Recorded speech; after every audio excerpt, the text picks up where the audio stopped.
Hey, where are we today? I don't know. This is so surreal. Hi, everyone. Welcome. Oh, wait. Look. Where are we today? Hey. Look who's sitting down. So surreal. And we have echo. Let me take this off. What the heck? What is happening here? So he's got so much equipment. There we go. Okay. We are in Valley Electronics, joined today by the owner of Electronics, Robert Zone. Hello, everybody. And Brian, Whisper Status 74. Let's see, what else is happening, Whisper Status? You have so many TVs right now, right, Brian? We got quite a few, but it's the best year out there. I'm in New York. Yeah. This is so certain. Normally, I have Robert on a little screen next to me. And right here is the G2 versus the C2. We're not going to say which is which. Good. So that you guys see it. It's running Spears and Munsell, and we have both of them on max brightness, right? So many of you asked, is it worth getting the G2 or should I get the C2? So here they're running. Now, neither of them are calibrated, right, Robert? They're out of the box. I saw them taking out of the box. Okay. So we put it in the home theater area, home theater side. And please, is audio messed up? Before we continue, let's make sure audio is good. How you guys on audio? If it's messed up, I'm going to have to switch. Let me run it. Checking audio, everyone. Let me know how everyone's audio is, because this one we're kind of on the road, making sure the audio is good. There was an echo at the beginning. The echo should be gone. I forgot to turn off the audio on the monitor. So audio is good? Okay. Yeah, we're good. Okay. So these are the two latest TVs from LG, the C2 and the G2.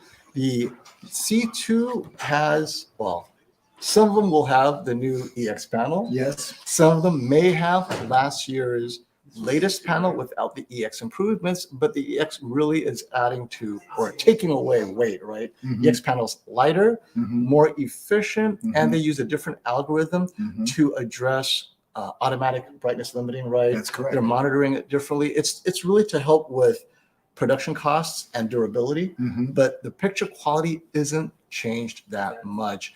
The real change in picture quality comes with the processor this Yes, year. that's correct. Better upscaling, better motion, as many of you saw in That's the right. reviews of the C2.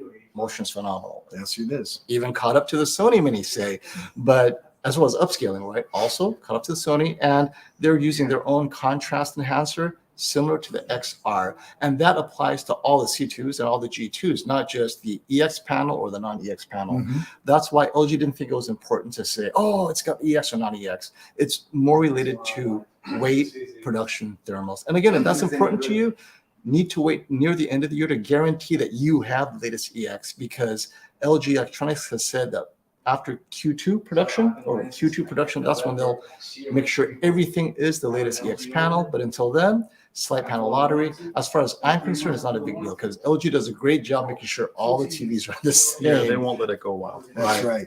Now, the G2 are all the latest EX panels, right? It has the heatsink. It's pushing it the hardest. So speaking of the G2 and the C2, what you guys see here are both of them playing. I haven't said which one is which yet. We'll tell you guys halfway through. Many of you are guessing maybe it's the left, maybe it's the right, but I have to say they're very similar. And again, because they're both OLEDs, you might see a slight blue tint. Mm-hmm. That happens because of the camera capturing OLED. Mm-hmm. And OLED naturally has a slight blue tint. Some of you may see a pink tint. It hasn't been calibrated, but you can't calibrate out the pink tint anyway. So just something to keep in mind. But what we can say is at least the brightness. So we'll comment mostly on the brightness and specular highlights. We have the dynamic tone mapping on, maxed out the brightness, and we have the max brightness on as well. So that way, both TVs are doing their best to capture the content. So speaking of the content, this is the Spears and Munsell content. Thank you to Spears and Munsell for always letting us use these comparisons. Behind us is also Spears and Munsell, right? And what's behind us? This is the 98-inch QN90A. Correct. And it's funny. So we were watching this. I'm sitting there about, what, 9 feet away, Yeah, Robert? maybe. A little closer. A little closer, maybe 8 feet. And I was like, I really need a 120-inch TV. That's right. Well, and if to put it in context, where three of us fit in front of it. Oh, that tells you. I mean, that's pretty right. huge. Especially Yeah, me. it's extending a bit farther that way, right? Yeah, we have a little slide over. Yeah, So so we're there's not a center, lot. but we There's a fit in front lot. of it, which is amazing. So now we'll try to catch up and get comments going and everything. But many of you are kind of arguing, wait, is it the left? Is it right?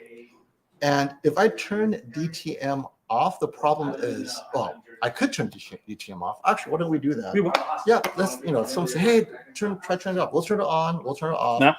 Yeah, go ahead. So just so you guys see, I know I'll restart. But that dynamic tone mapping does two things. Obviously, it punches up the contrast just a little bit, but more importantly, I've heard that it helps with the black pressure. Yes, it does. With tone mapping correct. off, you will have visible black pressure. You could talk to Classy about this, That's correct. but then again, on the flip side, I think AV Forums, during their review, they commented that you'll get more accurate colors and gradient detail with it off, but it's not as bright. That's right. So you guys have to choose your poison, right? Tone mapping on, which means more shadow detail, more brightness, but slightly off in terms of accuracy, color accuracy. Tone mapping off. Yep, off both of them. Yep, leave them off, and I'll start it again. Yeah, Brian's back there doing his magic.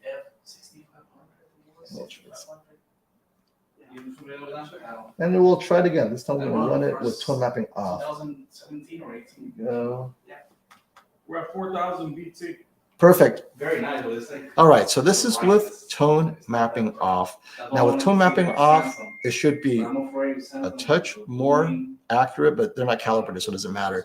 And you might see more black crushing, so that's something to keep in mind if you have either the C2 or the G2. Oh, some are guessing that the G2 is on the right. Remember that if, you know what's interesting? There is a slight pink tint. Yes, very. But it's only captured by a camera. I know. I got in You front of don't see it in that. person. You don't see it in You don't person. see it. So this is very interesting. Yeah. That pink tint on the left is not visible in person. So my camera apparently is sensitive to pink Yeah. tint. Yeah. So I double checked that. So yes, keep in mind the left TV looks exactly the same as the right, but for whatever reason, Right. the camera is identifying that pink tint, and maybe that's the different panel. Yeah. Possibly, right? It could be a artifact on my camera, so don't take it Yeah. as a It's visible not visible difference. in person It is not. Right. at all. Right. Unvisible. And also all the C2s we've seen, and we've been calibrating quite a few of these, are all the new panels, the second generation of the Evo. Robert Krupa wants to know, Robert, how's my G2 coming along? Very nicely, thank you. Thank you, Or Robert. maybe that's his G2 right there. Oh, and Friday says G2 is on the left. So there's a little bit of disagreement here, which is right, which is left. But we must agree, it is nearly indistinguishable, most content. And I haven't had a chance to sit down and stare at it for a long time because like you, this is my, well, unlike these two who's had a lot of time with both, Yeah. like you, this is my first time seeing both, and without any other TV, talking about the QD-OLED S95B. These TVs look great. And that's why I keep on telling people is OLED TVs generally look awesome, right? They look great, they look awesome, but unless you have another TV next to it, you don't realize right. what you're missing. And I can't imagine it could get any better than this. So these are the G2 and the LG C2 side by side, running the same content set to max brightness. In this version that we're running, they both have dynamic tone mapping off, so they don't max out on the max brightness. But on the flip side, you might get a touch of black crushing. However, accuracy overall will be a little bit better. And for those who just joined us, we are at Valley Electronics, Thank you. but Robert is not in California. No. We're in New York in his showroom. And Brian, Whisper Status, is running the gauntlet, changing the settings. But I think we're good. We'll just leave it at dynamic tone mapping off. Okay. And You can talk Capono says he can't unsee it. I don't know. You can't unsee us being next to each other, or you can't unsee the pink tint. Remember, it's not visible on angle, off angle. Right. It's- The Yeah. pink tint was And what not picture visible. mode are you in? I'm in cinema. Cinema. Cinema. mode. So cinema is not a bright mode. No, It's actually it the is not. dim mode. Yes. So It's an accurate mode, but it's dim. And also, we have it running 4,000 nits though. Yes. So that will make up the difference. So it'll be Yes. as bright as it can get. We can run every preset you want. Yeah. And dynamic tone mapping, dynamic contrast, we can enable everything. But I think in the cinema mode, that's some of the reason why they're looking very much like each other, Mhm. because it does Yeah, this is a- You know what? caps people. Try vivid or dynamic. What is the brightest? Vivid is is the most- brightest. Okay, put on vivid, because then maybe they'll see the difference between the TVs, because right Yes, you now, will. we can't see the difference. That's With correct. DTM on or DTM off? DTM on and vivid. That's probably the best way to see the difference. Right. That is the best way. Because both these TVs are trying to tone map Yes, to preserve the color within their ability to. And just because this G2 has a heat sink, it doesn't want to push beyond its ability to, it's going to clip. yes, And if it clips, it's going to clip at the same point the C2 clips. that's I would correct. think Again, so, that is right? correct. What the heat sink would do is just elevate the average picture level and maybe prevent it from dimming too quickly Yes. because it is cooling faster. But they should be clipping at the same point because it's the same OLED panel, except one could just hold on to its brightness longer. That's But it correct. it shouldn't have that much more color volume because it's the same limitations as all OLED have. But we'll see, because as you know, we have to put in real content to find out. So That's right. what Brian is doing is he is going to change the picture mode to dynamic that way, or vivid. Is it called vivid on the LG? It's vivid. Okay, so he's going to change the picture mode to vivid. Then the brighter TV will stand out, That's right. and we're going to turn on dynamic tone mapping, That's pushing it even harder. That's correct. And at this point, because we don't care about accuracy, the G2 should stand out. And the content is 4,000 nits HDR off of Beautiful. Spears and Muscle. Beautiful. So we're going to have a good time. And Yeah. and as soon as Brian's done, he'll yell, "Is it done?" So we are in vivid, We are in dynamic vivid. contrast, and color's been changed to warm 50. Okay, Very good. so we are in vivid mode, and let's see if you guys can notice the difference.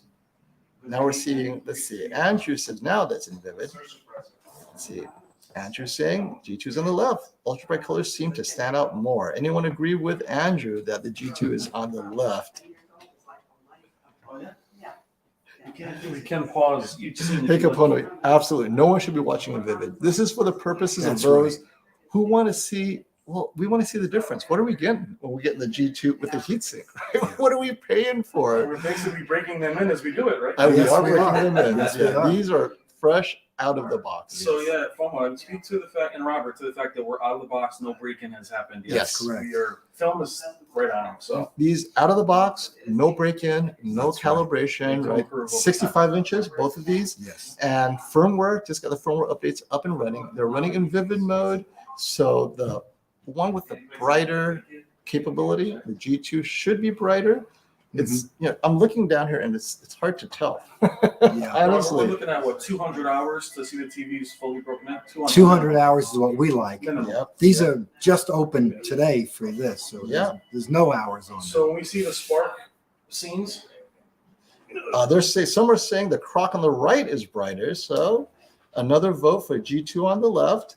So keep on voting, guys. We're very curious to see Yeah. which one you guys think is brighter. And this is why it's so important. Many of you are wondering, should I get the G2 or the C2? Well, if the debate is right here, Yes, it and is. honestly, I could not distinguish either. So you're not alone. When I put it out at 600 nits on 1,000 nits, I couldn't tell the difference myself. I kept to ask Brian, which one is it again? And the fact I had to ask, I think either one is a winner for many of you. Yes. Unless you specifically need the G2 for something or you're watching. What I often say is, if you're watching hockey, now we're talking bright, in vivid sport mode for 15 minutes, and you're going to see it slightly dim. Okay, get the G2. But or maybe gaming, right? Some I HDR would say gaming. gaming, Oh, HCI. Brian, you're gonna have to go over here. They can't hear you. Wait, your technology. This is shotgun mic. They can't hear you. You have precious information to share. So I would say in game mode with the game optimizer, the brightness is evident to where I had to turn off dynamic tone mapping in most of my gaming and then used HGIG where it was there. And the difference with HGIG on the G2 was evident, not as evident on the C2. So the HGIG is using the extra peak brightness. So in game mode, it is evident, Robert. We talked about how dynamic tone mapping in game mode almost washed the image out. It was too bright. That's right. So it may not seem that way on the Spears and Munsell demo, but in gaming phone mode with dynamic tone mapping enabled, the G2 almost washed out. Horizon Forbidden West was a game I had to disable it and engage HGIG to make the image look better. So that's evident there. On the C2, I didn't need to do that. So that shows the extra brightness is there. And now that they're no longer in the cinema mode, when you look at them in person, can you see the difference? You know what? Let me see. And again, for those of you commenting about the pink, it's not visible. Right. It must be the panel technology and my camera. My camera is absorbing that pink much more easily. The pink is not visible. It's something that I think is an artifact of the camera because I couldn't see it. But it's also, the C2 is to the right. We do have a tiny bit of light going in that area because the microphones are keeping the curtain, right, Robert, slightly open. Yes. So that may be something that you see. What's this? This for Robert? For me? Thank you. Are you jumping on camera, my friend? Oh, it doesn't work that way.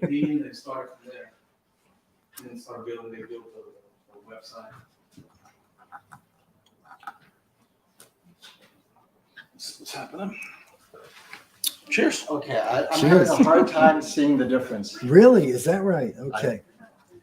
Why don't you go? Yeah. Well, you know what I'm wondering, and I hate to bring this up at this point, is that there is variation of peak lumens from one panel to the next. But one heat sink against the It shouldn't be. So So I wonder if we have maybe, I hate to even say this, maybe a somewhat dimmer G2 and a somewhat brighter C2. Let's say for the That's sake, possible. let's I mean, say it's for the sake- unlikely, but possible. let's say for the sake of argument, We can open another G2 and C2 if you want. maybe LG might want. As far as we're concerned, right? Because what we're saying possibly is with panel lottery being what it is, variations in panels It's as part of possible. production, it's possible that the brightest C2 without a heat sink Yes. could be as Yes, bright could be as here, the and- dimmest It G2. could be. It could be because there are variations in the panel, like we've Yes. always said. Techno I would doubt that, but it is possible. and this content, I am honestly not seeing a difference. Yeah. At this point in the comparison, I would say, and if you guys haven't figured it out, let's just give it up because I can't tell the difference anyway. Okay. The G2, well, Robert, why don't you tell them? Well, I'm sorry. I don't know which one you put there. I wasn't here when you were setting them up. So Brian set it up. Brian, what do you tell the audience? The G2 is on the left. Oh, good. Okay. G2 is on the left, C2 is on the right, and they look identical. Yeah. Tone mapping is off. But no, tone mapping is on. We're in Vivid right now. Right now They're we're both on, pushing. To help you guys see the difference, we're in Vivid. Tone mapping is on, Yes. and Vivid is on, Yes. and yet the C2 is keeping up with the G2. Yeah. I don't mind opening up two more of them. Oh, please, Robert. I don't Yeah, mind. no, I would think, and honestly, though, we ran the HDR demo material on YouTube. We did see the difference. Uh-oh. So, Yeah. Yeah, let's see. Our Wi-Fi might be a little bit weak right now. Oh, that's possible. It'll come back in It'll a few come back. moments. Yes. I seem to we're have we're a running too Wi-Fi much problem. information. see what's happening. I might have to connect. 1 second. Let me double check. Maybe I have a hotspot. That might work. Ours will come back, and I can tell them to shut off whatever they're doing. Should be all right. It'll come back. Just in case. How many people watching? 287. That's a good number. Yeah. Oh, yeah.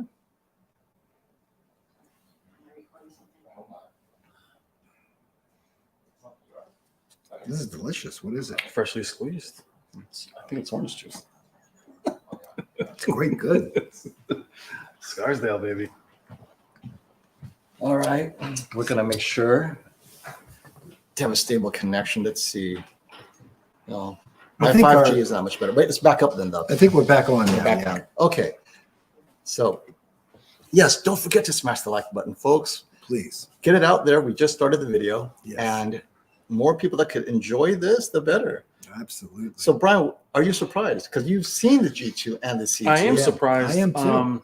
Yeah. But then again, I've never ran the Spears Munsell demo disc together. But actually, no, we did do that in the brighter Mhm. room in Yes, ours. we did. But spending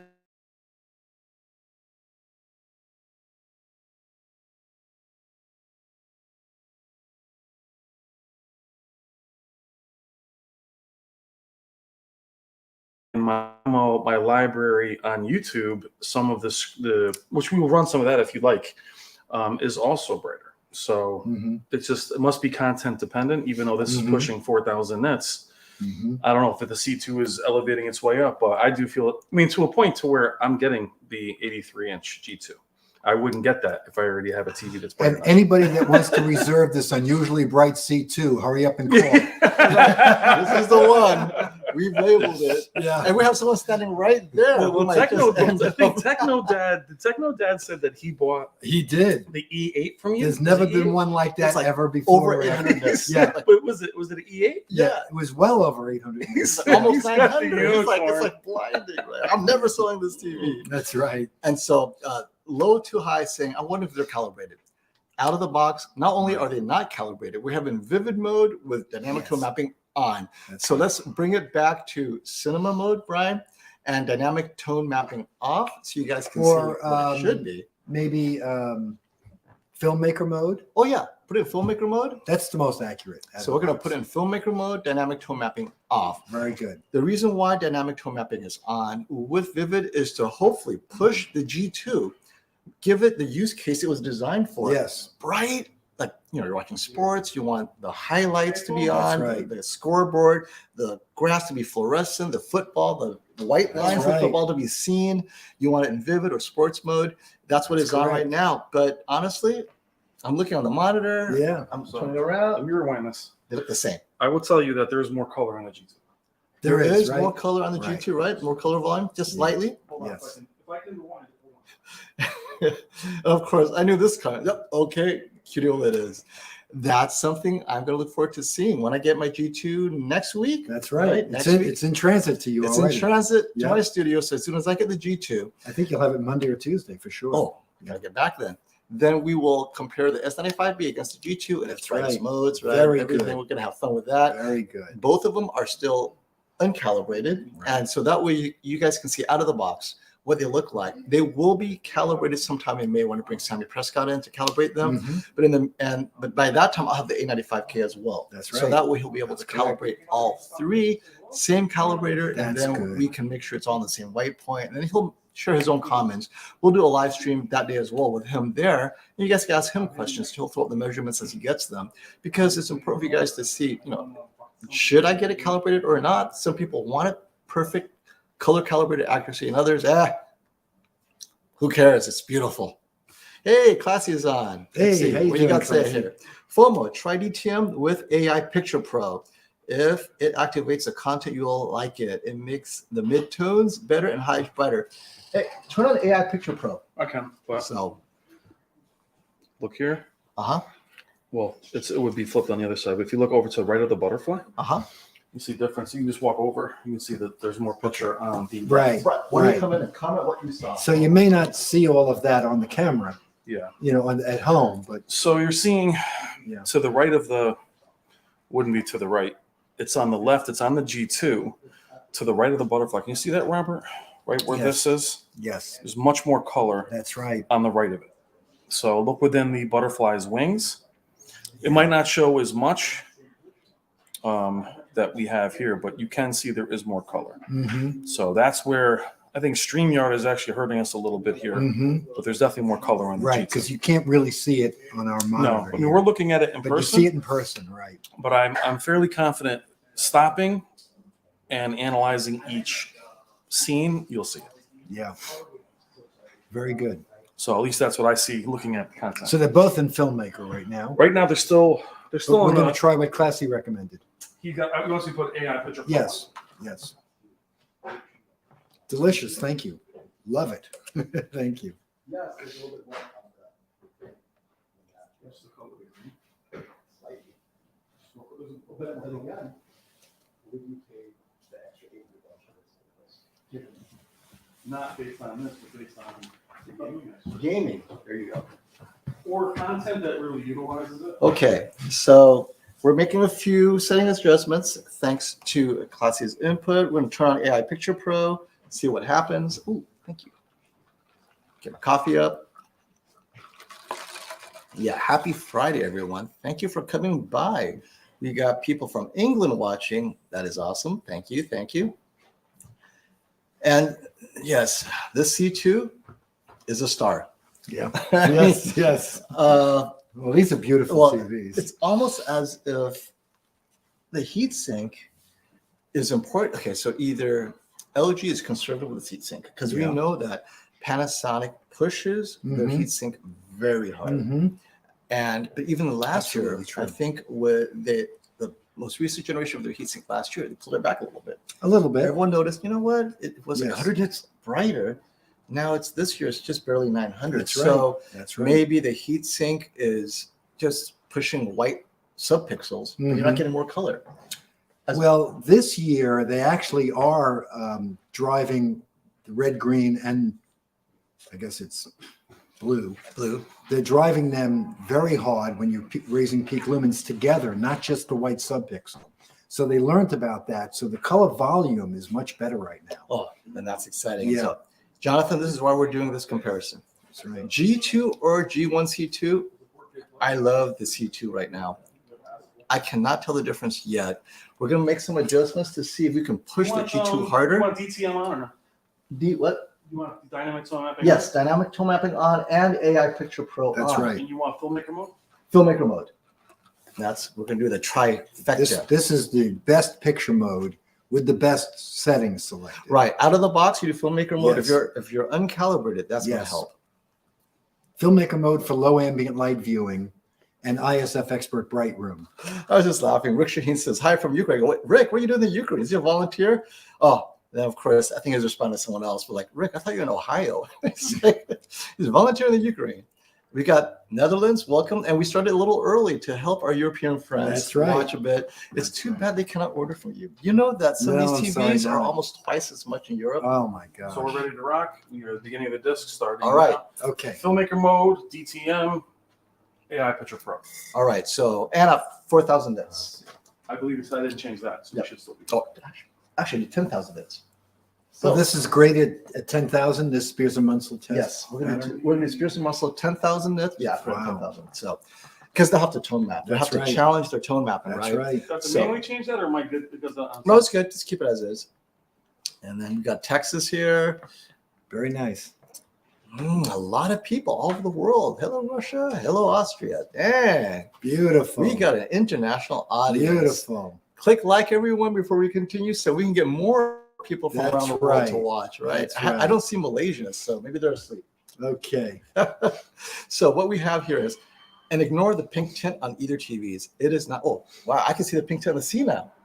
So the filmmaker. So maybe the Yeah. G2 is more accurate out of the box. It has that pink. That's interesting. Yeah. So both TVs have a touch of pink, but again, this pink tint is not visible That's right. because in person you don't see it. The camera is sensitive to how this is being displayed. It must definitely be the new technology they're using. So normally it's the blue that's really visible, but this time it's the pink. That's so correct. it's the new Yeah. chemistry for sure. We got shout outs from Germany, Beautiful. Saxonia. Is that near Germany? That could be, right? Scotland. Oh, Nepal. You know, my best Beautiful. friend Viva Nepal! was from Nepal. Very cool. nice. I went to an international school as a kid and I met this guy from Nepal. Like, wow, they look like Indians. I didn't know that was like right next to each other. That's We correct. got You 330 in the chat. bet. Oh, that's wonderful. He just got his S95B That's in the a mail good 5 number, seconds huh? ago. That's They must very have nice. large We only had 200 mailboxes we where do. he's Yeah. at. Yeah, I know. That's great. Congratulations. We combine Pistols. the communities. S95B 5 seconds ago. Watch us on your S95B and tell us, how do we look on your S95B? Yeah. We got Trinidad. We got Trinidad. That's a place we should visit, right? Isn't Trinidad Yeah, island, absolutely, right? yeah. A nice island nation. India, of course. I should visit Mumbai at some point. And guys, remember, this backdrop behind us is not a backdrop. It's an actual Samsung QN90A at That's what right. size? 90, 98 inch. 98 inches. Yep. So 98? it's 98. Yeah, because the Yeah. X2 is, Yeah, it's But- 98. you know, just to hit home from when you talk about finally being in the gallery Mm-hmm. at Robert's store, how spoiled are we when you turn around? You're like, oh, there's some headphones over here. I'm sitting in front of speakers that. So it Oh really, my for all you guys gosh. that, I mean, so what do you think? Being in the gallery yourself, Toy Story or what? Like it's a toy store. I turn around and everywhere I just want to reach out and touch something. There's a beautiful Techniques integrated amp. Yes. It's like stainless looking Yeah. and it's like giant volume. I just want to do this. Just So, turn the so volume Robert, up. what do we have in the room today?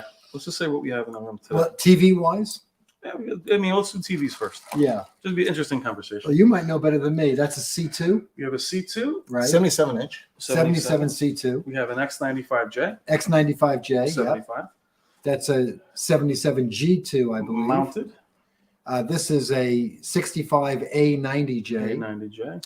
a 77 G2 Mhm. right behind it, a 77 C2 over here. Yep. Uh, It's only because we're in the beginning of the TV season, yeah, but we also have the Heatsink projector screen behind the Yes. C2 next to us. That's That's correct. 120. that's a 100 inch. 100 inch. Yeah. And then we have what speakers we have. What are we looking at speakers? We have B&Ws here. Yeah. A lot of Bowers and Wilkins. I see a couple focals behind it. Yeah, focal Oh, beautiful. speakers, some beautiful Oh, focals. God. I'm afraid to touch it. Yeah. I'm telling you, we always joke that when I'm in here filming, everybody says, get closer. Like, And I'm like, do you understand that the speaker that I'm leaning on costs more than a Yeah. Z9G that I'm filming? You know, we have a question for You Robert got to be here. careful. A95K, A80K, any delivery updates or launch release Yeah. dates? So A95K has an unexpected last minute final delay of 3 weeks. So it's going to be the week of May 16th. Yeah. A95K in 55 and 65 inch. May We have 16th. Sony's very first allocation shipping on May 16th. So hopefully I get it. So I'm gonna make sure You're to- in there. You're in I'm there. gonna push Well, I'm here. push So Sammy to the end of May. We're in Make here. sure we're in there. Now, A80K. Many people might not A80K, have the A95K money, but they have yes. A80K money. Is the week of May 25th. How does he keep it in his head? Before he used to check notes, we ask Robert so often now it's Yeah. up there. Yes, that's right. So, That's very so memorized. that's the end of May. That's correct. Week of May 25th on A80K. And where we're on about Sony delivery times, what about the Sony backlight master drive X95K? X95K is shipping this Friday. Oh, I'm sorry, the 22nd. So 22nd, the next April Friday. 22nd. We'll have it on the And what We'll have it size? on the 25th. And that'll be in 75 and 85 inch. Yeah. Next Friday, they're shipping. So we'll be filming that here. I think the 85, if we have one, we'll be doing the unboxing Yeah. here. Should be here Monday, the 25th. Yeah. Yeah. So that's a week and a half away. Or The not season's even. busy. Yeah. Hello to Grenada. We got Grenada in there too. Yeah. Wow. Quite an international group here. I'll just get the C2 and maybe go for the QD-OLED in June. Yeah. You can compare. Not a You'll bad see. choice. Not a bad choice at all. It's a really interesting year for the advances. We have mini LEDs, we have backlight master drive, we That's right. have QD-OLEDs, we have brighter OLEDs, we have it's just, and that's not even including, it's just the different technologies converging in 1 year Yes. is what we thought we had a great year last year. I I know. mean, this year I know. really off the charts. A couple Absolutely. follow-up models. What about the 83-inch G2? Classy says he heard it got delayed to May 2nd. Did that affect you as well? The 83-inch G2. I don't have an exact date, but I thought it was the week of April 25th, but I'll need to double check that. Okay, so we'll double check. 83 inch G2. And for those, 83 inch C2 is shipping now. okay, that's right. And 48s are shipping now. And and- 55 and 60. And those looking at the Master Series Z9K, 8K Yes. TV, mini LED, when is that shipping? July 5th, Tuesday, July 5th. Right, both sizes. 1 week later for 85 inch, 75 inches first. So let's say July. Both TVs Yeah, are in July. early July. First Early week of July. Okay. Now, for you guys in the chat, are you interested in me unboxing an 83-inch C1, or you want us to revisit that when the G2 and the C1 come in the store, or C2, I'm sorry, right, Robert? Yeah. Because we always break them in. So is that something you guys are interested in, is just seeing the size of those panels? Should we revisit that? Mhm. Because I think we did that last year with Yeah. the 83s. Yeah. We did separate videos on We it. also have a 83 C1 on display in the showroom today as well. And they're shipping G2 55-inch right now, right? They're coming in next week. Next week. So 65, 75 is in stock now. You have a C1, you have a 77. C1 in here too? Yeah. I have a C1. Nice. Yeah. So the common question, because the prices are very similar, C2 or G1? We'll start with you, Brian. Given the same size, similar price, which would you choose? I would still go with the C2. Me too. I would. I After mean, seeing this, me too. Yeah. I would still go with the C2. Mhm. The G1 is excellent. I personally like OLEDs to look like OLEDs. I appreciate the streamlined back. I don't mount it that way, But I do feel the processor is doing a little extra love this year. I do feel it's a little more detailed. Yeah. I'll restart it. I think I have the remote. Hold on, I got it. Yeah, the processor is very nicely upgraded. So- They really learned what to do now. Yeah. So And contrast is controlled better, local dimming is better, Yeah. the motion is better, the scaling of low resolution is better. so and I do feel the processing this year on LG has caught up to Sony. So let's talk Tired of about the processor. processor. The reason we are also in C2 as well as two most important things is motion is much better on the It is. C2 Yes. than on the G1. The G1 and C1 have the same That's processor, right. so the motions are very similar. And also, you're going to get better upscaling with the C2 That's correct. as well as the G2. That's correct. So if you watch sport content over the air, cable content, you got to go with the C2. Many people complain about cable looking terrible. Still looks terrible, but it will look a little bit better with. But It is. what I will say with the C2 out of the box, the G2 out of the box, I think because a lot of those eco modes are off Mhm. and that we're in standard, Mhm. it's just much more punchy out of the box. Where in the Yeah. last couple of years, we had a box of C1. There was even a CX. There was a lot of messing with the settings to bring it to life. I feel like this year, Mhm. it's Mhm. out of the box. Out of the you're box is much better. good. Correct. And like the A, because I have the A80J at home. With the LG in the past, I would have to definitely go into a specific input Mhm. or preset. Now, like the A80J, I'm able to leave it where it is. It looks good in everything. And we have a super chat for you, Robert. Mhm. Apologize, Travis. We were like having so much fun talking. I missed it completely. So thank you, Travis Sylvania, for the super chat. Robert, how much stock do you have of the C2 and the G2? Also, do you know when the 2022 QNED 99 will be released? Thank you, and the best Friday ever. Thank you so much. We'll start with the C2 and G2. How much stock do you have? We have a very adequate supply. LG is very, very good to us. So we have a very great relationship with them, and they know that we're the best launch partner for them. We got our inventory 3 weeks before any other retailer had them Yeah. anywhere. Mhm. And we have a very, very hefty supply. So we no- buy in heavily, and we're in Well, good stock position. One that will be low stock from LG is Yes. the C2 42 inch. Yes, that's out That's there going to in be low stock. July 6th, I'm sorry to say, for the So- 42. Those of you looking at the 42 inch LG C2, July 6th, That July 6th is I what strongly estimate. suggest you pre-order with Robert. Those Yes. things, Such a hot- gamers oh are my willing to God, pay yes. whatever it takes. That's right. Because the price it's at, can you reveal it yet? $13.99. 1,400. Yes. 1,400 delivered MSRP. nationwide. 1,400 MSRP. That is easily for a 42 inch. Yeah. Probably the best price you're gonna get on any gaming monitor. I would agree. Well, and Most for gaming your, monitors cost more. well, your at that PC level. gaming crew is now looking at. I'm not going with an IPS. I'll just No. use an OLED. Right. The 4 HDMI 2.1's full bandwidth. That just Yes. 4. Yes. That's it, all 4. It doesn't have display port, but if you're a No. hardcore console gamer, Right. that could be the option. Yeah, I mean, And- PC's HDMI. Yeah. Anyway, I mean, Mhm. you know What about the 2022 QNED 99? I got to check my records on that one. I'm sorry, but I believe Travis, it to be you end know. of June. But End I of need, June? I Okay. need to double check that. We'll post that. Yes, I afterwards. will. Yes, I we'll post that in will. the Thank comment you. section. So keep an eye out for that, And the Travis. QNED, we are looking at 86 this year. Yeah. So I mean, QNED, the advantage that we saw Yeah. with QNED is that it's the only panel of its caliber that's at the 86-inch size. Yes. So I mean that is, and I'm telling you, these little extra inches make a huge difference. Yeah. I feel the 83-inch versus the 77, 16% size difference is massive. You're looking at diagonal, length, width. So Yeah. I would go with the 86Q, and we're going to see it here when it arrives, and we're going to cover it better this year because it arrived very late last year. That's correct. And for those of you wanting to know more about the QD-OLED, what's happening next year, the year after. So Samsung is already revising their QD-OLED stack, seeing how popular it That's is. right. They're making it thinner, reducing one glass layer. We expect them to be less expensive. They're trying to get their yields up, but they're also making it easier to get their yields up and making it less expensive for other makers to carry QD-OLED. Hopefully, LG might one day.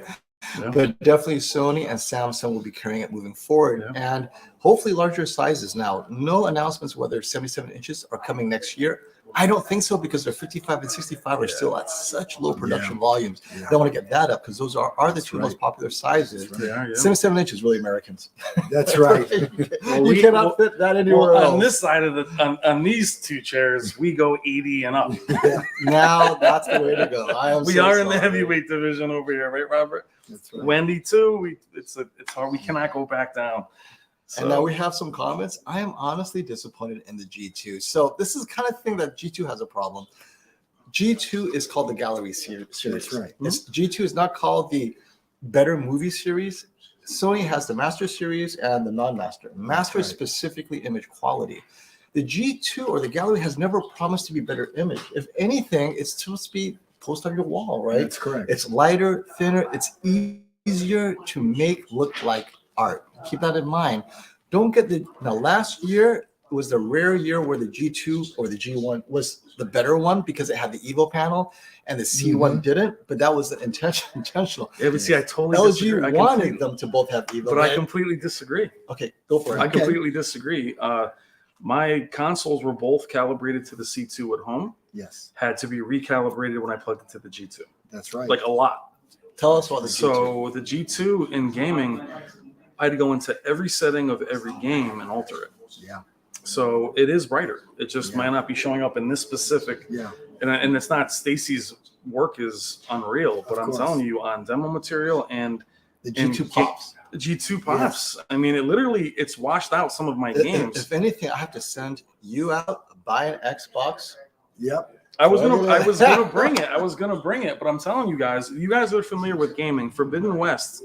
When I went into the settings, I had the hardest time making the G2 look good because dynamic tone mapping was too bright Yeah, because So- it brightens the whole image. that's right. Right. So this is a really good point. Now, I'm a cinema guy. We're movie guys. Yeah, We are not hardcore HDR gaming guys. That would be Brian, Yes. Classy, and KG. Yes. I mean, they push. yes, They And want to get content that shows off their TV and make it look amazing, especially HDR gaming. Yeah. That does push. I mean, it's graded at a Yes. very bright level where you're seeing banding, you're seeing color banding, you're seeing all these artifacts because the TV couldn't keep up. that's right. That makes sense. So if you're pushing it to that level, you might have to look at G2. That's something that It's you're gonna I have mean, to review. I mean, it's you'll have to content, do but that. it's content specific. But I have a C1 at 83. If what we're saying was accurate in terms of, not saying we're not accurate, but I'm saying is that if I thought they were the same, I would move up to an 83 inch sure. C2. Yeah, I'm not doing that. right. I don't love the design of the G2. I'm upgrading because of its picture. It's right there with the A90. I feel it's brighter in every preset. In gaming, it was off the charts, and Yeah. I did feel it was noticeable. So I wouldn't upgrade to that because I like the design of the C2 better because it looks like an OLED.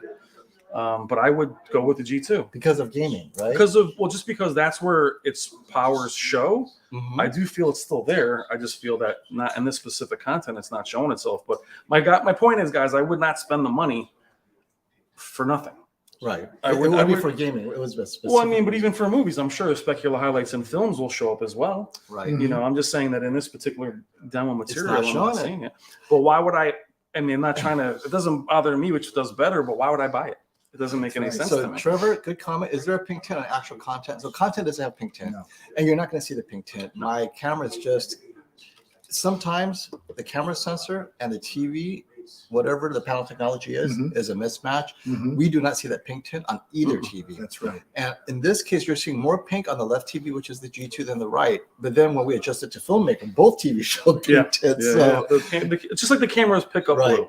But pink tint is an OLED thing, just not that obvious. It's very subtle, and you have to go a little bit off angle That's to make right. it more obvious, but That's it's right. rarely ever like this. And it could be a nature of this new chemistry that LG is using. So just to be fair to LG, oftentimes cameras will pick up artifacts that you're not going to see. Oh, yeah. Flickering LEDs, right? You don't see Yeah. the flickering. Cameras will pick it up. Right. Let me run that concept. So we do not see the pink tint that you're seeing at home. No. When I wish we can show you what this looked like. So when we ran person. the demo material before we got on, Yes. on live, we both saw a pink tint, and then Right. we stood in front of them both. And even off angle, they looked exactly the same. We do know with the Evo panels, that is part of the technology of what's Mhm. added to the screen. That's right. If you do see pink tint in your own panels in one specific spot, obviously the panel's struggling. It's not something you're going to see in any model you pick up. MacGyver Mac wants to ask, and many people want to ask, Robert, do you sell those floor TVs when you're done with them? Meaning the year's up, we're into 2023. Yes. What do you do with these floor TVs? Well, my kids have a lot of them. But do you sell them? We do. Okay. We do as well. And of course, we make a very compelling offer. Yes. And even the displays that we've talked about, the ones that are lent to me, that come back to the store, are also Yes. sold. But they're signed by Whisper Status 74. They sign, Oh, yeah. that's nice. Don't forget, it has to be signed. Yeah, You'll see the sweaty palms. yeah, yeah, exactly. He'll leave it right there No on for pizza. you. Yeah. You can wipe it off yourself But I just mean, in case, right? It's and the panels are used so lightly that they wouldn't even officially be break and Yeah. ready.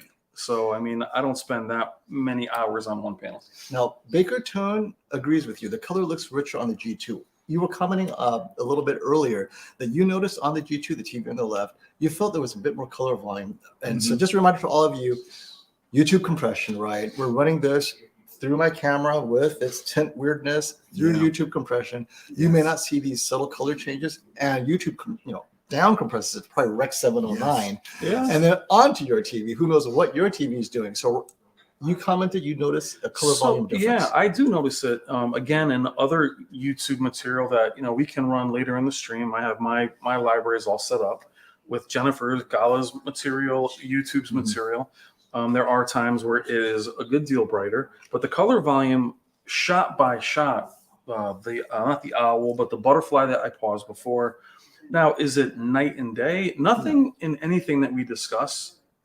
And I have to keep prefacing this. In Film One, I always say this, and Robert, we're splitting hairs, That's right. but we are enthusiasts. That's right. So if I brought you in and I spun you around, other than what we've seen, almost this is why I go back to the A80 and the A90. You were paying a premium for that 5 to 8% difference. I feel the same here. We're not, so to me, the color, if it's a little tiny bit more, that's what you're going to pay for. And for That's many right. people, that extra percentage is worth the money. For me, it is. Yeah. Because I'm not afraid. As an enthusiast, I'll pay that extra bit. And Brian, to address your comment, unboxing, yes, please. A lot of people are saying yes to you doing unboxings. So Shane, More work for you. yeah. So Shane from Spare Chain, shout out to Shane, who will be dropping by at some Yes. point. What we do is every major panel that enters the store this year, we on the fly, Robert lets us know. That's right. We unbox anything you want to see. We have unboxed the Samsung QN90A this season, the X92 this season, the G1, I'm sorry, the G2 and the C2. So right now we're undefeated. Yes. Undefeated. Right? Undefeated. I love that. Correct. But I know for many of you with the larger panels, and Robert, because they're being calibrated and broken in, and obviously Robert's not afraid to open 3 or 4 of these. That No shows problem. his dedication is no joke. I keep telling him, he's like, I see the pink. Should I open a couple more? You want 5 of it's these? Okay. No, just kidding. So what we'll do is then we'll just set up a separate day. And there is, again, I know you guys that are in the 55-inch, 65-inch, it is the sweet spot. The immersion of 83, It's crazy. it's just, it's so next much level. fun. Okay, I'm seeing some of these scenes. You're right. The TV on the left, the G2 does have a little bit more color. All right, I'm done. Thank you for having me. Mark, Oh, no, you got it. I see it. I'm just kidding. Let's. I just wanted to comment a little bit about what Brian said, where he sees better color volume and the brighter image on the G2. My opinion on why that likely is that, we also have the new EX panels, which is the second generation of what LG Display calls Evo. Right. And what's happened here is they've made the subpixels larger. And they've also changed the algorithms of how it comes into the highest peak lumens, where it now drives all 3 RGB equally to give you better color volume. So with its heatsink and higher peak lumens capability, and the new algorithms and the larger subpixels of red, green, blue, we're seeing more pop and more color volume to the naked eye. I'm not sure how it would measure on a meter, but what we perceive is what counts anyway. And this goes to John's comment. Does the G2 look compelling with this content? I'm not seeing it like I did on Brian's last stream with the G2 versus the C2. So these are completely two different TVs. Yes, they We are. talked about panel variances. Yes. Sometimes you get the brightest C2 ever made Yes. in the store, which could be this one. And then you get the G2 with the dimmest panel with a heatsink. Yes. But then when you put them together, suddenly there's an overlap where the best of the C2 and possibly, and I hate to say this, but someone's going to say, I do not want that G2, Robert. You do not ship that one that was on FOMO's live stream. But when their overlap is so close, they end up being indistinguishable. It doesn't mean that it doesn't happen. It doesn't mean this is the case. Maybe the C2 is that good. So, and also remember, Brian ran gaming content. That's Gaming correct. I was going to content. bring that up. This is cinema HDR Right. graded, and the TV recognizes it. That's and right. And we're in filmmaker mode. Filmmaker mode pulls everything That's down correct. to preserve color volume. That's correct. They will not clip the color. If they see That's content right. that's so bright and you lose color, they're going to pull it down. Right. Well, the CT pulled it down, the G2 pulls it down. The G2 cannot push it without losing color volume. I mean, it could push it slightly harder than the C2 maybe, but we're talking this, not this. S95B is this. Totally different technology. That's why Sony went with QD-OLED for That's this right. year's Master Series, That's right. because they see this. Oh, I could push this color volume with a heatsink. Samsung says, we're not even going to put in a heatsink. That's right. We beat the G2. We beat the, Yep. let it go and let the consumers decide for $3,000. Why would you get a G2? And that's the battle. Yeah. I hate to say it. We're going to have to see it later. And I was going to comment exactly what you did. When Brian did the video at our store here, he picked very colorful game content. And we're not doing that here today. Also, he had a 77-inch, and he had the camera filling the full field of it with one TV only. So it's different when you have two 65s and a small. You can't see it as well. Exactly, as what exactly. Brian was demonstrating. And It would look the same if we did that. It would, definitely. And let me see. We have a super chat here. Let me run, because thank you guys for being patient. Because sometimes I'm looking up there, I'm missing the super chats, and then we're going to get caught up real quick in the super chats. Trinity Cobb, thank you for the super chat. I think the QD-OLED A95K will beat the Panasonic OLEDs. The answer is I think so too. yes. I think so too. The Panasonic OLED is using the older technology. I That's mean, right. WOLED is incrementally upgrading. I'd say where we are now, mature, peak technology. All LG is focused on is reducing production costs, reducing thermals, just making it last longer. But the picture quality is pretty much where it's going to be for a while, which is amazing, by the way. Now, the S95B is on a whole new technology stack. We're just literally in that first generation, and it already looks phenomenal. That's right. The S95B will be better than the WOLED when it comes to color volume and wider color gamut. That's just the nature of this new technology. Will it be better than laser projector is a different question. That's right. Because laser can hit above BT2020. That's right. And that's something that we'll compare. That's I'm right. trying to convince Robert to get me a Yes. laser projector. I'm going to. And I'm going to make sure I'll get a Stewart screen as well to Yes. make sure we show it off. Oh, that's But beautiful. it's all about wider color gamut for me. That's right. And we have the new Spears and Muscle content.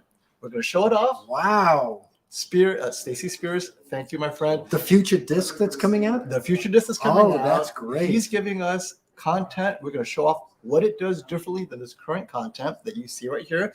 This is his older disc that was put up maybe 3-4 years ago. Yes. The benchmark UHD is You're going to show this today on this live stream? on this live stream. Nobody's allowed to leave. No one's allowed to leave. You're going to see more information so that you can see if your TV is getting those nits.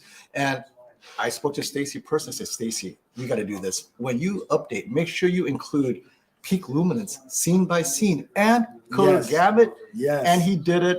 And so Fantastic. we are going to share it with you so you guys can see. So this will be the first time that anybody is going to see his content on the future disc that's not even out yet. Absolutely. Tell all your friends. Tell all Let's your go. friends. Click like. Click again. like, Click subscribe. Yes, click like. We're But gonna send definitely this tell out. all your neighbors and Are you guys cousins done? and Are we everybody. done? No. But you could go. You want to put content in there? We're going to be Okay, you run it premiering again? the future disc of Stacy Spears test disc. Is Brian your informal salesman? He's like showing people through the. Oh, okay. I love it. The screens don't look even.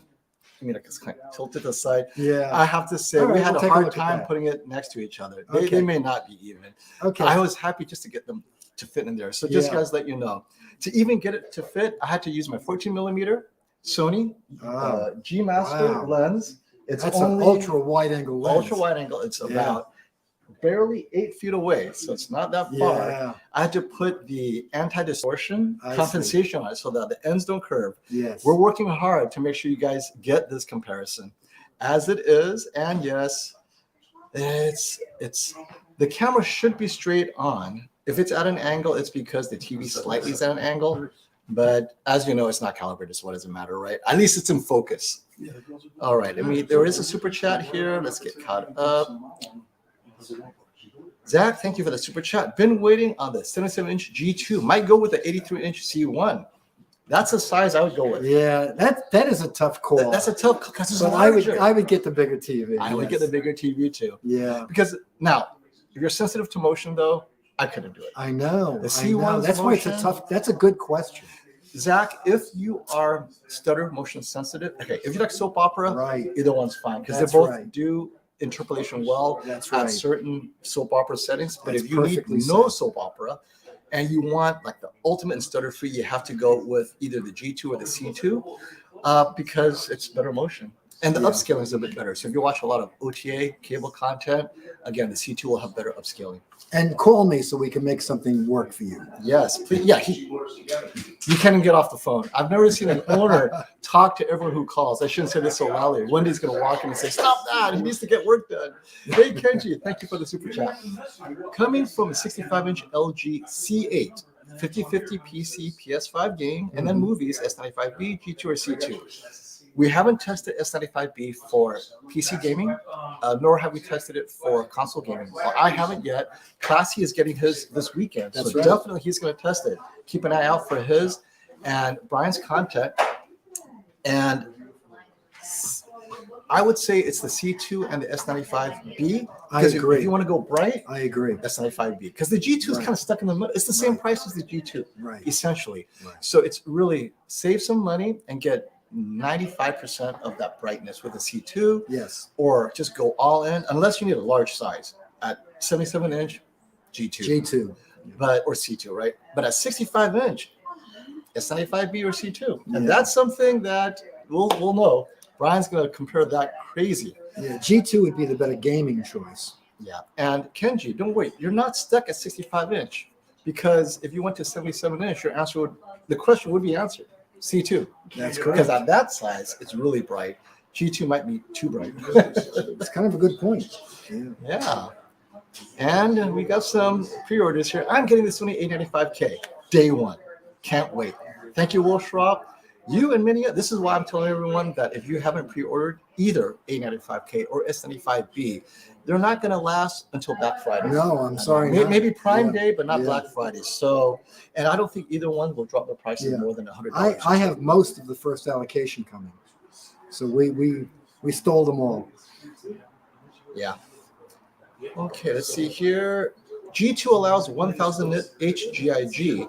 C2 is still limited to 800 nits. This is why Brian was able to see That's the difference correct. in gaming. That's correct. So Brian observed it. Not knowing this, he saw the HGIG content on the G2 being brighter.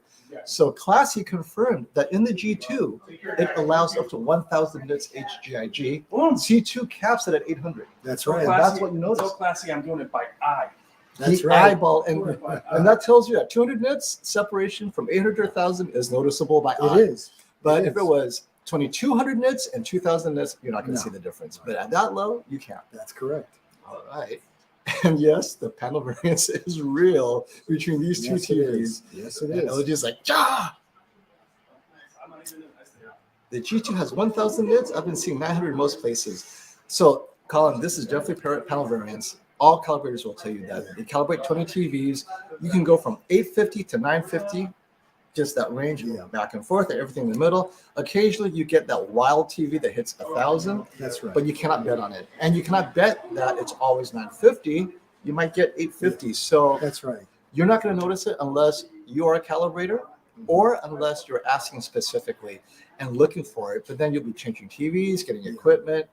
oftentimes it doesn't make a big difference. Yes, and also the 1,000 nit number, which is real, is in the vivid mode, not a calibrated mode. Mm-hmm. So once you calibrate them, you make them more accurate, but that always makes the image a little bit dimmer. So, Colin, if you're watching Filmmaker mode, you will never see. You're not going to get 1,000 nits. because Filmmaker does not allow the color to clip, That's right. and color will clip above a certain number. The TV knows when it clips, and That's right. honestly, above 400 nits, it's color volume starts to disappear. Yes. LG knows that. Yes. It's going to clip at, the color is going to start clipping at 600, 700, 800 nits. You're never going to get that in real movies, so they will not let it clip. Therefore, that's why the C2 and the G2 look so similar. Yes. LG is not letting the G2 clip. That Otherwise, is correct. you're going to see it's brighter, but you're not going to see color. And then the C2 is going to look better because it's dimmer. It has more color. You see the problem? And G2 LG doesn't want that. But in gaming, who cares about color? Everyone's running vivid. Yes. You want that super bright. You want the shadow detail. It's That's almost right. as if you're watching a monochromatic game, right? So keep that in mind, Colin. Are you gaming in HDR? G2, watching movies, I don't think the G2 can make a case Mhm. because movies in Filmmaker mode, Mhm. C2 is going to do 99% of that, right? Mhm. Pretty close, yes. Pretty close. In filmmaker mode. In yes. Filmmaker mode, right? Yes. So ask yourself, if you watch a lot of sports, sports bar, Right. G2. G2. You'll be in sport, vivid mode, whatever. Yeah. But otherwise, Filmmaker mode, you're going to be down to below 800 nits on both TVs. Mhm. It's going to be slightly brighter on most of the G2s in filmmaker Okay. by a moderate amount. And Cassie, he has both TVs. He's seeing G2 after calibration seems to average so far around 940 nits. Yes. C2 around 750 after calibration. So that 200 nit difference. That's a lot. But that's on a measured square, Yes. right?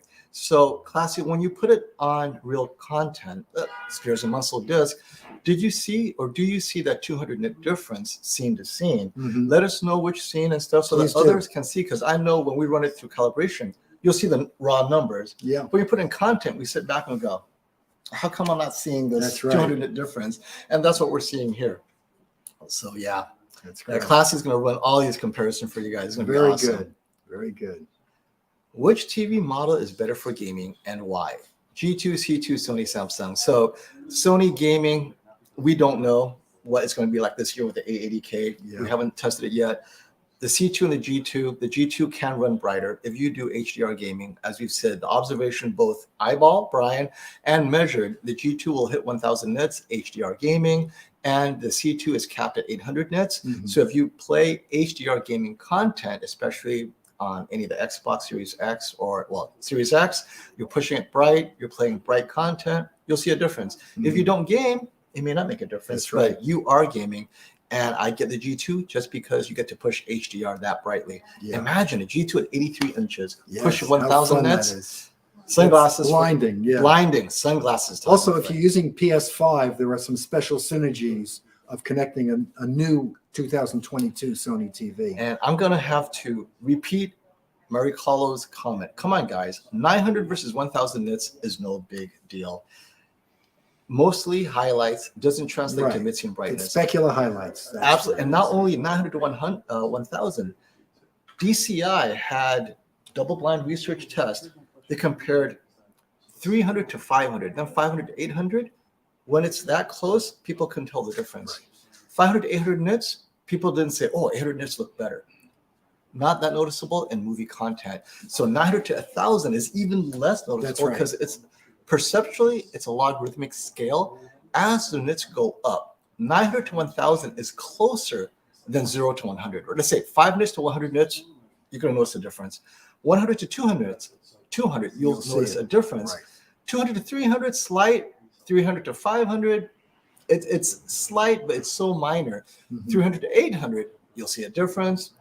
As the nits are next to each other, adjacent brightness measurements, logarithmically, Yes. perceptually, the differences are minor. Right. And that's why if you're at 900, you need to be at 1500 nits to see that same difference going from 300 to 800. And that's what we're talking about. And to just repeat what you said, a lot of the reason is because it's this extra peak lumens is being preserved for when it's needed for specular highlights. So it's not across the full screen. And also, if you had a larger screen, you would see that difference much more easily as Mhm. well.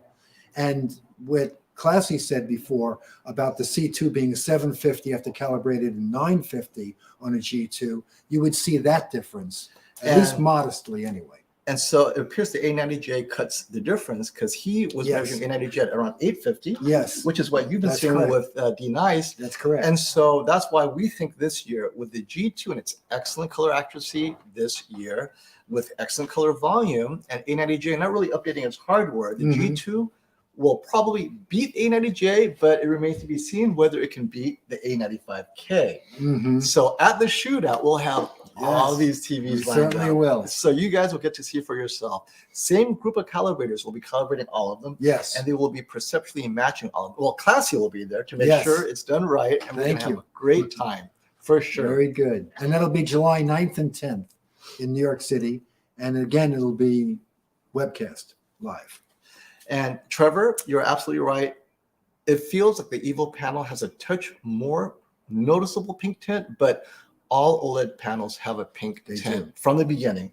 And there is variation. And Variations. it's mostly off angle when you're Yes. viewing, not straight on. And some people are sensitive to it, and I'm not. So, No. But my calibrator, when he came to calibrate my A9G, he's like, "I'm sorry, I can't stand this pink tint." I'm like, "What pink tint?" Yeah, He goes, I didn't- Don't you see it? Like, Yeah. I mean, I noticed that. I see a little, but I noticed that on the 77-inch A80J in one loading screen, Mhm. but Yeah. I've been using it for 3 or 4 months now, and I've never seen it again. So Right.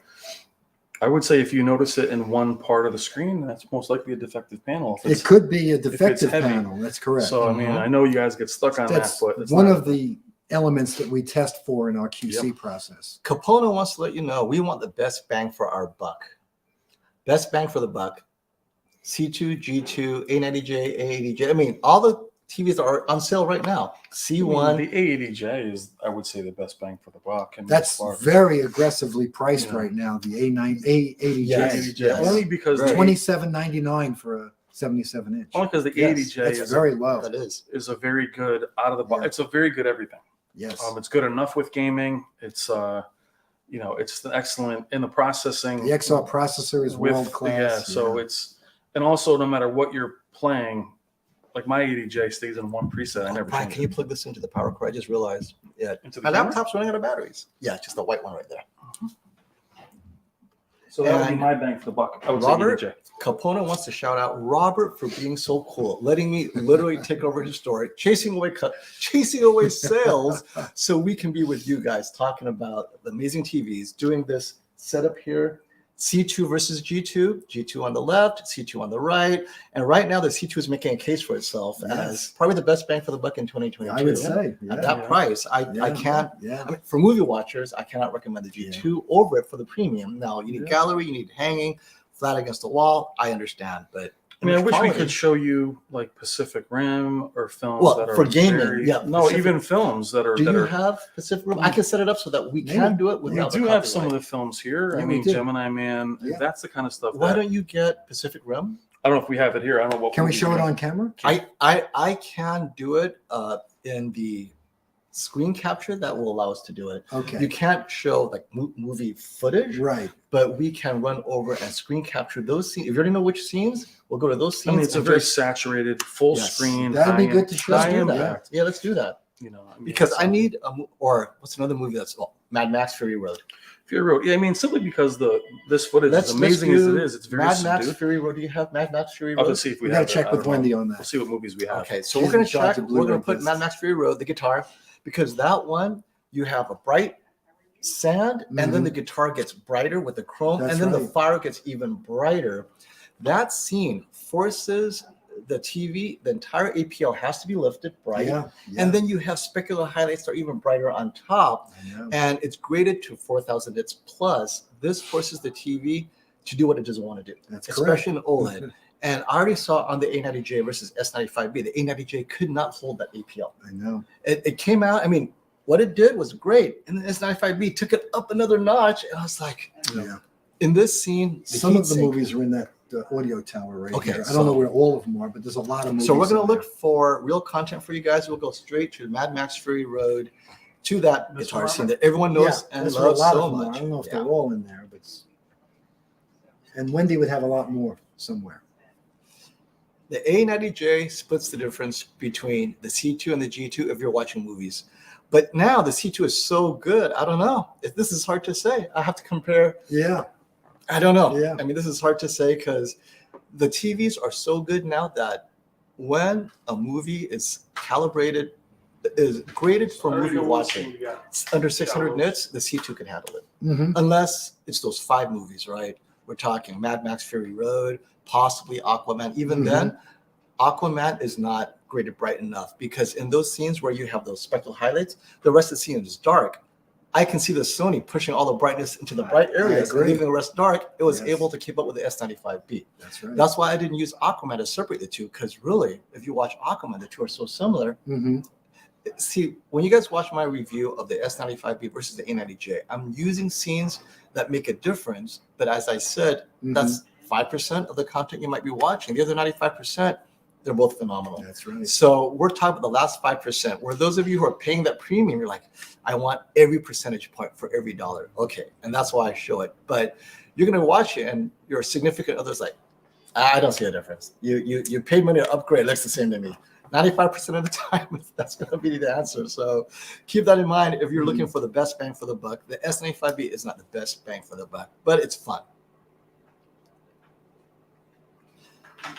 Yeah, Capone, I don't think Evil has worked as a selling tactic either.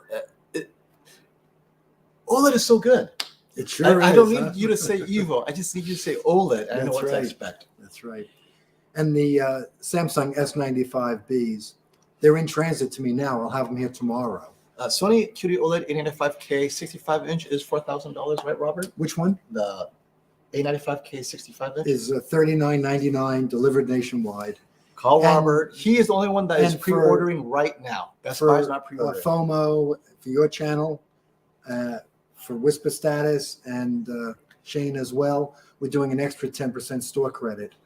Which means you get a sound bar. Right. That's right. So this is what I told and I owe you $400 when you buy the TV, and we ship nationwide. So if you pre-order the QD-OLED 885K through Robert, first you'll get it. Yes. He's getting all the first allocations. Yes. Second, no one else is pre-ordering right now. It's still too early, but Robert is. He's putting you on a list, and you get 10% credit. That's right. And he's going to pay the tax if you're outside of the state of New York. Yes, that's correct too. Shipping is included in the price. Most importantly, with that credit, you can get extended warranty from Sony, or you can get a sound bar, put it towards that. Is the HTA9 still available? They could try. They're very hard to get. We just got another allocation. We have hundreds on order. They'll give us 20 pieces every month. Yep. So they are coming in every month, but in small numbers. Thank you for saying that, Marco. I was looking for an excuse to mention the TV behind us. This is the 98-inch QN90A, and it is huge. It is huge and gorgeous. We have Brian, and the TV is extended another foot that way. It ends with me, and it ends way beyond Brian. This is we're about 3 feet in front of it, so we actually lose some size. And you guys are about 8 feet away, 9 feet away from the wall. It's huge, and and it's how much is 98A now? This 98-inch, 15,000 retail. 15,000 retail.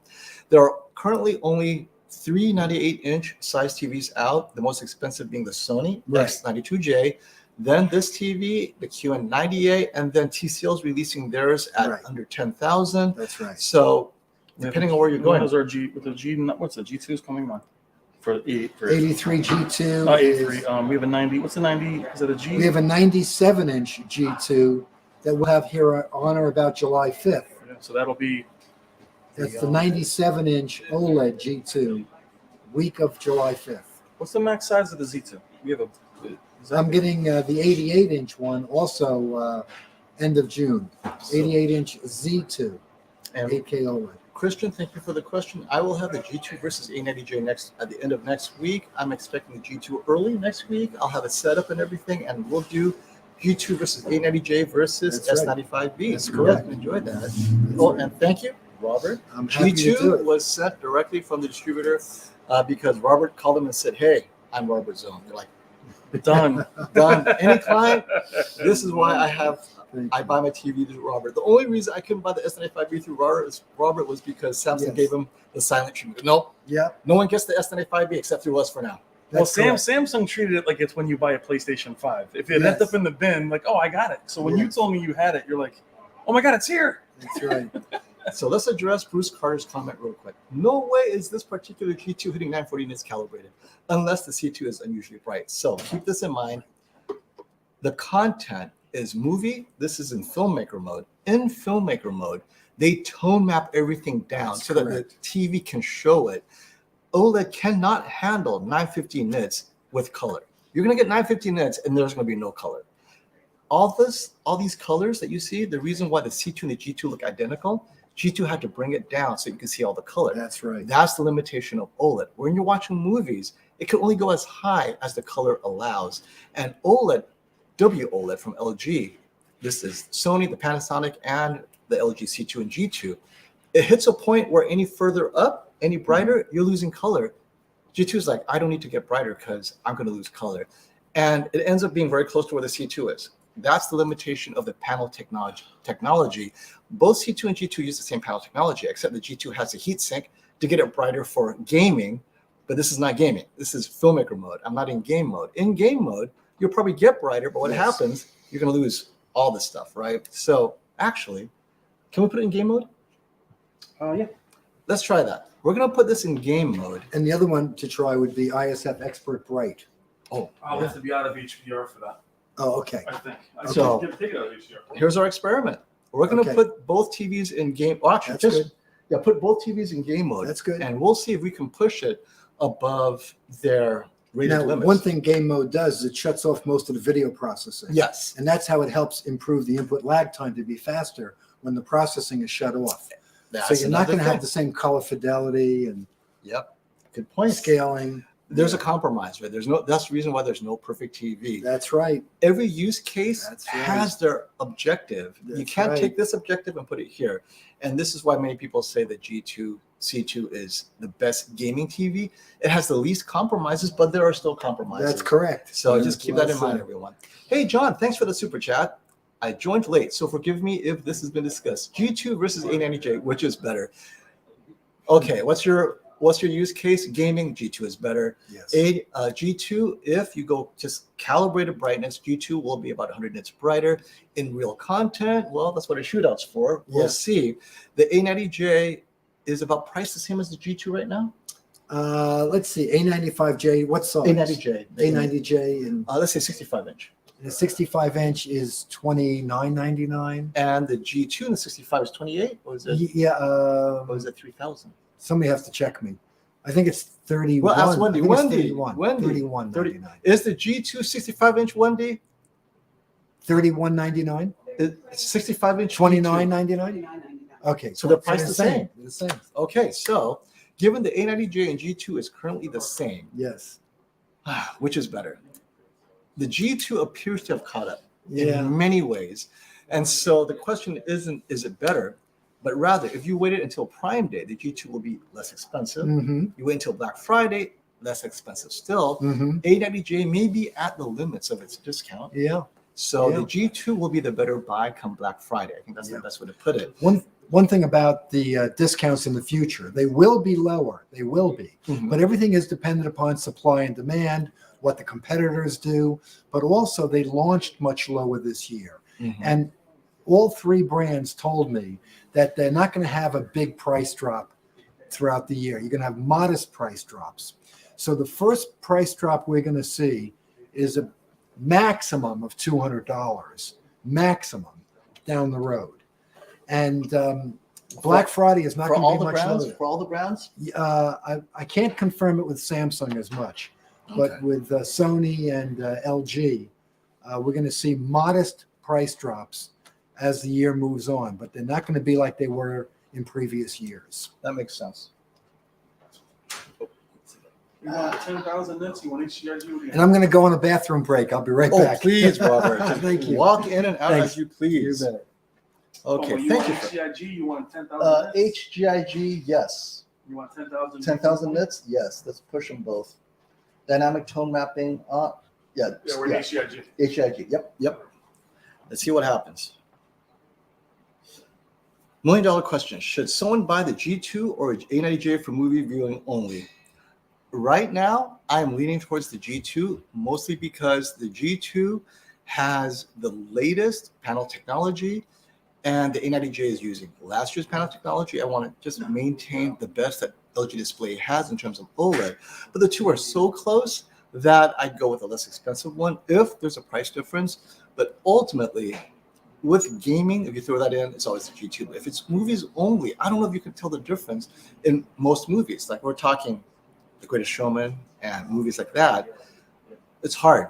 I'm gonna have to think about that. Get back to me after I compare the G2 versus A90J, because the G2 is arriving to my studio Monday or Tuesday. I'll be doing the comparisons. I'll try to put up the video sometime next week, hopefully by Thursday or Wednesday. Then we'll have at least a preliminary feel for how good the G2 is. But remember, the G2 would not have been calibrated yet.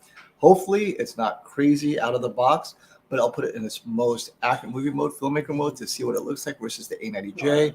But sometime at the end of May, the S95B, the A95K, and the A90J and the G2 will be calibrated so you guys can see what they all look like at that point. But yeah, can't really answer the $1 million question yet until I get both. And thank you, everyone, for being so patient with your super chats. We're just trying to get caught up here. Okay, this is. Can you believe we're in frame together right now? Me and I phone know, together. right? This is not a green screen. So we are in game mode. HDIG is enabled. We have 10,000 nit content. 10,000 nit content, and color temperature has been brought to warm 50. Dynamic contrast is disabled. So in gaming, we have that disabled. I can take it here if you want. So G2 versus A90J for movies and Netflix. Netflix is a good question. It's got some This is so you see I have a pillow here. It is so bright. So we have a skylight. The sun is shining down directly. Is it cooking your computer? No, it's reflected off my face. Look at this. I'm like overexposed. I thought you were right? snuggling. I'm like, is he snuggling? Where's my teddy bear? This is my blankie. I bring it with me everywhere I go. I'm in New York. I feel so. He's not even rocking the gloves today because it's too hot. It is. And he's from LA, and it's. I brought the weather with me. How about that? So how are we doing? Oh, we're doing great. Let me get this. Okay. G2 versus A90J for movies and Netflix. So we're talking about Netflix. Netflix is great. I love Netflix. The thing is, Netflix Dolby Vision on the Sony cannot be disabled.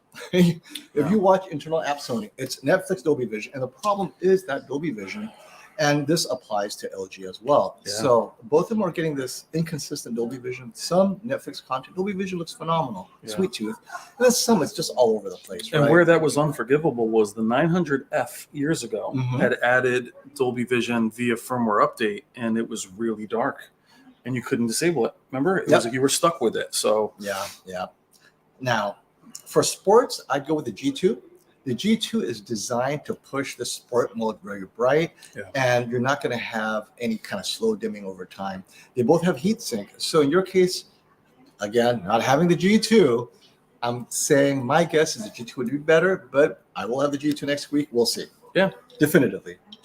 But how about you? For Netflix, just movies, Netflix, sports watching, G2 or A90J, since you have the G2. I mean, the A90J, though, kind of like, well, I have the C2. The G2's here. The A90J, again, out of the box, everything's amazing. So the A90J still, and I know people were actually very upset after we did our Samsung QD-OLED video, like, oh my God, Brian hates the A90J. Yeah, let's set the record straight. I spent a year and a half praising that TV, and then I was a shill for Sony. Oh my God, this guy. In one little comparison, I said I thought that the QD-OLED looked 3D. Oh, this guy, click off. To me, the A90J is still, I mean, there's a reason that's carried over. I mean, it's phenomenal. And for me, the A80J, I chose that over the C1 primarily for movie watching, everyday watching, Amazon Prime, Apple TV. You literally can put it on standard. Hey, here's a good question for you. Don't know if this has been asked already, but 83-inch G2 worth $1,000 more than the 83-inch A90J. If you're gaming, it is worth. It's not even a question. Yeah. And I'll tell you why. Simply because the way Sony's gaming is set up, disabling inputs, re-enabling them, Even though Dolby Vision isn't the biggest deal right now, Dolby Vision 120, there's no Dolby Vision gaming at all. And I do think the G2 gaming preset looks better than the A90s.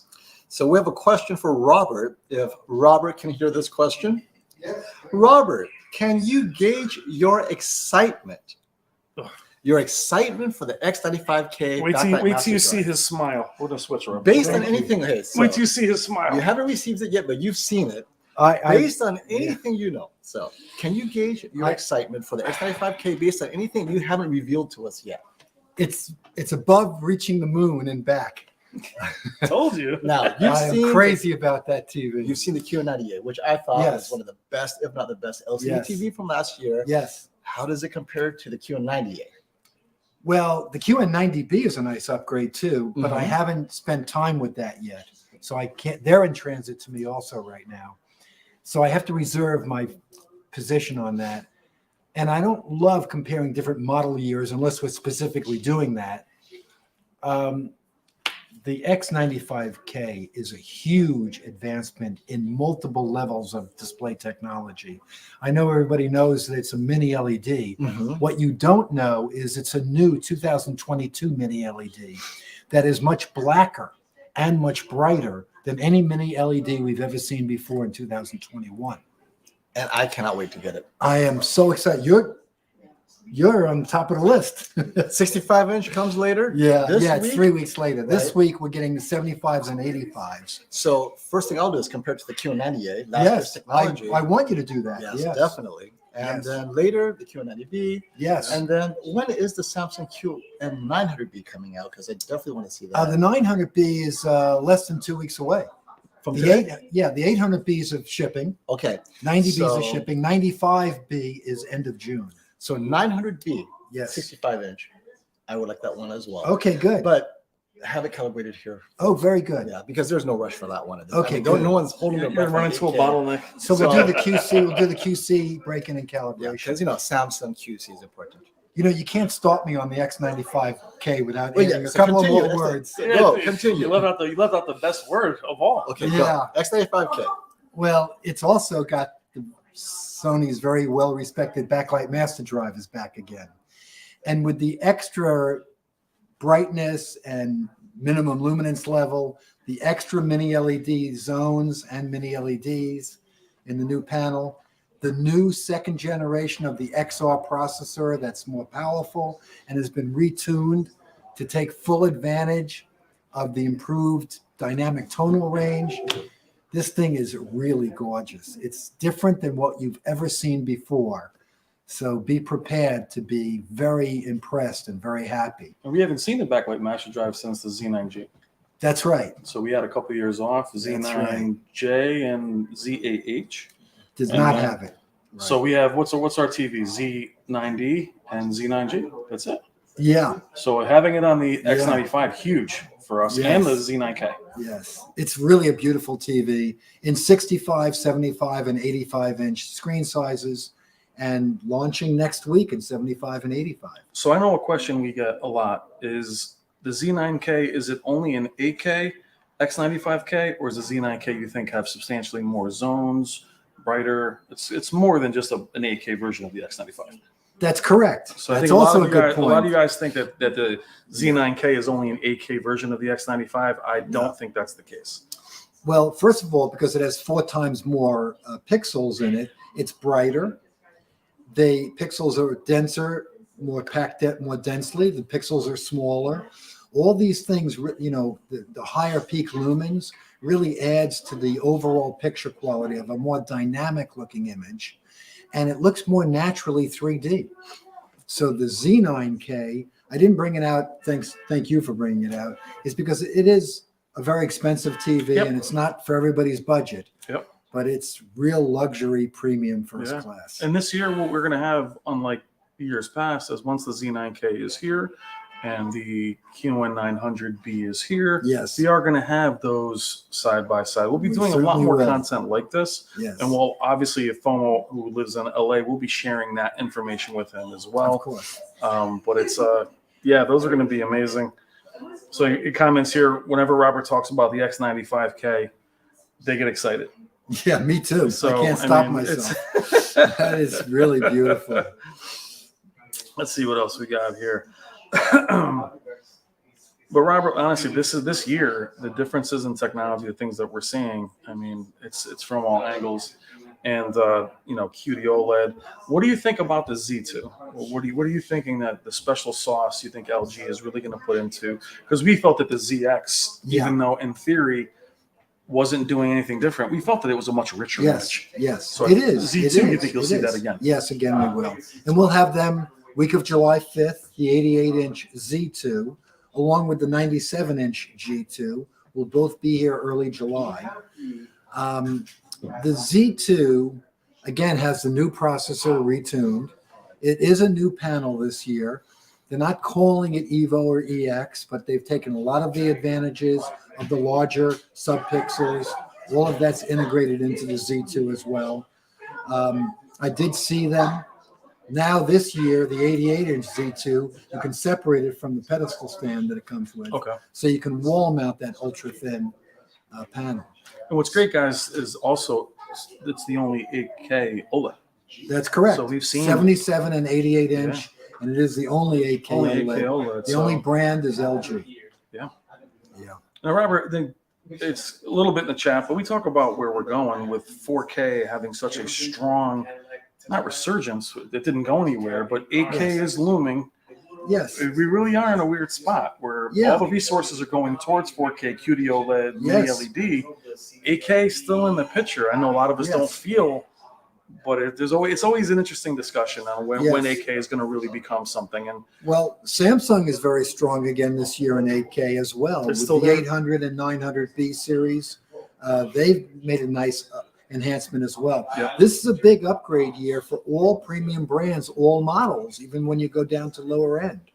Now, with all that said, and truly, if you own a modern TV and you have a great TV, so yes, they get better every year, and yes, I encourage that and speak with all the manufacturers about things that we want to see enhanced. yeah, But don't have any envy or FOMO. well, a lot of times off camera, what Robert and I discuss is panels from a few years ago. That's right. And even in private, we still say that. That's correct. So, I always feel like we have to clarify, because I think a lot of people in our communities really do hear what we say, and then they buy last year's model. And we're going through that with the A90J. You have one of the best TVs ever created. So never feel, not just the FOMO, but any kind of buyer's remorse. Because again, the situation I see with the G2, I see minor differences. But if you have the budget, That's it right. is worth it. Same with the A90J. The 80J was more highly recommended. Yes. But if you really wanted that extra build quality, same with the G2, it's worth it if you're an enthusiast. That's Very correct. important to reiterate that. Very well said. Very good. Let's see. Well, the live chat. We are on SteamYard, so we are limited here. Let's see. Do we have any questions in here? So what we have going on now is I think it's off camera. Yep. So FOMO is disable the camera. We're going to run some movie content, and I believe we're going to pause, and he'll be able to motion cap, and we'll be able to discuss some of the movies that we have. Very good. Very good. So you have some work to do, don't you? That's okay. Also, I referenced very briefly and quickly that it's a big upgrade year for all brands and all models, all series. Yeah. And boy, that is true. So if I'm a sort of a serious enthusiast, which is how I got into this business, and it's been my lifetime career and profession as well. I was a TV broadcast engineer before I started this company 25 years ago. But very quickly, I just wanted to mention things like, I hate to even say it, but even an X80K is crazy good. X85K, really fantastic TV. The X90K, to me, looks better than the X95J. Yeah. So we're going to see the X90K.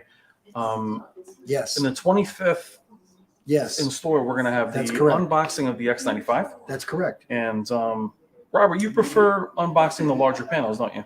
To really show. Well, I think yes. And, again, 85. I'm, sort of my little hobby. So I like the bigger screen sizes. So, but we can do whatever you want. So for those of you that are excited about the X95K, if we have one here, you'll see the 85 being unboxed by Robert, Wendy, and Leanne. And Shane from Spare Change will be filming that, bringing that to you. And then they have ordered me an X90. Yes. So we'll be covering that panel. And we may actually unbox that here in the store as well. And I may rebox it and bring it home. But it does seem like we are covering the value as well. That's why I like the C1 too. Yes. Even though it's very high end, it's kind of brought itself into this value area, hasn't it? Yeah.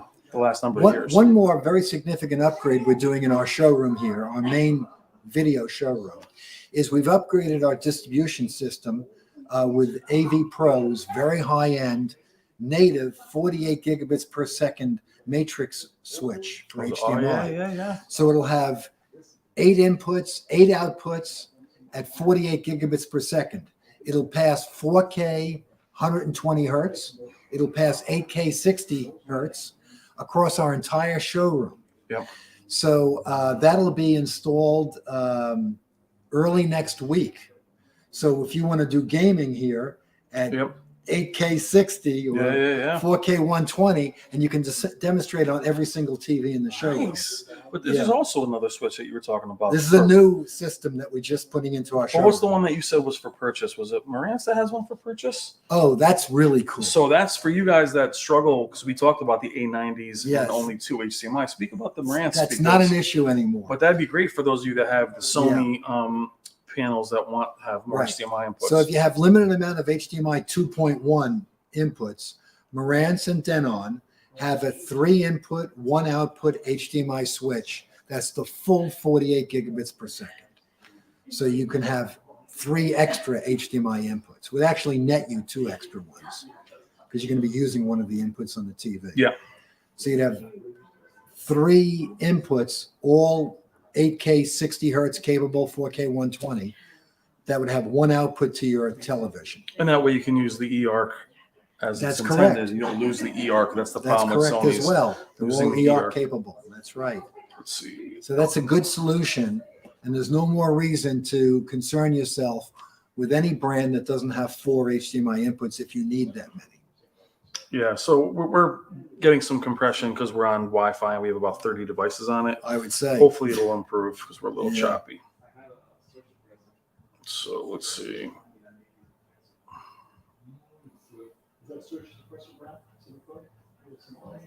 So again, the hot topic is a lot of the QD-OLEDs. Robert was able to spend time at Sony.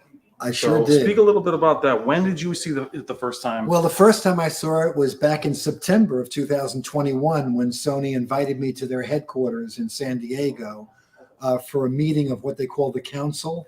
I'm one of several, maybe 3 or 4 dealers that advise Sony officially on enhancements, improvements, fixes that we want to see on current, past, and future televisions. So I work very closely with Sony engineers and Sony's product development people. So they invited me out when they had prototypes on the QD-OLEDs and all the new TVs. And we compared them with the current model year.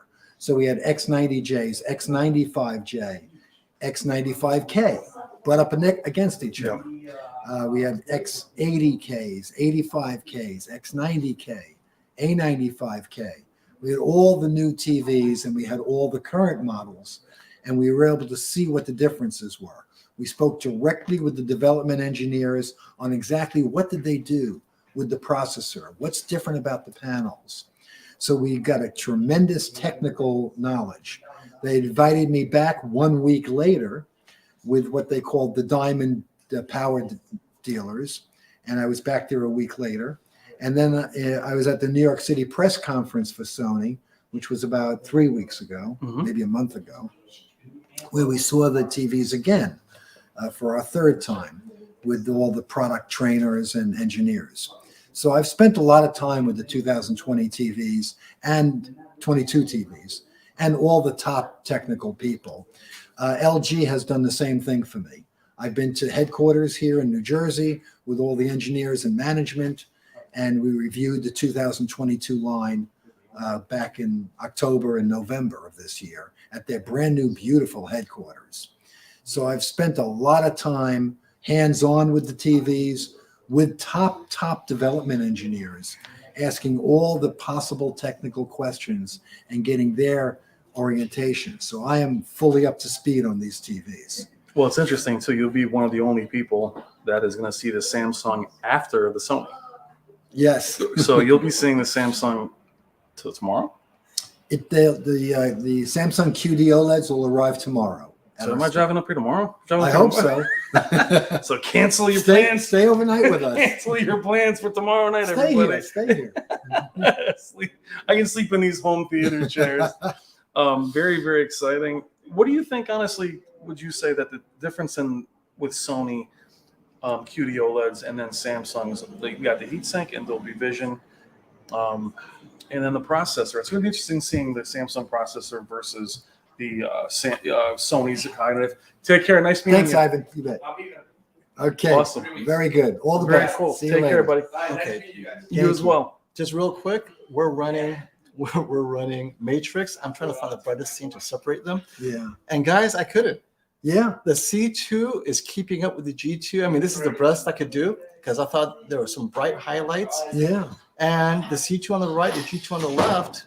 Do you see it in person? Any difference? No. Minimal. I got a scene for you. Okay. Not on Matrix, though, on Shallows. Okay.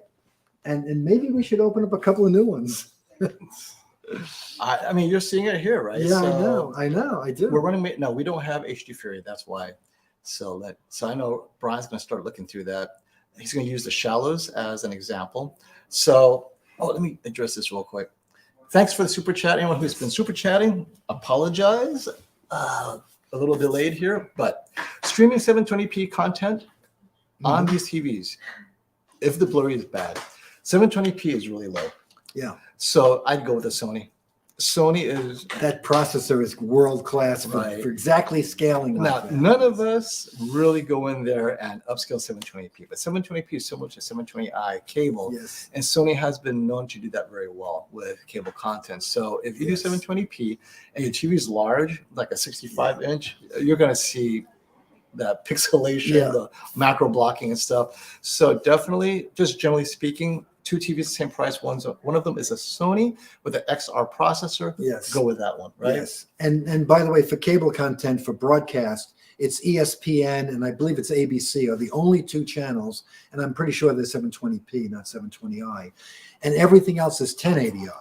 Now, Kevin's asking, will the A80K have the dedicated center channel Yes. like the A90J? Yes, it does. So the A80K can Yes, it does. can serve as a center channel. Yes. In center channel mode. That's great. Well, no, wait a minute. It doesn't have speaker binding posts. But oh, what they did do is they added a center channel into the actuators on an A80K. okay. 1 second. Let's see. We're gonna ask Robert a question real quick here. Okay. And So the A80K has a big upgrade for the built-in audio this year, not just the picture quality, where it has a dedicated dialogue center channel in the A80K. so what's interesting, so we're gonna have to make this comparison. In the Mad Max guitar scene, you're familiar with Yes. that, right? The flames. Sure. How does this G2 C2 compare with what you guys saw in the S95 QD OLED? So until we have at least the G2 of the S95B, which won't be until next week, Right. I won't be able to make that comparison for you, but I will, and then we will see in that scene specifically. I will use that scene, and we will bring that scene to the shootout Yes, indeed. because those are one of the Yes. few scenes where you have bright. Because we're all kind of sick of seeing the pan scene with a floating out in the sunset, right? So this one we are going to do the guitar scene as well as the pan scene because I Yes. think that's a good scene. Yes, But it we'll is. add more because a lot of you are watching Mad Max Fury Road. That's right? correct. But not as many of you are watching Pan. That's So, a good scene for us to have at the shootout. Yes. Thank you, everybody. Yeah, You so, especially. You bet. Classy Brian and I will start putting together scenes for Very you. good. And then we'll Very good. curate it for you. Very so that good. way when we have it set up on the Kaleidoscape, we'll be ready Oh, to that's go. wonderful. Yeah. Very good. Okay, let's see. And we'll do it in a way that it will allow you to show it on the live stream because oftentimes you take it off. So in some scenes, as long as we can keep it within a 2 to 3 second loop, Mhm. we should be able to do it. Very good. So we'll try to get that done for you guys. Very good. Okay.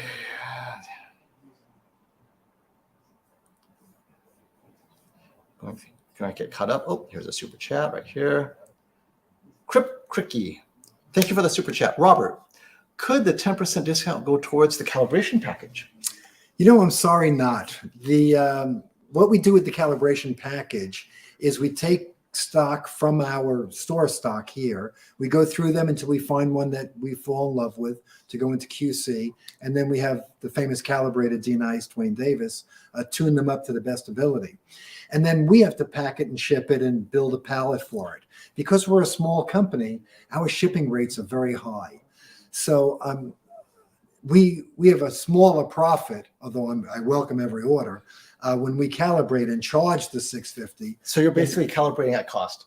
Even a little bit below. That's Okay. correct. So, and this is why I get all my Yeah. TVs calibrated. I'm taking advantage of this. Thank you. Thank you. That's my Thank you for pleasure. beating me up. That's okay. So that 10% will go towards any purchase of any product. Yes. So if you want to get a sound bar or Yes. some other product, yes, but then the calibration stands at its own because It you does. are basically passing down, That's correct. passing the savings directly. I'm happy to do it because, you know, I'm one of those nitpicking nerds and I seem to attract a lot of those like-minded do. people, which is a good thing. That's a good thing. Yeah, I found my way just getting This is- drawn over here. This is a wonderful hobby to enjoy because it's entertainment in your house. And I know everybody uses this phrase of trying to watch the creator's intent, but that is a very good statement because I want to reproduce what Martin Scorsese saw when he was watching in the screening room in your home. That's what I want to do because you'll get much more emotion out of it. Now, here's one question I think that's great is A80K OLED a lot better than A80J because it's almost double the price. I know. And I have to say the answer is no. It's not double the performance. No, it's not. As a matter of fact, what you're getting is at the 77-inch size, definitely not, because the A80J last year at 77 was the best that the EVO panel allowed. It Yes. had all EVO. Yes. Now, if you look at 55, the A80K should be a little bit brighter yes. because it's using the latest panel, That's right. A80K at a 55 and 65-inch. So if you're going 77-inch, go A80J for sure. Now, if you're watching lots of sports, lots of things where you want that extra brightness that Mhm. may be noticeable than the A80K, but is it worth twice the price? I still have to say no. Yeah. I mean, Is it really twice the price? I don't that's think it what is. maybe where he is. It's not. It's not right. No, Where or maybe in Europe. Europe. Maybe. Okay. Yeah. But no, it's not that much higher. It's a few hundred.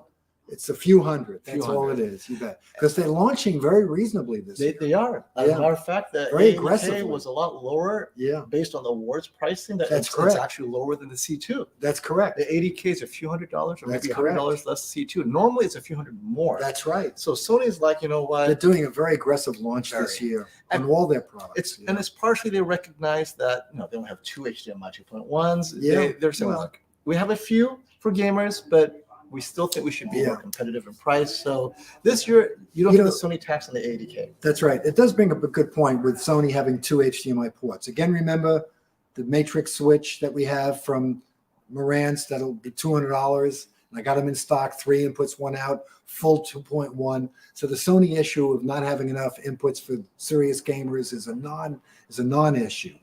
But also, just wanted to tell you, they have the new MediaTek processor this year, SoC. However, Sony purposely selected not to enable all 4 HDMI inputs because it takes memory. There you It go. takes some of the power from the processor. They want to Compromises, guys. they want to put all of their processing power into picture quality, scaling and up converting, motion resolution, color fidelity, all of the processing power, not to give you extra 2 HDMI inputs. Personally, I agree with them. I do too. I don't know if it's good or bad for sales, but it's certainly good for a video enthusiast. And Do you want more inputs? Buy a $200 Switch. Yep. Or a Switch. Not even 200 anymore Yeah, I know. You can No, get them for no. $50. on Amazon. And these That's Switch, correct. Classy and KG have That's right. tested, reviewed it. Like, Did a full 48 gigabytes. we found That's a right. full VR Switch. That's whatever, right. Just buy that. $50. $50. And So now there's you no have a- more Sony issue of not enough inputs. I don't think it's a big deal either. Yeah, and they're not going to enable 4 HDMI 2.1s. They're Anthony going has. to use the processing power for picture quality. Do you recognize Anthony Segaldo? Apparently, he bought a TV from you. He's saying upgrading from the Samsung Q9FM, which was a great TV, by the way. Yes. Ordered the LG G2 77-inch from Electronics for my living room, Yeah, and I believe it's being calibrated next week Yes. by D-Nice. that's correct. almost went with the Sony QD-OLED, but I want more than 65 inch. And I think a lot of people are making this. Get the bigger screen size, period. I agree with that. When it's that big of a difference, yes. As long as you're more than 4 or 5 feet away, you want the bigger screen size. Yeah. Good comment, Kimono. Kimono. Good comment, Kimono. Don't forget that the C2 or G2, you lose BFI at 120 hertz. So many gamers like BFI.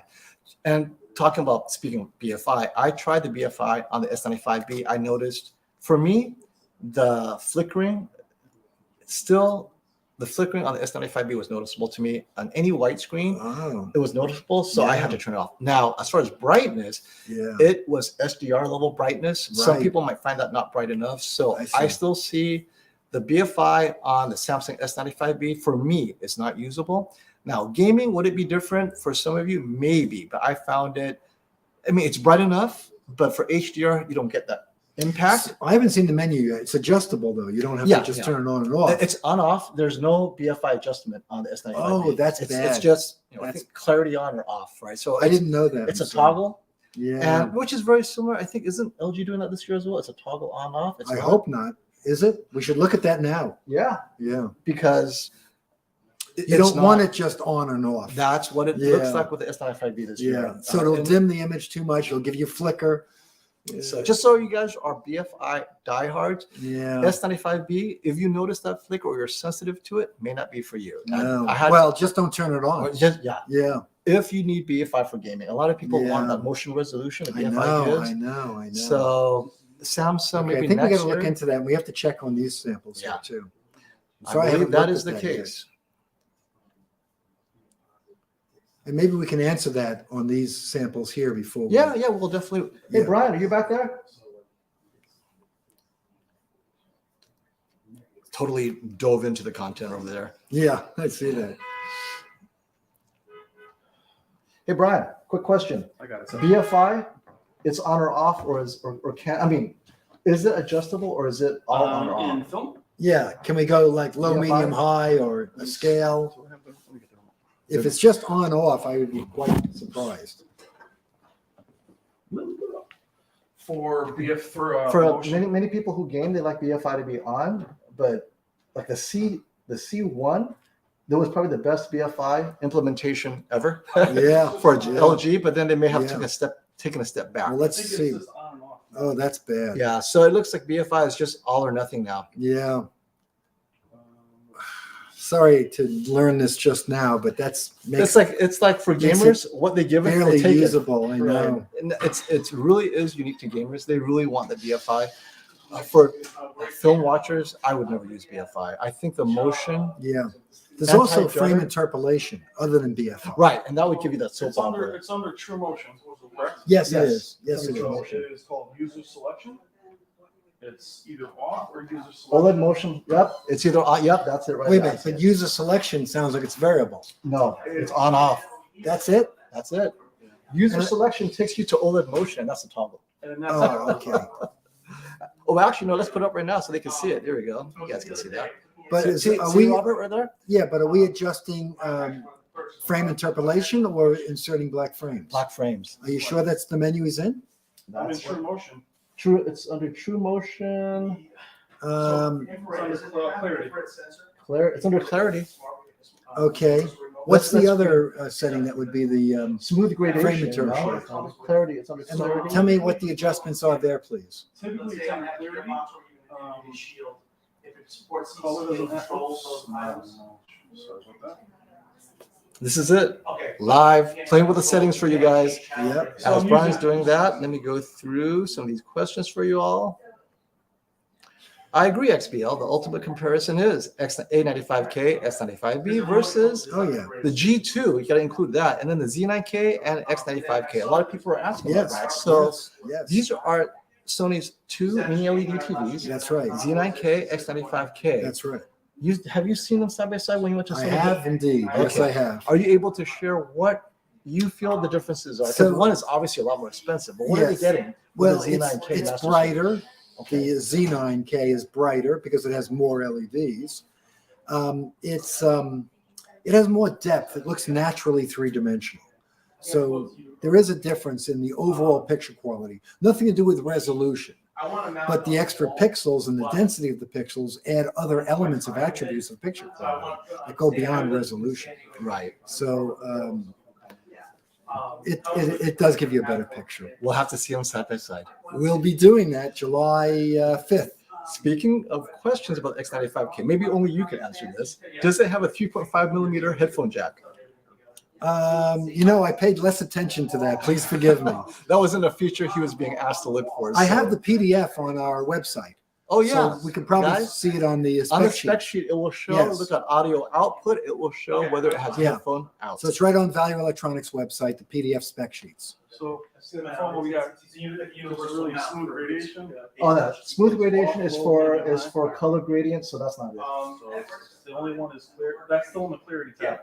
I mean, again, it's going to be temporary. Yeah, and I know Classy. If you're still there, you can confirm. I know you looked at that as well. Yeah, maybe Classy could confirm Yeah, that. for us. Classy. Is it true Yes. that we are stuck at on-off toggling Yeah. for gamers? That's it. I think, I mean, some stand-up Okay. See, here's another. Sue Paxman ordered his 65-inch C1 April 6th from Electronics, getting it QC'd and calibrated. Great value. And this is Thank what you. we're talking Yes, about. it is. The C1 It's a crazy value. and what you're saving in the price of the product, you Yes. put towards Yes. QC Let's calibration. tune them up. You Let's tune bet. them up, and you're getting BFI that's actually adjustable. That's correct. So there are some things that the C1 has, the C2 does not have. No perfect TV, guys. I know. LG could have made it perfect, I guess. And you have 120 hertz BFI. Yes, C1. that's it. Yeah. Yeah. I'll see about that. The other question I had was on the The more. C1 is on a crazy aggressive closeout sale, and there's very constrained supply.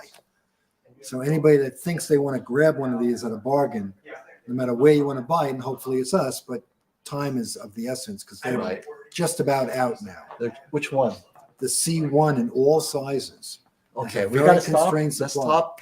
LG C1 is the 2021 model. Correct. And normally, my experience has been that last year's C series goes through Prime Day. Yes. You Not think it this may not- year. No. Okay, so if you guys want a great deal on an OLED, this Yeah. is probably the lowest price. it's It gonna be. is. It is. The C1 will They're not very get any aggressive, lower. yeah. Right. So you might as well just order it now, wherever you could find it. If you wait till Prime Day for it to get lower, you may not get that lower price. So Mhm. C1 definitely is seeing limited stock. Yes, it is. They're selling out. If you're in a C1, I'd say this is a good price. Yeah, G1's very limited as well. A Wow. little bit more, but still very tight. Oh, wow. So this is even worse. So BFI is only on off and only for 60 hertz content. So you can't even use it for 120 hertz gaming because 120 hertz content is 120 hertz gaming, 120 FPS. You can still game at You can 4K still game. 120, but Absolutely. you cannot but you can't use engage BFI. Right. And that's again for people with super fast shooters where everything is flying by. You Yeah. want that extra motion resolution. You can't apply BFI. So it's not a large market, and I can see why LG did it. But for those of you looking forward to that, get the C1 Yeah, if that's more important to you, and if fast reflexes is more important than the other improvements to the C2, because That's you're right. a gamer. The C1 would be the That's last right. generation to have it. Now, That's C3 correct. might have it, but the C2 does not. yeah. Or the brighter G1 while they're still The available. G1, They're on crazy prices the too. G1 could be a good compromise for that. And the Yeah. G1, as far as picture quality, is very similar to the C2. Yes, So that could be a good compromise. yes, indeed. That's correct. We're digging into the woods, guys. That was very well said because it's brighter, so Mhm. it's very much like a C2 in brightness. How are they to deal with? I mean, would it deal with you or with them directly? And Magician's offering a little bit of context for those of you gripping over this walk back of BFI. He's saying, unless the panel is 240 hertz, 120 hertz BFI is worthless. The new C2 Okay. high only option doesn't affect gamers who want that crisp motion. It's fine.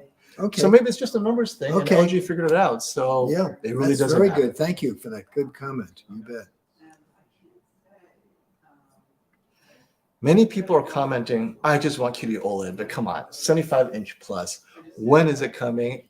At earliest, I don't think so, is late 2023, more likely than not, 2024 model. That's my speculation, mostly because Well, first of all, if Samsung sees the popularity, they may just go straight to 77 because 55, 65 is right now, the yields are really low. And they're just trying to work on the yields to get 55 to 65 up, but they might just go straight to 77. I suggest drop 55, go straight to 65, 77, and maybe the 40, 42 for the gamers. But what do I know? We don't know what Samsung Display is thinking. They have a lot of people to answer to. Oh, thank you for the super chat. George Trevino. Hey guys, I bought the LG G2 from Valley Electronics. Thank you, George. Killing it. Thank you, George. I'm waiting for it to get here. I live in a small town in North Dakota. There's not a large enough Best Buy there. Thank you for nationwide shipping. Keep up the content, guys. Oh, Thank George, you so thank you for the much, super George. chat. You bet. Thank you so kindly. And Alex Young wants to let us know, thank you for the super chat, Alex, for someone with a fairly dim room who games, loves dark movies, also those extra by specular highlights, G2, S95, or other. So S95 definitely for specular highlights and the higher overall picture level. I think it's going to look great with the Mad Max, the guitar player, but gaming remains to be tested. So you mentioned games. Dark movies, both are great, G2, S95B. However, keep in mind the G2 does have black crushing in its most accurate mode. So if you're watching dark movies, the G2, we're going to have to wait a few hundred hours because Classy is saying that They get brighter. they get brighter. They get brighter. The Yeah. blacks naturally lift, They do. so that it is more accurate. So That's a we'll good see. thing. That's right. After 200 hours on all of our panels, we'll revisit the black crushing in its most accurate mode Right. because dynamic tone mapping on, AI Picture Pro on, there is no black crushing, but now you lose some of that color accuracy and maybe That's correct. brightness accuracy. So something to think about, but we'll revisit this 200 hours in, Yes, and indeed. then we'll know for sure if there's really a black crushing issue. Ultimately, though, S95, we're going to have to wait and see whether gaming is as good as the G2, and that's going to come shortly. On the other hand, if you're afraid the S95 is going to sell out, there's always the A95K Sony. And again, we'll have to wait. Is that a gaming TV? And if we wait too long, that might sell out too. That's right. Both of these TVs are in limited stock because Samsung Display cannot create enough this year. That's They right. purposely created very little. They wanted to see how things are, Yeah. and we're also guinea pigs. They wanted to see how the guinea pigs do. Is anything going to break? And then next year, they're going to fix it, send it out. So you can always wait another year and get the next. I'd say this is the prototype generation. Next year, I believe, is the true first generation QD-OLED. We are the alpha beta tester generation. So, but by the way, I love it, even as an alpha tester. For movies, absolutely great. But for gaming, this remains to be seen. Yeah. Be patient. The Samsung Display, which is the sister company of Samsung Electronics, like LG Display is the sister company of LG Electronics as well. They've been building QD-OLEDs longer than we know because they gave them to Sony about a year ago to do their testing and evaluation and to develop their processors. Sony's working closely. And with I them. saw them in September of 2021. I saw Sony A95K in September. They won't be out until end So, of May. For many But of I you, was looking at them in September. many of early you who September. just joined CES 2020. Yes. It was being shown off to many of the journalists and Yes, insiders like yourself, that's and of right. course Sony. They introduced it for the first time at CES Yes. 2020, That's right. and Sony was there specifically to see if this is something they want. And over the course of that year, That's the correct. TV display technology actually got brighter. Yes, The indeed. first generation was very dim. And they went back to the drawing board. They did what they had to do. And apparently they did it well enough Yes. that Sony says, we'll take it. This is our new Master Series. And then That's Samsung right. says, we don't even need a heatsink. It's so good now. So Samsung Electronic has it without a heatsink. And Yes. I love it. You saw my videos. It's bright enough for sure. And I think if anybody's interested, in your email, I listed all the differences between the Samsung QLED and the Sony QLED. If anybody's interested. Oh, yeah, the in learning about that. QD OLED. Both QD-OLEDs, what the differences are. between I'll them. do a dedicated video going over Yes, that for there, sure. there are a number of Definitely. differences. Okay. With all that said, and Sony's got some nice advantages, All that's no shame in having a Samsung QD-OLED. They are crazy good. So I wouldn't, again, this is for nitpickers. This is for serious enthusiasts that are willing to pay the extra price for a nice moderate enhancement. And I'm seeing if I can add this screen. On your side, you mentioned if you get a new you get 5% off towards something with the warranty or something. Okay. What I'm trying to do is going to show you guys the Spears and Munsell's montage. if Oh I my gosh, can. this is crazy. And you have permission to do this. This is not released yet. Yes. Oh my gosh. trying to Thank find you, a way. Stacy Spears. Thank God you, bless Stacy. you. You're awesome. And Don Munsell. Thank you both so Stacy and much. Don, thank you so much for Yeah. sure. Just have to figure this out. Here. Oh my goodness. This is crazy that you're doing this. Hoping this works. This is the most highly anticipated Update? Yes. update for reviewers, for calibrators. This is Much needed. a treasure and much needed, you bet. Yeah. And I don't know when it's coming out. It's not out yet. Hopefully This is this the summer. first time. This is the premiere of any kind of information that you're going to have Yeah. on this. Yep. Very That's kind right. of, very kind I'm of. trying to these get people. this loaded. It will be. This is crazy. That was unusually kind and generous of them to let you showcase this. So this new one is supposed to be. I'm trying to get it to play, if I can. Okay. Not yet. I'm going to see how I can pay by right there. And don't worry if you accidentally leave it behind when you leave today. Biggest VIK. I know, right? Oh, here it is. Let's try this. AR. WAR. It was this one. 40. Oh, there it is. I see it. ANA Street. Here you go. Here it is. Oh, how wonderful. Okay, so I'm gonna try it from the beginning. Oh my goodness. Zip code is 10707. If it'll play. Hopefully. It worked before though, right? I know it Yeah. did. It did.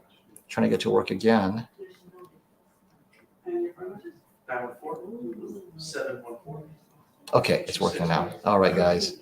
We're gonna try to share this with you. Very nice.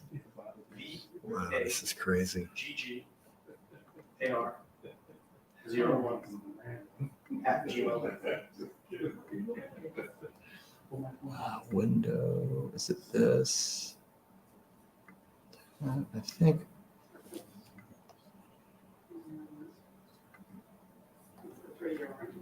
Five.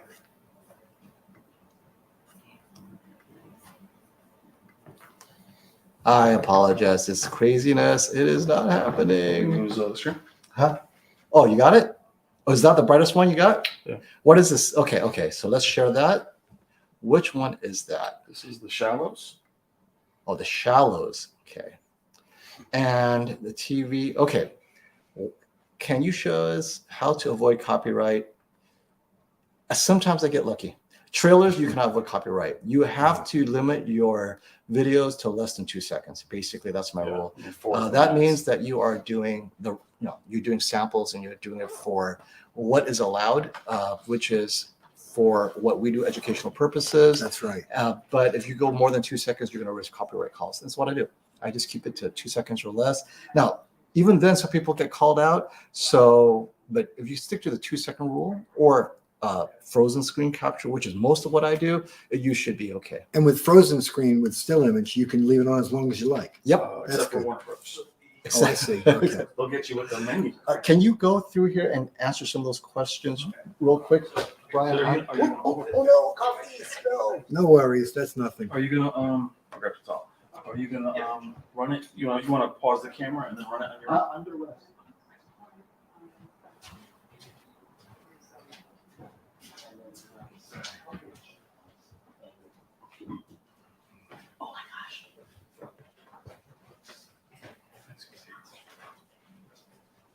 I think I have to disable that camera.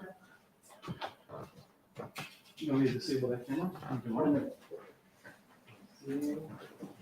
Oh, it's nothing. Nothing. Don't worry about it. Pauline, I don't mind it at all. Please don't stress anything.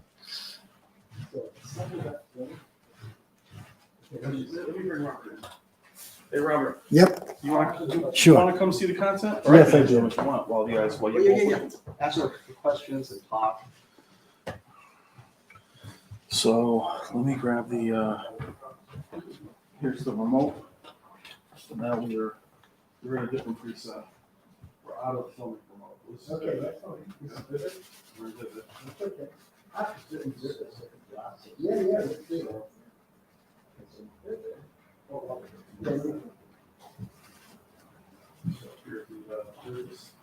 Settings remote, and then there's a platform more. So if you want to go back to my missing cells, it's the oil. I'll just speak it. Okay. Yeah, you can have the. Yeah, I got you. So there is a little concept. A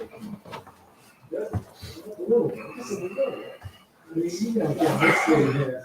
What's up, guys? Sorry about that. So what we have going on in the other room is we have the Shallows playing. That'll just try out, my friend. Let's see.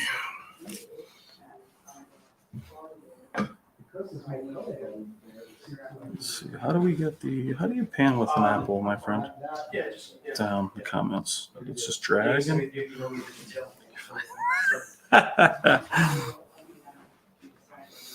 Yeah, Bruce. The copyright Yeah, I mean.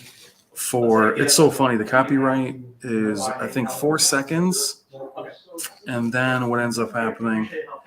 So it's like 4 seconds, but I remember I did a Jaws review, and they actually got me for paused the menu. They got me for. How you guys doing? You guys enjoying the show?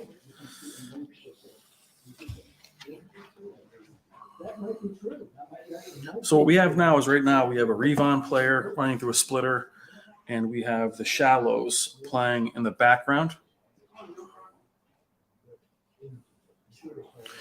Yeah, so if you go to the beginning of that scene, when she shoots it a little bit further back, FOMO. Hold on one second.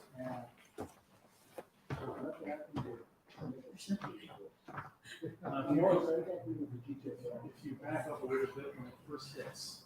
All right, no, this is pink. I like seeing that pink.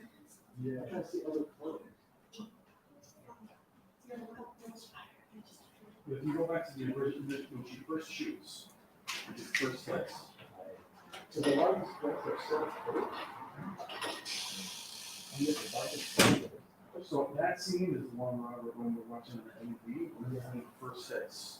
OLED really can't match it, so it's when she first activated that.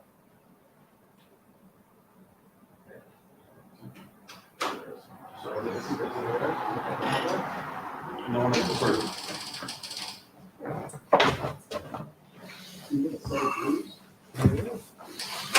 So we're running Shallows. I think we should auction off this unusual this too. This is and Don't go crazy. right. One of my kids will do it. Oh, they won't even. Oh, this is beautiful. My son just got a new house. This is a great TV. Oh, please, I hope he's not listening. No, let's continue. Okay, this is great. Right here. You have shadow in the frames. That's right. Let's see. And beautiful. I gotta go back up a little bit. I know. It's beautiful. Jay Frank, FOMO knows more about what the TCL mini LEDs are going to look like. I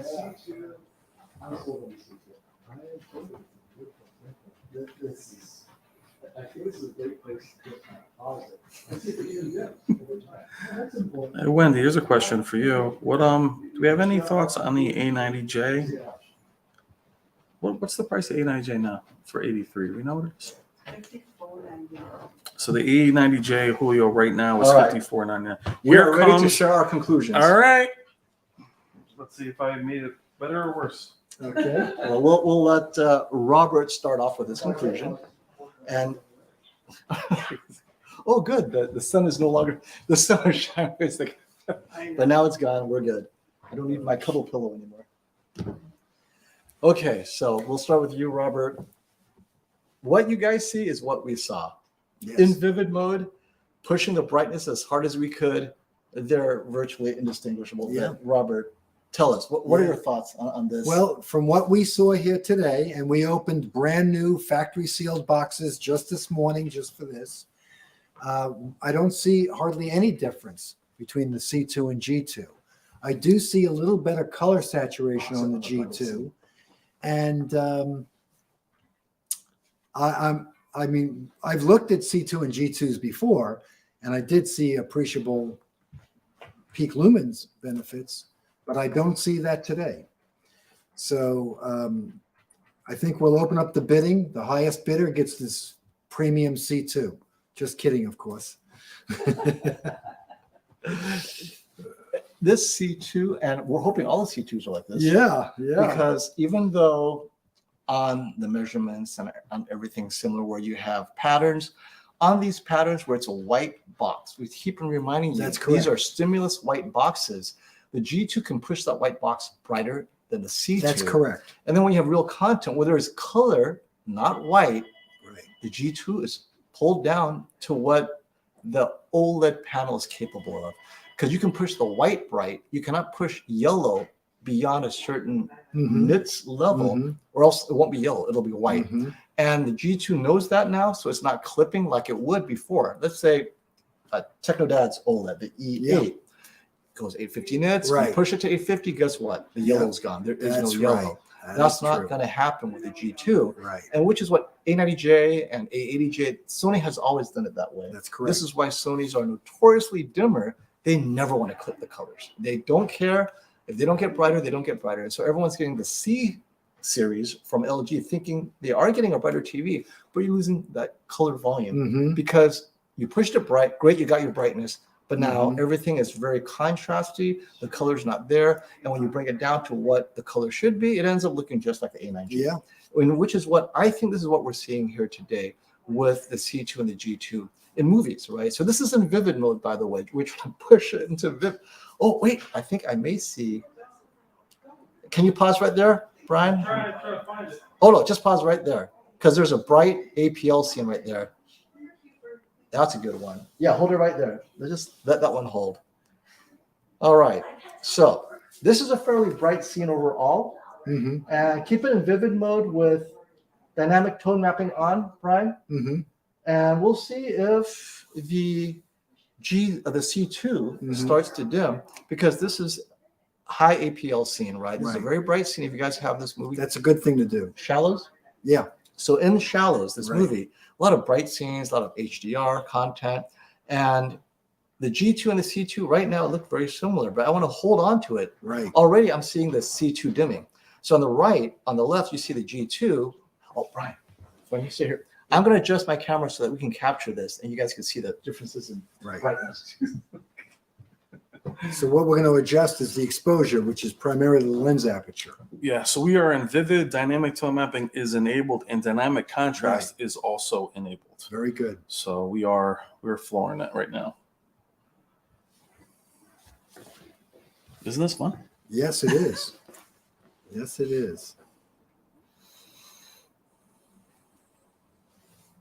So what we're also testing for right now is the average picture level brightness. If it's Yeah. if APL is kicking in Yeah. or not.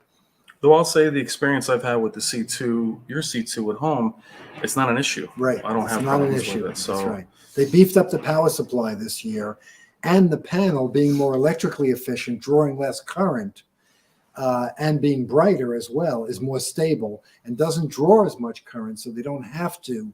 yeah, I don't see. They don't an have issue with to. They were protecting. People think it was because they were protecting against burn-in. They were really protecting the power supply from being overstressed Yeah. by trying to do full field high peak lumens. Yeah. The power supply couldn't sustain it for long periods of time. That's not an issue with the more electrically efficient panel and the bigger power supply. So ABL is something from the past. Yeah, We can which just- is we can talk about it in history books. yeah, which is great because that that comes into after burn-in fear, then the ABL fear, Yeah. and so I think I want to double check to make sure. Brian, the C2 actually has more color volume than the G2. Now it's even worse. Oh, really? Brian, can you put it in filmmaker mode? Because what you guys are seeing Well, here, Vivid might blow it out. Can I have the Yeah. see that? put it in filmmaker mode because in vivid mode, the C2 has more color volume. Then We the got a G2. world-class C2 over here. So I don't know how to explain this. So the G2, what you guys see, what I see, because wait a minute, it looks like the G2 has less color volume in that Yeah. area, right? That's right to the right, top right-hand corner. There's more color in the C2. I thought, oh, maybe because the G2 is a bit too bright, and I'm washing out because I go back. I go, wait a minute, the exposure is fine. There is more color in the C2. It is not because it's brighter. There's less color. So we're going to take it out of vivid mode, Okay. put it into filmmaker mode to see if Very good. we have the same issue. And so let's talk about the color itself. So this is like a teal blue color. So Yes. the blue normally cannot get too bright before you Mhm. start losing blue. Right? As luminance goes up, blue is the first to go. Yes. And it doesn't surprise me, but here we have this. Okay, so this C2 is a world-class C2, by the way. It sure is. This is a world-class C2. Has that been spoken for by anybody? Not yet. Because we literally opened it in the box. So if you want to get a C2, you want to get this one, Yeah. go ahead and call Robert. I don't have it. And is this in filmmaker mode now, Brian? So Brian's going to put them both in filmmaker mode with the dynamic tone mapping off. I want both TVs That's right. to have its most color accurate, most That's color correct. volume. Let the processor do the magic, and then we'll see what happens. But as you guys are seeing, the C2 is, Yeah. it's not embarrassing the G2, but rather it's matching the C2, G2. G2. Yeah. And in this scene, it actually exceeds it in Yeah. color volume. And once we get it in filmmaker mode, I'm going to send Robert back there. It's in to- Filmmaker? Yeah. It's yes, they're both in filmmaker now, and it got even worse. The G it didn't help the G2 at all. So this is crazy. Yeah. And Ninjishin's saying this is why we calibrate before comparing. I understand. That's right, because maybe the G2's white point is off. Well, I don't know if calibration is going to help this. These are different samples. Maybe okay. So let's do this. We see it here. Mhm. This is worth D-Nice's time to calibrate. Yes, it is. Because with these two TVs, great point, Ninjishin. Yes. So Matt mentioned that when you don't calibrate, maybe the C2 is pushing blue. Yeah, Maybe it should be white, right? that's right. Maybe there shouldn't be this much blue in the scene. Maybe the G2 is correct.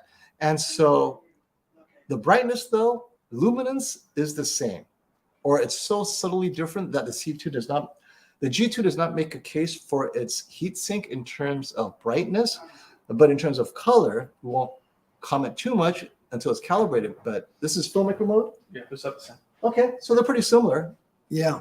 So what I want to do is I want to leave these running so that we can see any dimming. and let them get their 200 hours, but also for that. And also I'll have a D-Nice calibrate both of them and measure all the peak lumens, the differences between them. And then I'll come back on this thread, on this video, and I'll post what the results are from these two TVs. Peak lumens, Yes. color fidelity, I'll post Yes. all of that. I'll even post the calibration reports if you like them. Yep. And low to high saying he saw the G2 was noticeably brighter on the last stream. Must have been bright stream. If it was gaming content, the G2 will be noticeably brighter. Yes, that's because true. the G2's caps it at 1,000 That's nits right. in HGIG, whereas the C2 is capped at 800. So That's that would make correct. sense if the source is 1,000 or higher. That's You're going to correct. get more on G2, but we're talking film content Right. where the HDR is graded, and in filmmaker mode, both TVs will pull it down so that the colors don't clip. And that means the limit is the OLED panel technology itself, correct. which both TVs share. It's the same OLED panel technology. Yes, it is. And this C2 appears to have the new OLED panel as well. Yes, it does. So this is a pretty good C2 actually. In terms of brightness, once it's calibrated, it'll be a phenomenal C2. So if you guys are interested in a 65-inch C2, and this is the one you want, it will now be calibrated. You cannot get it uncalibrated because I think D-Nice needs to come in, Right. do his thing, Right. and then tell us which was closest to color accurate out of the That's box correct. first. And then that would tell us a lot of things and whether one of them is truly off or not. And once the calibration is done, would you be able to leave that up? Yes, and I'll send you the pre and post calibration reports as well. Let's do that. Let's leave that up. And then Brian will come back. And film it as And well. film it. That's excellent. So Brian will. And let's see what the differences are after calibration. So Brian, That's the brilliant. game is D-Nice is I've heard gonna it help all. with him. There you go. So Okay. on his stream, Brian's going to tell us, because right now Brian sees the difference, right? Yeah. And so in filmmaker mode, as you can see, it's very similar. It appears that maybe the G2 in filmmaker mode Yeah. It looks the same as it did before, Yeah. whereas the C2 looks a bit more like the G2. And if this G2 is below the normal oh, well, no. peak lumens, we would reject that. We wouldn't sell that to anybody as a calibrated TV. And Alex Young couldn't say it better. Panel lottery is a B. I know. You don't know what you're going to get. It's like life is like a box of chocolates. Yeah. Panel lottery is like a box of chocolates. You don't know what you're going to get. But Bruce thinks that Sony's still king. So Okay. Sony also subject to panel lottery. Now it's supposed Yes. to be less of it if you get the Master Series because That's correct. they've been a little bit better, but it also is still subject to panel lottery. That's correct. And how is the motion on LG versus Sony TVs at this moment? The G2 C2 with a new processor appears that LG is caught up. This is what many observers are seeing. I don't have the G2, I can't say, but Class C says Yeah. good enough. What do you I have not tested motion resolution to know that for sure, but one of the biggest advantages on the new A9 Gen 5 processor, which is LG's new processor, is the improvement in motion resolution. So that is one of the biggest upgrades. Scaling is better, up conversion is better too. And to add to that, the S95B, when I set it to my preference, right? So the A90G is already on my preferred setting with the motion flow set to 1 and the Cinemotion 1 set to high. Mhm. On the Samsung S95B set to 3, Mhm. judder, anti-judder set to 3, identical. I ran the Spears and Munsell ticker tape, Wow, identical. fantastic. So Samsung's definitely cut up for my taste. That's It may great. be still too much so for Classy because he sets his Cinemotion down to like low. And I don't know if Samsung could catch with that anti-judder, but for the way I set it, the Samsung has definitely caught up. I was completely happy at 3. I watched all this different content and it matched the Sony. There was no issues for me. So as far as movie content, Samsung's caught up, which wouldn't surprise me then that the G2, C2 has caught up as well. So for those of you concerned with motion, I think any of the major brands, their best processor for their flagship TVs, Yeah. you should be happy. And we're talking about motion resolution without enabling any of the soap opera or Right, about right. This black is frame the insertion. minimal, to me, Right, non-noticeable. right soap out of the opera. box with none of that enabled. Yeah. And yeah, a lot of people Last week. like Classy and Ninjushin are absolutely no soap. And for me, Yes. at a motion flow of 1 on the Sony and a Cinemotion of high, I don't notice the soap, but some do.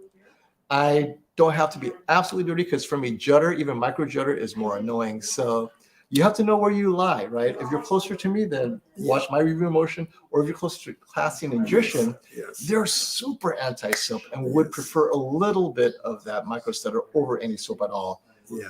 We're kind of extremes. Then you have everyone in the middle. What? There's motion. This is beautiful. Well, one thing to add to that, this soap opera look happens mostly when you're watching film content, something that was a movie that was shot on film. So Netflix movies, things like that, Blu-ray movies. If you're watching video from broadcast, that's sports, it was captured on a camcorder. It's already video. It never was converted from film. So you can turn up your black frame insertion, particularly your motion interpolation, without introducing digital fake soap opera, because it already is digital fake soap opera. So That's the whole library too.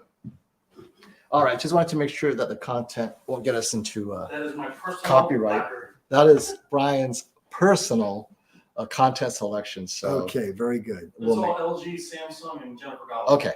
Oh, I see. Good. So here you guys Beautiful can content. what Beautiful. picture mode are they in? Listen to the. Vivid mode. Put I'm them breaking in it. in ISF bright. Let's try that. Unless I'm in SDR. I can't. So ISF bright is a bright mode that's much more accurate than vivid. I'll have to put it on an SDR for that. Okay, that's fine. At this point, we're just gonna have fun because scene after scene, they've been indistinguishable as far as Yes. peak specular highlights and Yes. stuff. And that says a lot because no amount of calibration really is gonna add the difference back. Yeah. Because they are so close. At this point, with these two particular TVs, like many have said, it is a panel lottery. And in this Yes. case, the C2 won, the G2 lost. As far Yeah. as luminance, panel lottery affects 3 things. You got vertical banding, which is a defect. That's correct. And then you have a brightness, which is not a defect. As a matter of Yes. fact, no manufacturer will say, well, it's not bright enough. Yes. We never promised you 950 nits. What are you talking about, right? So you're going to get a 100 nit swing, plus or minus, on any TV. So if you get a C2 with a 100 nit swing up, That's and right. a G2 with a 100 nit swing That's down, right. guess what happens? Yep. What we have That may be what happened here. I'm just speculating. we don't know, But but it's not a D-Nice bad guess. It's a good guess. will push them both We'll know. hard We'll with get the down to the bottom stimulus, line. and we will know for sure if the C2 is unusually bright. That's correct. That's what I'm hoping, because if it isn't, then LG's got a lot of explaining to do. Because on this content, out of the box, with the settings, what they are, is indistinguishable. And for many of you, that's a great deal. Yeah. You might as well just go for the C2 until we find gaming, with exception of gaming, we talked about Yes, it before, that's HGig will be brighter on the G2. So gamers out there, yes, the G2 should be brighter, but non-gamers, I don't think there's a case to be made for the G2 for just regular HDR content, like Well, it's Yeah. normally brighter. So although we're not seeing that today. normally So- brighter. So when you do have a higher dynamic tonal range, a bigger contrast ratio, you will have a benefit when you're watching 4K HDR content. And of course, if you have a high ambient light room as well. But separate from that, if the room is black and you're watching 4K HDR, you're going to like the bigger dynamic tonal range. So, Yep. Tomo, you want to show, right now we are in the LG SDR. LG SDR? So I'm going to just show you the settings that we have. So we are in, You know what? That's a good idea. Put them both in SDR and max brightness, because on, SDR and max out the brightness. I'll show the settings right now on camera. They certainly look quite different right now. Yeah, well, maybe if they have SDR sports and you Yeah. max out the brightness, the G2 finally has a reason We'll to see. exist. That's right. There is no death. So remember, they are measured the same because they are the same out of the box in terms of pixel brightness Yeah. is 80. So they can see it on camera. SDR content, and give it max brightness on both TVs. You want auto dynamic contrast enabled or not? We want to give the G2 a chance to get as bright as it can get on the same content as the C2, and see if it can separate themselves for use cases where you need Yes. that extra brightness And and pixel brightness to 100 and it's 80 out of the box. max out all the brightness settings. Okay. We got to try, and Yeah. it needs to be burned in anyway, or That's not burned fine. in. It needs to be broken in. That's okay. We don't want to burn in anything. I know, right? In audio, you call it burn in, and here you call it break in. That's right. And many are saying that QD-OLED, they noticed the whites are a lot cleaner. I did notice that as well. Yes. And we all talked about this. WOLED is a set of compromises to make sure the OLED does not burn in. They could make OLED perfectly non-tinting with direct RGB, but Samsung tried that and had a heck of a time keeping their blues running, getting burn in, and so Samsung Display just gave up Right. and just developed QD-OLED, That's or right. QLED, Yes. and gave up on OLED because they could not get their whites perfect. They did not want to get the blue tint. They did not want to deal with it. LG kept at it, and their earlier TVs did have burn-in issues, and blue tints were a lot worse. Now it's only a slight pink tint with, I'd say, essentially no burn-in risk unless you really are crazy with it. But other than that, it still has the blue tint and the pink tint for those who are sensitive to that. The QD-OLED doesn't have any of that I've noticed. So Right. those of you who have the Alienware or the S95B, a lot of them are getting it this Yes. week. Actually, a couple here say, oh my gosh, this is the best TV I've ever seen. And they have an earlier C series. It is a cleaner color.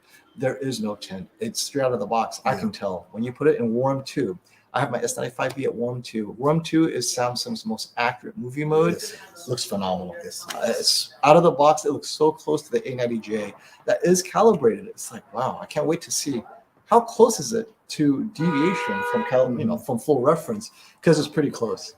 So we are at pixel brightness 100%, Uh-huh. black level is 50, auto dynamic contrast is high, deep brightness is high.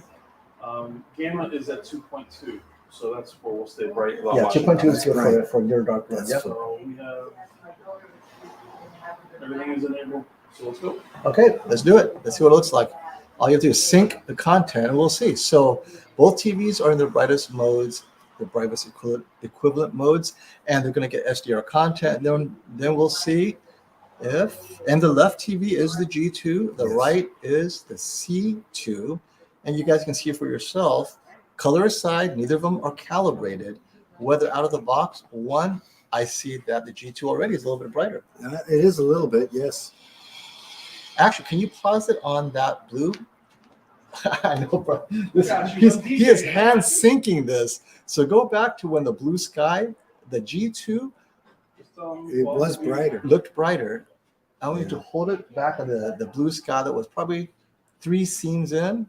Already we saw a slight Yeah. difference. So this is the G2 saying, okay, Yeah. okay, keep on going, play. I'll tell you when to pause.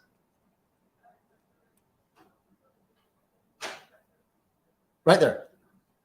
Stop. Okay. Pause right there. And Yeah, the let's hold G2 is that. brighter. G2 is brighter. Yeah. All right, let me go in there and fix my exposure. Make sure we capture all that. You notice the G2?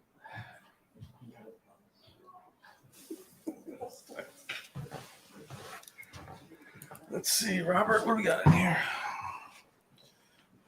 Okay.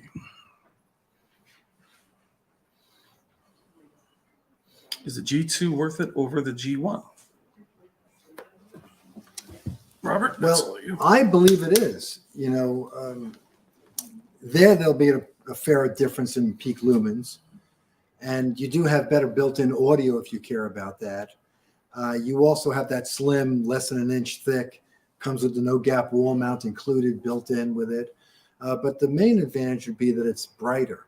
It also has better built-in audio. I think we mentioned that. And the processors, definitely. No, they're the same, really. Oh, it's the same. Yeah, as the they are. G1? It is tuned differently because of the higher dynamic range, though. Is your camera unplugged? It did. Yeah, it didn't. I can unplug it back. Let me share. Yeah. Well, go to share. Yep, I got you. Should be back on the share. Yeah. And Wait, your glove is there. extra camera. And choose instead of FaceTime, you go down. That one on top. Hopefully, is that the one? Yep, that's the one. And then video share. Stream, and then just drag that over there. There we go. Nice. Oh, beautiful. There we go.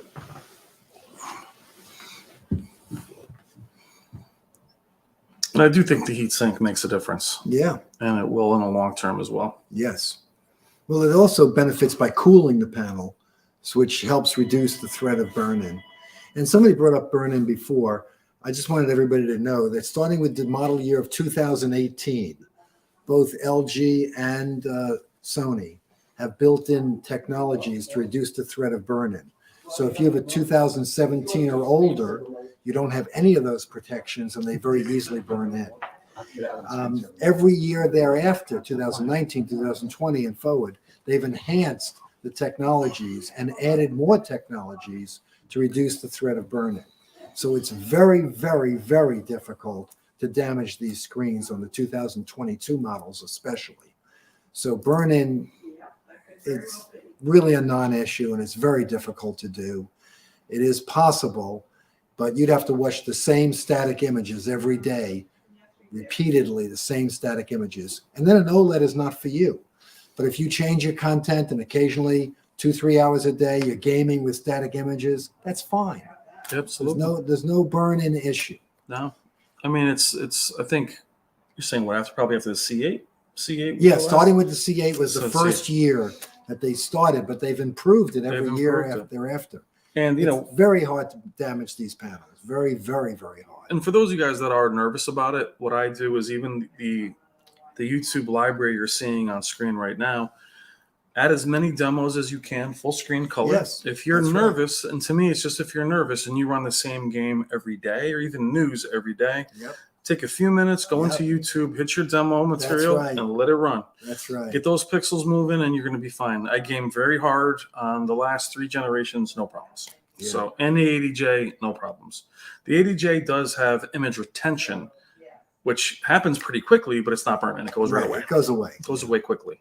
Yeah. So, now what I say, like we did with plasma, don't try to hurt it. Yeah. Like, don't try to burn it in your panel. Yeah. But Ratings did a great test where they ran like thousands of hours, and they really came up with some. Yeah. Let's see. But all they ran was static images. They didn't. That's mix all up they the ran. content. Yep. Yep. Yeah. You can burn an LCD television then, if you try hard enough. Really? Yeah. Yeah. Let's see.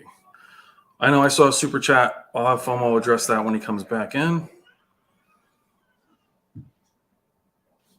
I own a BX. To add insult to injury, the C2 is actually slightly brighter.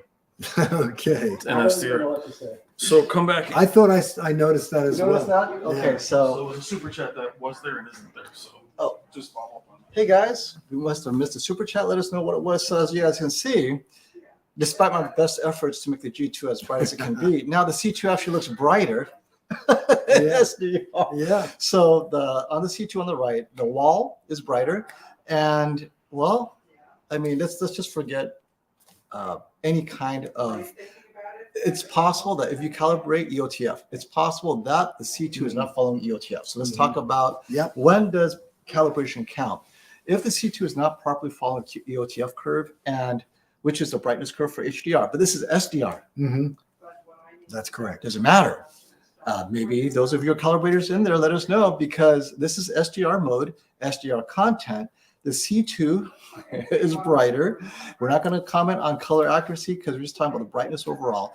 Both TVs are raised to its max brightness capability in all points, right? Maximum luminance, maximum pixel brightness, everything. And the C2 is not just matching it. In this scene, it's actually brighter. Yeah. That wall on the left of the scene is brighter on the C2. I lowered my exposure so that you guys can see that That's difference. And I'm seeing it. Yeah. And if Robert, you should go in there and look. Okay. Also, again, I'm going to calibrate both of these TVs, break them in thoroughly, and we're going to take all the peak lumens measurements, color volume, color accuracy, and I'll post all of that, and I'll send you copies of the pre and post. Because So we'll see if there's a problem with one of these. it's possible that the C2s are out of the box punched up. Yes. But if they do that, Yes. it's a disservice to the G2. Yes. That's right. LG, if you're going to make one super accurate and you go Samsung Vivid on the other, you know who's going to buy what? Everyone's going to buy the C2. That's correct. I would. That's correct. Because then they're going to say, why should I calibrate? You just made my TV sucky. Yeah. Yes, it's color accurate, brightness accurate, but this is SDR mode. So you tell me, guys, if the C2 is artificially punched up. So here's Classy's comment. If it's SDR, you max out OLED brightness, it's going to clip and raise the upper mid-range. That's right. So both of these That's right. TVs, that's what we wanted to do. That's we right. wanted to clip and raise the upper mid-range. That's right. Which TV can handle it at the max brightness setting.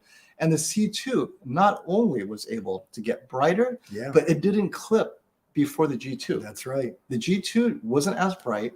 Again, it could be more luminance accurate, but it did neither TV clipped that I saw.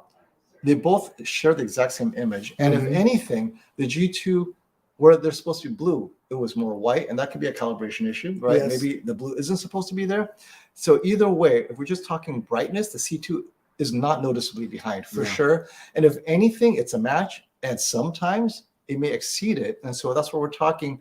It's possible that this C2 panel lottery being what it may be, could be punched up higher than it should be. Yeah. And calibration will bring it back down. That's right. And maybe you don't want that. Maybe you want Yeah. D-Nice to punch it back up. That's So right. that's something to think about, because Yeah. I know many people don't like calibrating because Yeah. they go, wait, I had it calibrated. Now it's not Right. bright enough. That's right.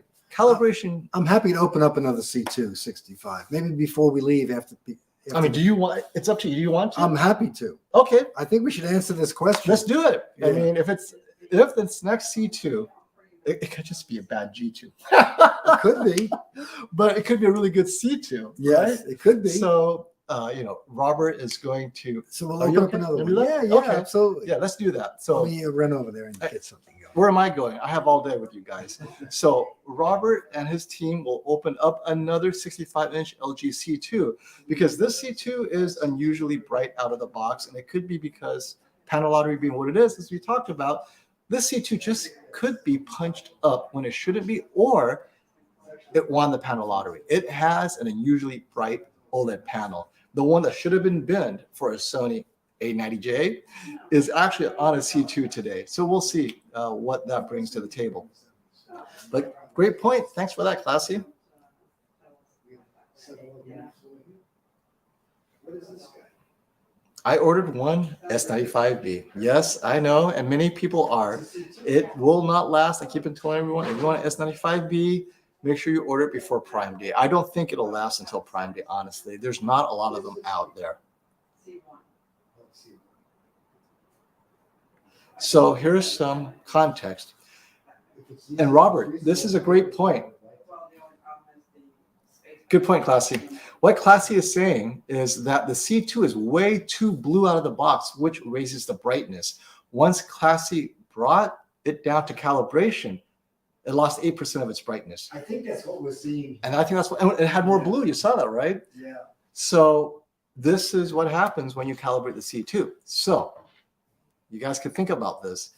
You saw the comparisons. There's a touch more blue-green in those clouds, in that sand on the C2. The G2 is likely to be more color accurate. Likely doesn't mean it is. If that's the case, do you want your C2 calibrated, or do you want to maintain its brightness and avoid it being color accurate because you lose some brightness? Not like it makes a big difference, by the way. What do you guys think?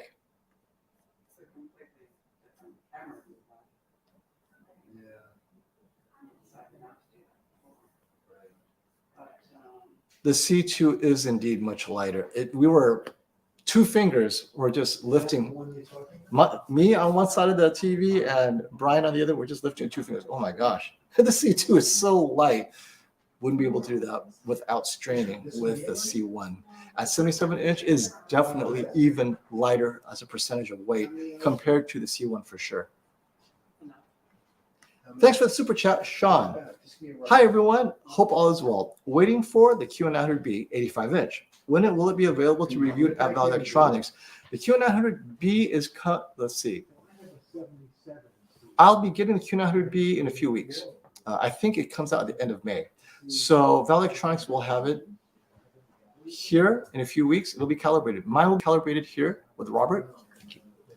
So as soon as we have the numbers for the QD-OLED, we'll bring D-Nice on with Robert to talk about it. So expect us to talk about the Samsung 8K QD-900B at the end of May. Hold on. As soon as Robert gets it, he'll let me know, and then we can give you an exact day that we're going to talk about it. Good question.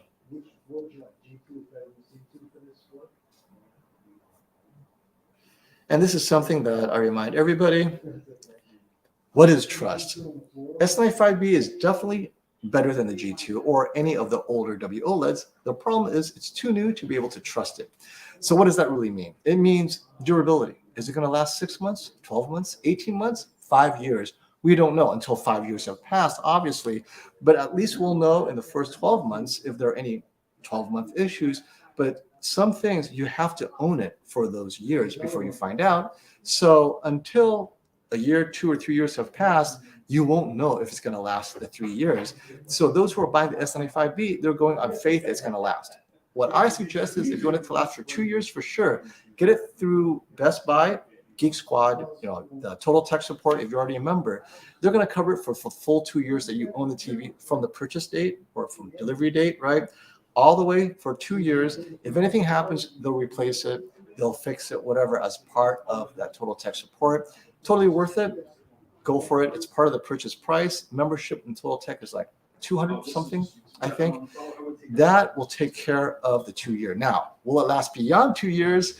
You're going to have to get the full Geek Squad warranty that goes 5 years, which is a bit more expensive. That's something only you can decide. But if you change out your TV every 3 years anyway, get the Total Tech and you're covered. And then you have that 12-month possibility. Okay, what are your thoughts? So Now, we're going to break out a larger one. A larger one. A larger C2? G2. G2. A different You want to G2. throw another G2 And we're on? going to put it right on the floor in between those two. Oh, yeah, perfect. We'll have all This three is of a them. C2. Yes, I can do that for sure. So So we'll have to Classy put it- made a really good point. The C2 he had, blue and green was pushing it, which means everything was brighter. The minute he brought down the calibration to calibrated mode, calibrated everything, it was 8% less bright overall. And this is probably what we're seeing here is that extra 8% in those scenes, which was very visible. If you calibrate it, takes it out 8%. The question for the viewers is, do you want to calibrate it? You lose some of the brightness, but then you have a little bit more blue. Yeah. And was that blue noticeable when you saw these scenes? Yeah. I mean, but Slightly. yeah, but it comes. What would you do? You're the everyman. I You mean, represent everyman. And you're not a big calibrating fan. No, anymore. I'm not a huge. I mean, I think classy, obviously, and everybody else there, Magician, D-Nice. I think calibration is extremely important. I don't calibrate personally. I just don't calibrate them. I don't know. How can I say this? I don't calibrate my TVs. I switch TVs out quite a bit. So for me, it's about losing brightness. I don't know. I mean, I like the punchiness of how they look out of the box here. So I wouldn't say don't get it calibrated. 8% is 8%. That's not a lot. But then again, we all want as a bright image as we can. So I don't know.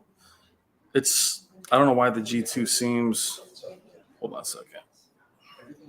So we're going to put a 77-inch out now, I believe, because that's where I saw the big brightness differences when I was playing. But I mean, again, I don't get my panels calibrated. I don't hold on to them long enough. I think there's a lot of value in them.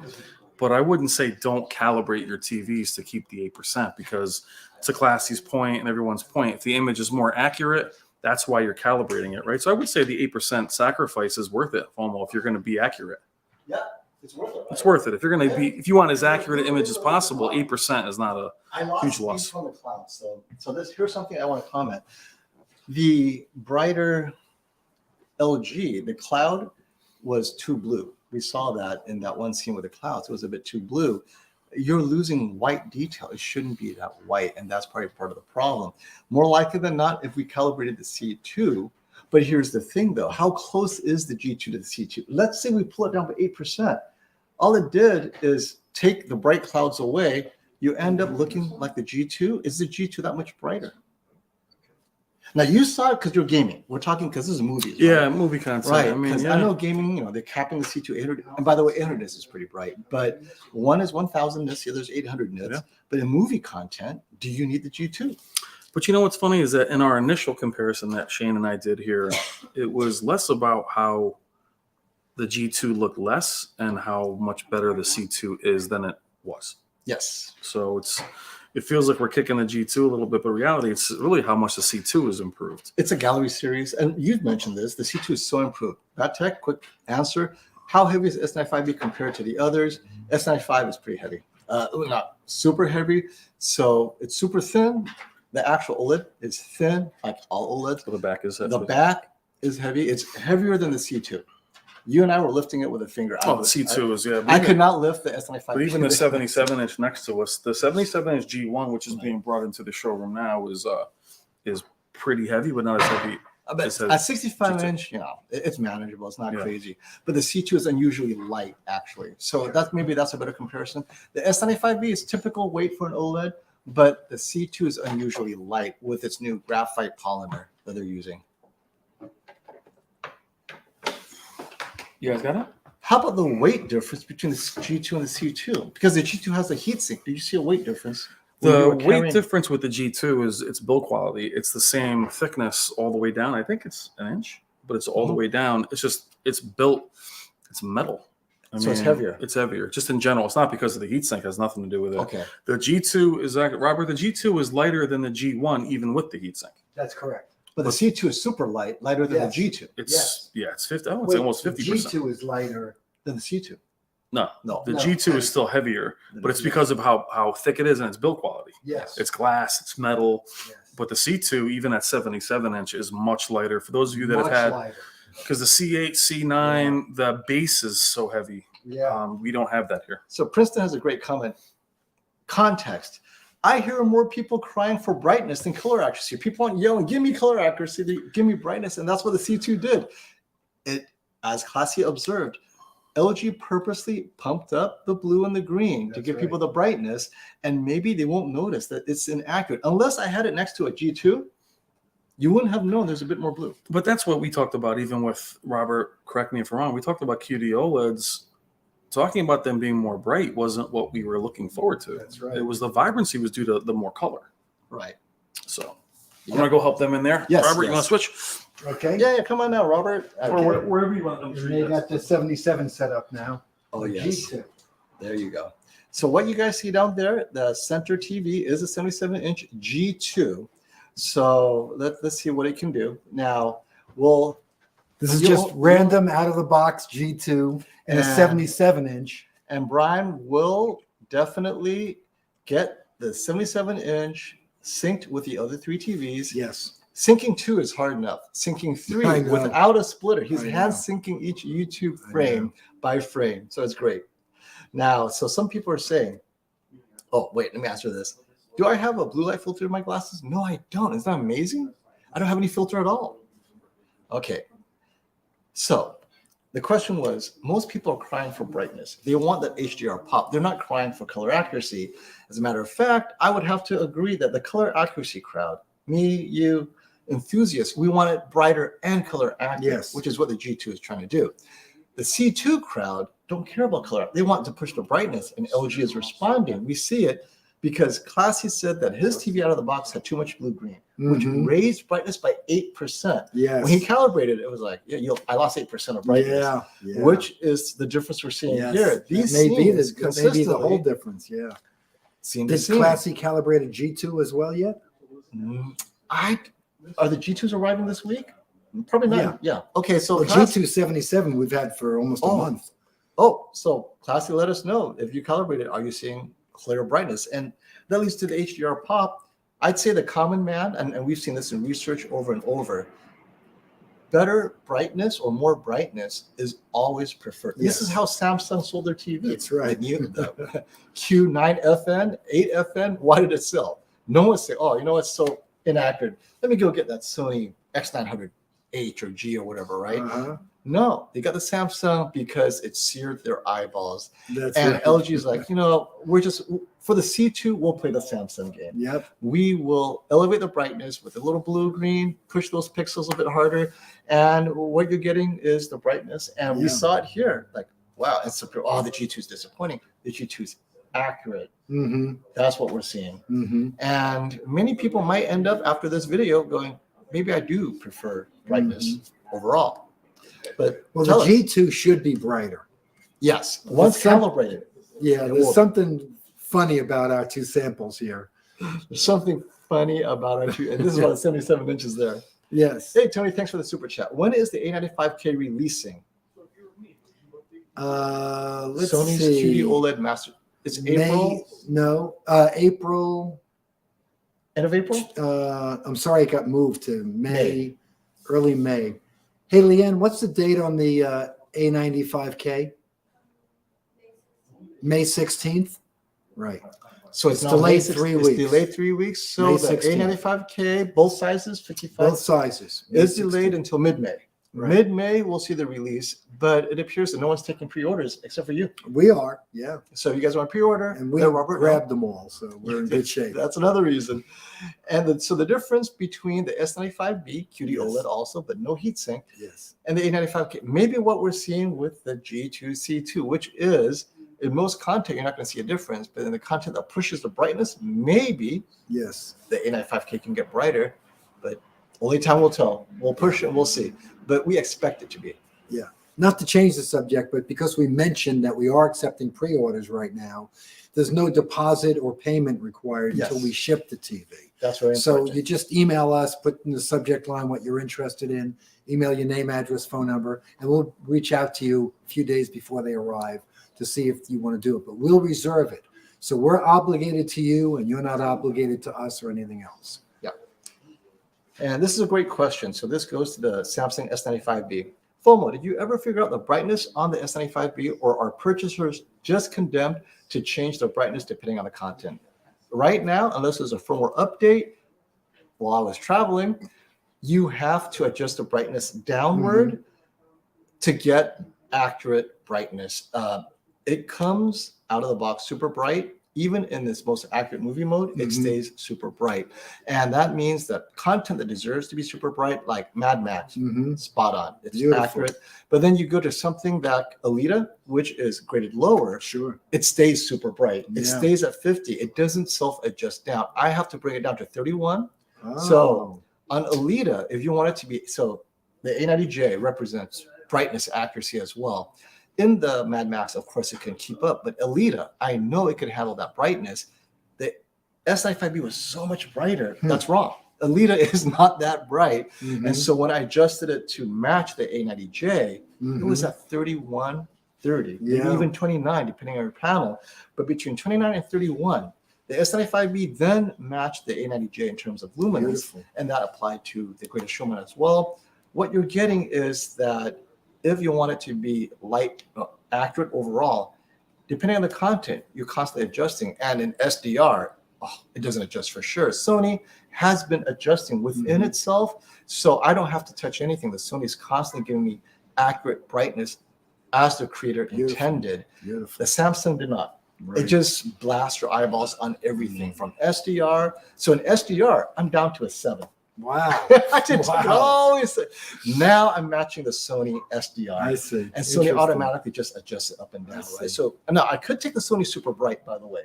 So, but Sony automatically just took it down to, this one. And a lot of it is their presets. They already know SDR is this, this, this. Samsung doesn't have such a thing. So we'll have to see. Maybe when the calibrator comes in, they can set up that preset, but out of the box, the preset isn't there. It just, Beautiful. you set out whatever it is, it applies it to all content at max brightness. So if you watch generally bright things anyway, Mad Max, Aquaman, spot on. But as you go below 600 nits, which is most content, maybe that's too bright and you're Hey, gonna have to look who's bring it down. here. Hey, Shane, we got spare change in the house here. You bet. Hopefully that answered your question, Trevor. So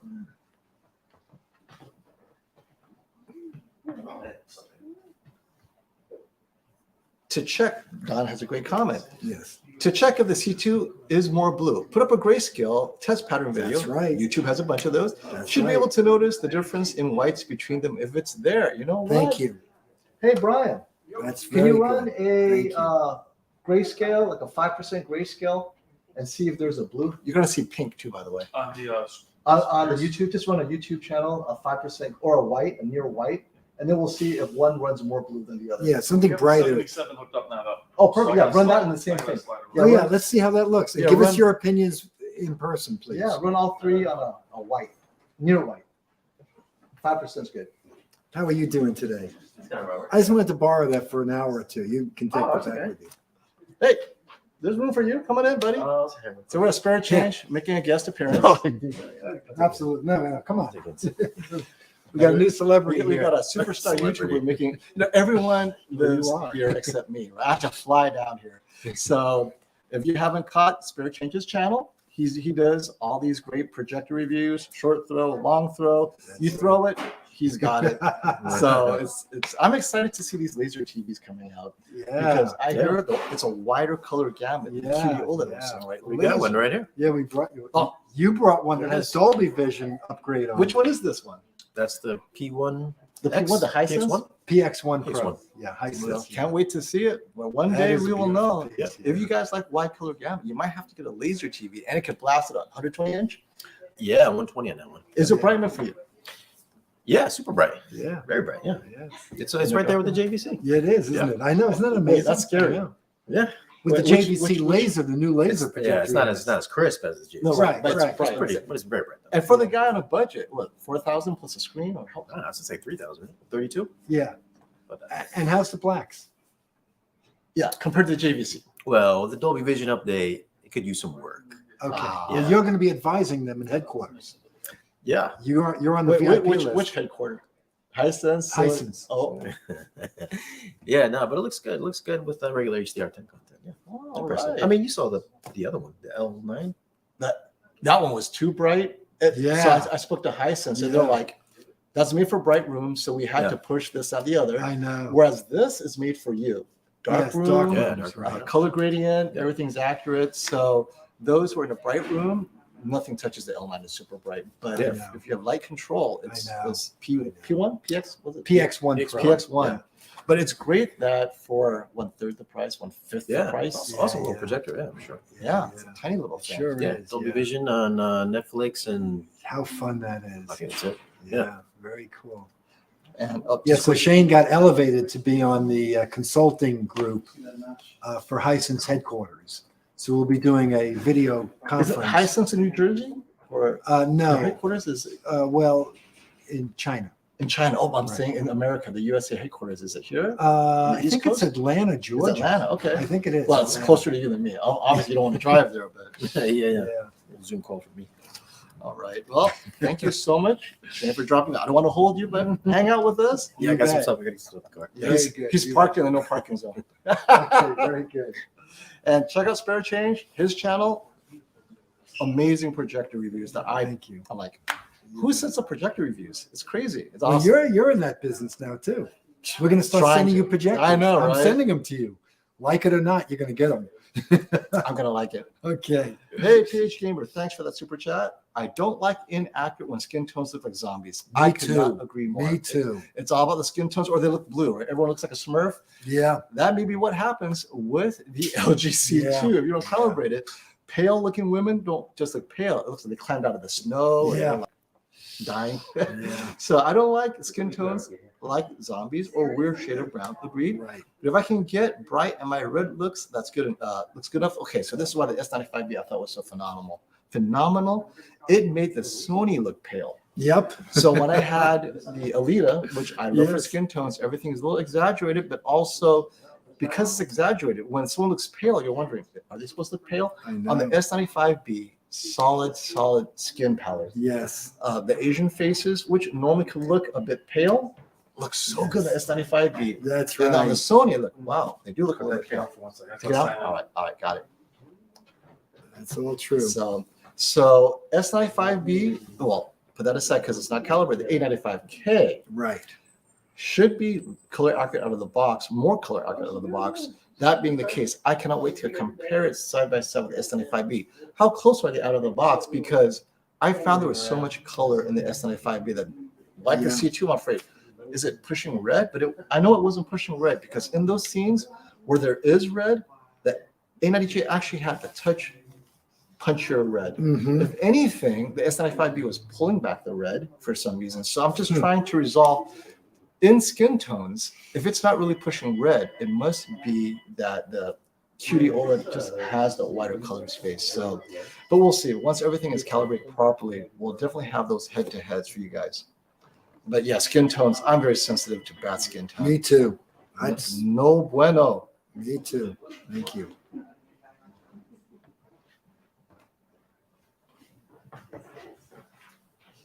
Okay, catching up on all your questions and chats. Let's see here. Right. See, it takes a team to do this. It certainly Yeah. does, doesn't it? And so this is a great question. Does QD-OLED, or is it more resistant to burn-in than the regular WOLED? And so this is what we talked about. We don't know. Right. Until you literally run thousands and thousands of hours of content. And I will be running all the necessary content because I don't sit there and watch ESPN all day, right? If you watch ESPN all day, if you game with the HUD head-up Right. display all day, and you're at 800 nits, 900 nits, 1,000 nits, pushing it the whole time, what happens week after week, month after month? You're not going to know until a year has passed, That's 2 right. years have passed. And this is why many said, look, if you're not risk tolerant, do not get the S95B. But if you are a first adopter and you're willing to go with that, you're the first on the block to get a Tesla. Yeah. You're the first on the block to get an OLED TV, Yeah. the C6, and got your share of burn-in, Yeah. then get the S95B because it looks amazing It does. for now. That's right. But then 12 months from now, Yeah. we're going to get a lot of yelling and screaming. So Yeah. I need to give that caveat now. I'm in the biz. I review TVs. I love it. I have it. But if it lasts the year, I'll tell you. But then after that, next year, it'll be gone. So I can't tell you that I still have it 2 years into it Yeah. because I'll get the next generation. And maybe they would have addressed something that this one didn't. But Samsung's also watching us. If we notice That's right. something, they will take note of it. That's Unfortunately, I'm not going to be pushing thousands of hours in the first year. You just can't. Ratings, when they did it, they had someone there Mm-hmm. turning it on, leaving it on. That's got right. a special program that kept it on rotation, kept the TV from turning off. And after like months of running it, then they saw the pattern. That was with the C7, C8 generation, I think. Yeah. But after that, they stopped running because like, oh, you know what? It's not going to be an issue anymore. And so here we are with the S95B. You're going to have to wait till ratings does it again with the QD-OLED. We just don't know. I don't know if this would be correct or not, but engineering tells me that they are less susceptible to burn-in, QD-OLED. But new WRGB OLEDs are very, very hard to burn in. So please don't worry about that. It's possible, but it's not easy to do. And great comment by Classy. Obviously, I missed it. Don't know if you missed it earlier, but the ultra wide mode on the C2 doesn't really work. So for gamers looking for ultra wide mode, it doesn't really work, and only found one game it worked with, and only at 60 hertz. So again, gamers, you have to follow game dedicated reviewers. Yes, because all I could do is right. tell you what Classy tells That's me. good. That's But good. ultimately, you have to kind of subscribe to all of this because we Yes. each take a different angle. I Well am said. huge into skin tones and cinematic That's right. appearances, before after calibration. But Classy pushes gaming, tries every feature that's available. He's going to try it and see it. And he's got the Xbox and the Series and the PlayStation 5. But he doesn't do PC gaming. Then you might have to go to KG, right? Or Brian does PC gaming. Mhm. It's a combination of content because no single reviewer can cover it all. That's So if right. you want a little bit of everything, you kind of have to take a look with everyone. And then That's together, so true. what is it? Collective wisdom, That's wisdom of the right. crowds. Ultimately, we're going to be able to draw these conclusions that helps fit your use case Yeah. because everyone's motion preferences are different as well. Bye. Thank you so much. Bye-bye. And so, yeah, something to think about. Did you take the top off when you opened it up? Like you lifted the box off? So that's styrofoam.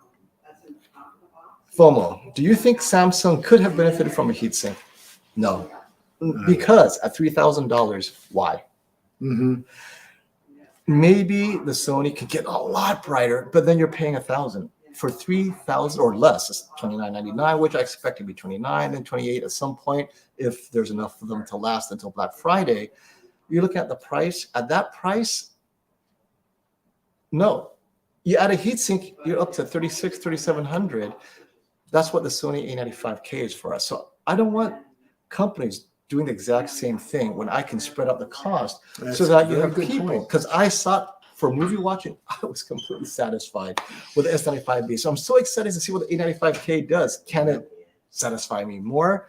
I was so surprised by the picture quality of S95B. And this kind of gives me that taste of, so this is what perfect LCD TV is like. Because with the color volume that you normally see in LCD TVs, with the whole QLED thing, right? Higher color volume, you're getting it with the S95B. And it looks super bright. So the heatsink would make it brighter, but then for an extra $1,000 for movie watching content, I don't know if I need it. I saw the difference in Mad Max without a heatsink, which blew me away. So some of the other things you have other than the heatsink is the XR processor, Yes. the Bravia camera. You get 2 years of Bravia Core for free, which is the streaming services of Columbia Pictures and Sony Pictures. You get the better audio built in. You get that very nice audio system built in. So this is such a good point. The Sony is more expensive. One, Master Series. Yes. They look at every panel more That's right. carefully than the non-Master Series. So it's been, as far as QC, out of the factory. It's supposed to be more color accurate out of the Yes. factory than any other Sony TV and any other TV. They set the white point. Yeah, they and set the white calibrate. point ahead of time, right? And they may or may not adjust the filter, but they are very serious about making sure that everything is easy and looks good out of the box. That's right. Whereas the Samsung, they kind of rushed it out of the box. They cut everything they can to get the price point. Mhm. And that looked great. So Samsung said, look, let's just strip out the non-essential. The volume was just not loud enough for me, but it's TV volume. It's not terrible, but what do you expect? The A95K will have better audio, obviously. Mhm. The S95B, it didn't look premium at all. You're paying $3,000, but it doesn't have the premium touches that the Mhm. less expensive QN90B would have, or the Mhm. QN95B, which is a little bit more. It's all Yes. those cosmetic touches. S95B doesn't have any of that. So what you're Yeah. getting is the pure QD-OLED experience, and you're going to plug it into other things, and That's that's what right. you're getting. Sony is layering all these other things on top because they're calling it Master Master Series, right? Series, right? You get the better remote, all that great Right. stuff. So you're paying a premium for that, Yes. pretty much. Thank you for the super chat, Sean. Since you all have seen the G2 and C2 and reviewed them, Is there an improvement in watching bright sports like soccer, tennis, athletics, and HDR movies, or still Samsung 8K and Sony 8K? I think the bright sports is the key. Many people complain of dimming when they're watching bright sports, hockey specifically. Yeah, yes. So you don't want to get the C2 for that. I don't know. We have to test the G2 in super bright content to see if it dims over time. Now, I know Classy has it. He'll be testing it for video gaming, which is very similar to sports, bright HDR video games. Does it dim over time like it did on the G1 and the C1 and the C2? I think it's quite a bit less. Quite a bit They're less. much more energy efficient, the panels, the power supplies are beefed up. Yep. I don't think the But if brightness dimming limiter is. if dimming is an issue, for sure, if you get a Samsung, any Samsung QLED, Yes, the yes. flagship, 8K or 4K, no dimming, none at all. And now there's like we're talking screen wide. Specular highlights will always dim a little bit, That's correct. but screen brightness, the Samsung non-OLED TVs will hold it longer, or the S95B will hold it longer in my experience so far. And same with the Sony, the X95K Mini LED and the Z9K.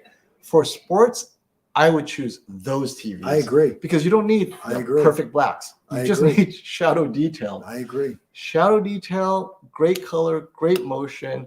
Either the Samsung or the Sony non-OLEDs, I think is a better sports watching TV overall. I would think agree as well. Yeah. So how are they doing in the back room there? They, let's see.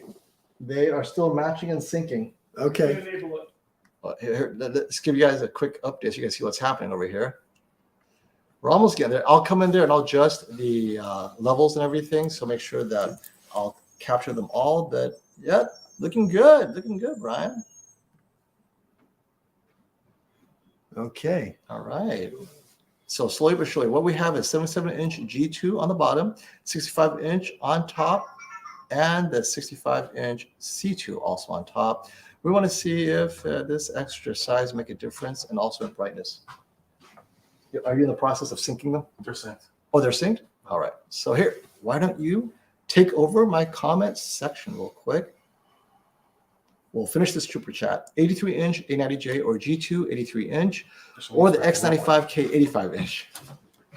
Robert, this is target. Boy, this is a tough What one. do you recommend? What were the two OLEDs first? Which ones? 83-inch A90J, which Right. you've seen, beautiful TV I last love year. that Now one, you have yeah. the G2 83-inch, Right. which is probably a touch brighter. Then you have the X95K, which is definitely a Boy, little bit that is brighter. a very 85-inch. good question. Well, let's ask you, what is your use case? That's Because what we all need the to know. TVs are great. Right. What are you, dark room, bright Right. room? Tell us.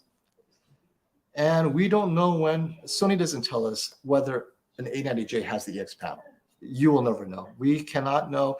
You'll need a special meter, light meter, to look at the power distribution, spectrum Right. distribution curve, power That's curve, right. whatever. Yep. You need that. And even then, it's not going to be as easy as many people think. That's So right. assume that the A90J, you'll never know. You have to take them as it is.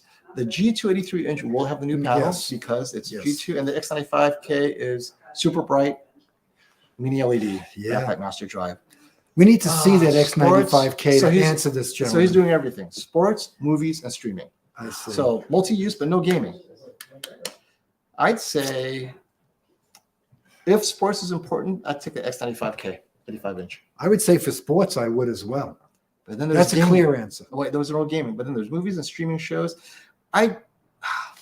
We got to see the X95K. We have to see it. You'll have the first one, so you'll tell us You what know, you think. we're going to have to. I mean, this is It's speculation. just a few weeks away. It's 3 Just a few weeks weeks away. away. That's it. Remember that streaming content, Dolby Vision is a mess. Yes. I end up. Well, at this is going to constant- look better because It'll it's so look much better. brighter, and Dolby Vision seems to be dark. Yes. So So this will fix that. and some content is perfect, some content isn't. I normally convert everything to HDR with an That's external right. That's streamer. right. I use a Roku Ultra 4K, That's good. and then I convert everything to That's HDR. good. Then I don't have to worry because I trust Sony, LG, and Samsung. They do that Yes. phenomenally well, HDR.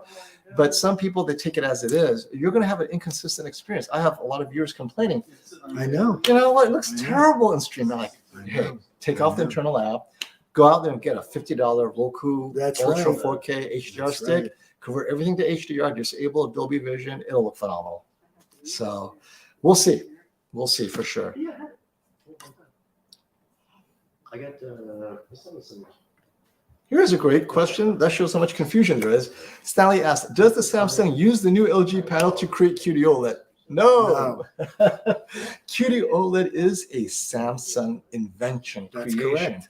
Samsung Display is the only manufacturer of Yes, QD-OLED. That's correct. They manufacture it for Sony and Samsung Electronics and anyone else who wants to buy it. That's right. Next year, we expect QD-OLED to be in more TVs. LG has not shown any commitment to QD-OLED, so it may or may not be on LG next year, but for sure it'll be on the Sony and the Samsung TVs this year and next year, Yes. but it has to say QD-OLED. So the Sony is the 895K QD-OLED, Samsung is S95B this year, That's correct. and LG OLED is a different technology. So the latest LG OLED on the G2, the A90J, well, the G2 A80K, Mhm. and the C2 will be using LG's latest Very panel. So we're going to have to compare them to see what the differences are in terms of any improvements. Some of you may not prefer the new QD-OLED because it's all new technology. Yeah. So I told everyone, get the G2 if you are keeping this TV for 8 years, hmm because you don't know what's going to happen with the QD-OLED. No one does, not even Samsung. Very good. I know you have a comment for this. Is Sony's processor the gold standard? I say yes to that. I say yes too. Yeah. No, But we're the moving- A9 Gen 5 is really good, and they, Yeah. I don't know if they've caught up, but they certainly got a lot closer if they haven't caught up. Sony focuses everything to make movies look good. Everything is about processing with Sony. They So, are the best of that. or we can say this: LG is the gold standard for gaming TVs, Yes, absolutely. and for movie watching TVs, Sony's the gold Yeah, standard. I would I'm have comfortable to. with that, right? I would agree on that one as well. And Samsung kind of cuts the difference because Yes, they didn't have they are. any OLED. They are. Some of this advantages from OLED. Samsung didn't have it, Right. but this year they have the S95B. We'll test gaming. We'll see if they've caught up, and maybe they're part of this triumvirate gold standard. Yeah. Are we almost ready to Yes. compare the G2? Where is- Please take your time. No rush. Good, Brian. I'm going to walk in there. Is the Samsung's new processor in 8K, the Q900B, as good as the Z9K? Can't answer it yet. Is which The processor? Q900B, the latest Samsung processor, as good as the Z9K. I would be surprised if it was, but we'll know Will soon you have enough. the Z9K on the floor? Yes, we will. And will you have the Q900B on the floor? Yes, of course. Okay, You- then we will have that comparison for you Yes. guys. Well, we'll have it at the shootout. Yes, we will as well. They'll both July- be in the shootout. Shootout is July 9th and 10th. Yes, it is. Remember, Yes, it we is. will answer that question in July. Yes, Thank you we for the will. super chat, Sean. Accurately and technically answer it. Brian, where are you at? It's the G2 at 77 keeps enabling us. Are you struggling with the G2? Yeah. It just keeps enabling an energy saving. Okay, he's disabling energy saving mode. We want to give it its best shot at Yes. matching the other two. And Classy is getting his S95B tomorrow. Wonderful. I So bet, am I. I bet you he's taking the day off to do Yeah, it. yeah. Oh, so speaking of why I got it early, so Samsung emails me. So I was like, did Robert get you this TV early? Like, Robert can't even get a hold of this TV. That's What- right. What are you talking about? That's right. You guys got it to me early. He said, oh, well, that's not supposed to happen. You blame headquarters. He's like, wait a minute.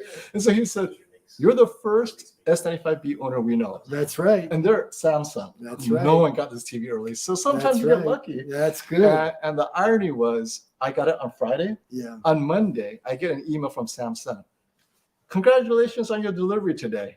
I go, no, it was on Friday. So Samsung, even Samsung thought I was supposed to get it on Monday, Yeah. but their carrier didn't get the memo. Oh, let's just get it to FOMO now. So thank you, carrier. Fantastic. That is, I'm sure they call the carrier. You guys left early, left 2 Yeah. days early. Yeah. We don't care. Do not give it to them early. Yeah. Oh, wow. That's a good mistake. It's to a have. great mistake to have, Yes, right? it It's is. bad. And the best part is, what is it? What is it? Anything that can go wrong will go wrong. Yes. The one time the carrier goes early, it goes to a TV reviewer. Oh, It my could have been gosh. a mother in Ohio. Oh, hi, we got this TV. It goes to not Yeah. just any TV reviewer, it goes to That's fantastic. So that is the best part, is they don't know who I am, right? So the one time the carrier screws up and Yeah. gets it out early, well, it comes to I me. actually think they had FOMO, and that's why they got it to you. maybe, right? Like, oh, It's going to foam. Let's get to him. They don't early. want to miss out on They this don't, one. they don't want to miss. And it ended up. Well, it was a crapshoot for them. Yeah. I could have gone the other way. 'cause you Well, guys whatever know, you see is what you say. You know, And so that's okay. I have to say, you guys saw It's a my nice, two videos. nice TV. You bet. I normally am not so effusive, and even after the first day of effusiveness, the next day I start watching it, I start seeing the warts. Yeah, yeah. The only wart I've seen is really it doesn't process the low nit content. I know. It doesn't adjust downward properly. Yeah. But you can manually bring it down to 31 or 7, whatever. But ultimately, though, the peak performance is unbelievable. Yes. And that's what's important. With great color saturation Oh, as well. goodness. The color saturation was The color volume is fantastic. color volume, color saturation, the Right. color gamut. I Yeah. saw it all. Yeah. Unlike the C2, which you saw it pushing, Yeah. with the Sony, there was nothing where I said, oh, it's pushing this color more than the other. Because everything else was a good match. Not calibrated, I know. We'll see how badly that is, Sure. or how bad my eyesight is. I don't think so. So this is how's it going over there, Brian? I like pushing Brian. He needs to be pushed. He's in the business now. He's in the industry now. Yep. Apparently I'm not. No, I'd say you are. So this goes to inside joke we have with Brian, right? So every time Brian on his stream says, "I'm in the industry," he's always got some guy saying, "You're not in the industry." I'd say he is. Yeah. You both are. Just know that when Stacy sent me that video, That's he right. said, "Make sure Brian gets it. I want to make sure you guys can share this with your Right, viewers, right?" right. This is Stacy Spears of Spears and Muscle fame, right? He would only give this to people in the industry because You're he not trusts kidding. us, right? You're not kidding. So yes, Brian is part of our small community, but he doesn't like to act like it. Yeah. That's the thing. He's a very humble guy. But Brian, he's been around longer than me. Yeah. He was the one that gave me my first shout out when I came in. What is? Oh, I love reviewing TVs, but this is so crazy. Yeah. And I had like 3,000, 4,000 subscribers, and Brian said, That's so great. "Isn't that Thank great?" you. Very He's nice. just- and I'm just paying it back. That's very great. So are retailers finally getting the S95B in stock? Well, let's start with you. When is your first allocation? Tomorrow. They're already shipped to me. So I'll be receiving them tomorrow. So how is it I got my allocation first? Because you bought directly from Samsung. But you're a retailer, and that's Well, what Samsung reserved the first inventory for their For own the direct direct. sales. There you go. Right. yeah. But Normally, now they're coming out. normally they don't do that though, right? Normally They have been doing that, but I wouldn't say all the time. But okay. yes, So that means Best Buy should be getting it in stock this week. I would if they wanted to. You know, So- we're aggressive on these. Yeah, you are aggressive. So if you guys want to order through Robert, he's getting it tomorrow. We're shipping nationwide. Shipping now. nationwide. Yeah. If you want it anywhere else, just click on that pre-order button, Yeah. and hopefully you'll get mine. Who would want it anywhere else from us? Nobody would want that. Here's a great comment because Yes. you and we both love color accuracy, and I've Yes. commented this Sony many times. As a calibrator, doesn't the Sony processing actually go against the creator's intent, right? No, Because why would it? this is what many of us are saying. Well, Sony adds a little contrast, this and that. So, what does the XR chip do that may go against creator intent? So the position was, is it adding contrast where it shouldn't be? I haven't seen that. Do you think it does? You would Well, know. we saw that at the shootout, and Yes. when it's placed next to the G2, Yes. it was only when the brighter content asked to be brighter and the G2 couldn't get there, did the Sony Right. stand out. Right. But when it came to color accuracy, they were very similar. If anything, the G1 last year, Yeah. the G1 beat the Sony. It did a little Like bit. this, It like did. this. It did. It did. And this means that the Sony did not push Yeah. creator's intent because it was so close. Yeah. It was like an HDR color volume thing when it wasn't Right. super bright. The G1 just edged it out. And maybe that's an indication, but honestly, it was the creators that noticed the difference. From Yes. where I was standing, I was like, oh, look at that G1. Right. So the Sony did what it needed to do to get color accurate, but it's not like Samsung, which Yes. Oversaturated. oversaturates everything. The reds are a bit redder, the greens are a bit more fluorescent, right? Yes. Sony doesn't do that. So it's more of subtly bringing brightness to certain parts of the screen. Mhm. Samsung S95B brings a lot of brightness to certain parts of the screen, Yes. but that's in lower nit content. And the brighter nit content was spot on. I actually enjoyed it, by the way. Yes. So, and most viewers will.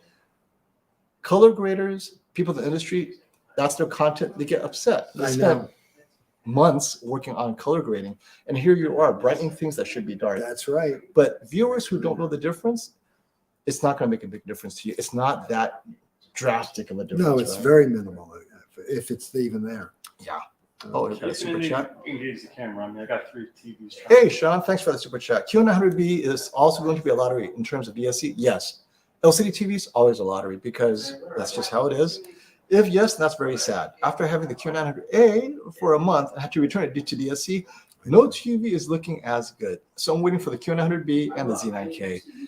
I hate to say it, but all TVs have a panel lottery when it comes to DSC, including the Z9K. It's just less incidence of it. Yes. So if you're selling, let's say, 1 million TVs and even 2%, 2% is not a lot, but 2% times 1 million, Right. those people are going to be very vocal. That's right. And let's say the Sony is 2% and the Samsung, let's say 4%. I'm just making up the numbers. This ends up being a lot, but that's not a huge number in the context, unless you're unlucky. We don't know what the real numbers are, but it just feels that the Sony have less of the complaints than Samsung. But then last year, Sony had grid issues among almost all of their large TVs, a different problem. So we're gonna have to find out what happens with Mini LED, and we won't know until you guys get the TVs and complain to us. How's it looking over there, Brian? I mean, I think that was as good as I can get all 3. All right. If you can handle the comments, buddy, I will go and adjust the camera and get it. And Exposed. give us your opinions, Brian, as well. Yeah, come down. The Go over here. challenge, the challenge is you have to be careful. As the TV is almost enabled at logo luminance. It's always, well, yeah, we won't go into service menu. It'll just stay at that luminance. But I mean, the logo, The logo, self-care. Yeah. but the dimming. G2, the larger, the small one is also on the same one, right? And the C2. So they're all, that means they all have, it's a level playing field. They almost re-enable that. If you're not on it. And Brian, what was your opinions? Now that you saw a different G2 in there. Was it? Well, I mean, Brighter? I do feel it's brighter. It is brighter. The challenge with all 3 is that the logo luminance and the OLED self-care, you have to be very careful that if you exit out of the menu, sometimes they re-enable. I see. Okay. So you have to almost continuously go back into the OLED self-care setting and make sure that stuff is all off. So But this G2 that we just brought back there, it seems brighter than the other G2. I mean, it just seems brighter in terms of, I think just the size alone Well, is that's making it brighter. But Well, is that what it is, or is it? Jayla, Yeah. you Okay. want to hop back there and take a look? Okay. I'll just man some of the comments. I Okay, think it maybe looks, I just will. be careful with the cords. Yeah, I go around the wall. But just as close as I can get them. This setting, this OLED self-care one, it's the logo, the decal luminance.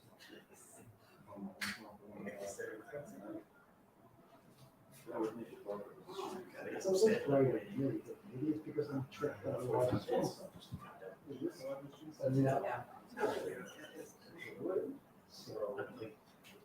So much brighter.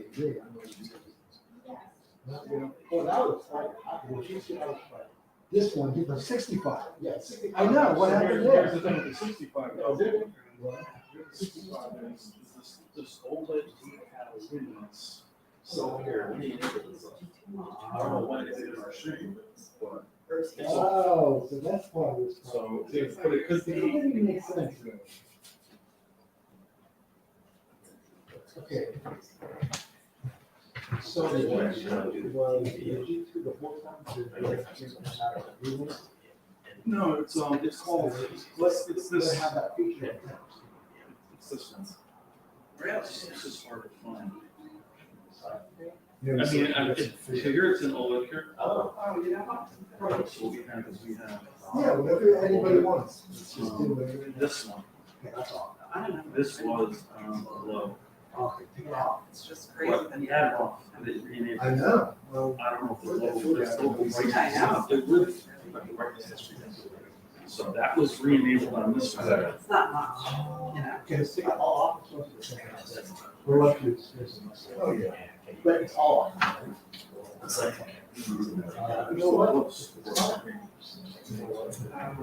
I mean, it would help the narrative as far as it being a bit brighter, but it's that enabled. But those ecosystems, resets. You know, yeah, right? It's not specific, right? Anybody want something? I looked at it already. I was like, right, this is fine. I'll go. Yeah. That's right. Okay, So yeah, see, let's do it tonight and we'll. okay, okay. Okay, very good. I'm not gonna wait till these guys are doing TVs commit. I'm just saying what camera to me until I can find it. You want what, 5%? Or gradient, and go from bright down, that's fine too. Yeah. Hey guys, okay, so I'll tell you guys what's happening here. This is great. Okay, so what we have, the G2 65-inch, somewhere in the middle of the screen, its logo dimming algorithm turned on. Did that cause a little bit of it to drop a little bit? Who knows? It's all off now. And we're sitting there looking and it still looks the same. So logo saver. the logo saver feature, right? What we're going to do is someone suggested earlier to run a white to gray screen. That's what we're going to do so you guys can see for yourself how inaccurate the C2 is. Because if it's pushing blue, you will definitely see it on the C2. And we know it is, but to let you guys see how much more blue it's pushing. And then you'll see the G2 77 inch is also calibrated, right, Brian? What's that? The 77 inch is calibrated. I don't think. Wendy, is this 77-inch calibrated? This G2? It is. No, okay.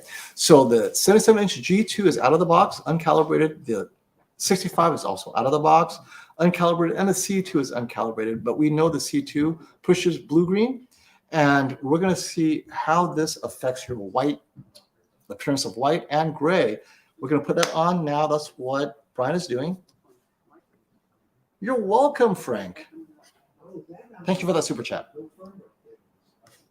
All right, let's take some questions. Throw it out now. You're wondering, wait, they're still on? Well, we're going to run all day until I get tired or until the TVs burn out or I run out of batteries, which will take a while because I have 150 watt-hour batteries running on each of those, just enough to get on the plane because I think the limit is like 160, right? Size batteries have these giant chunk batteries that will allow both my cameras to run literally all day.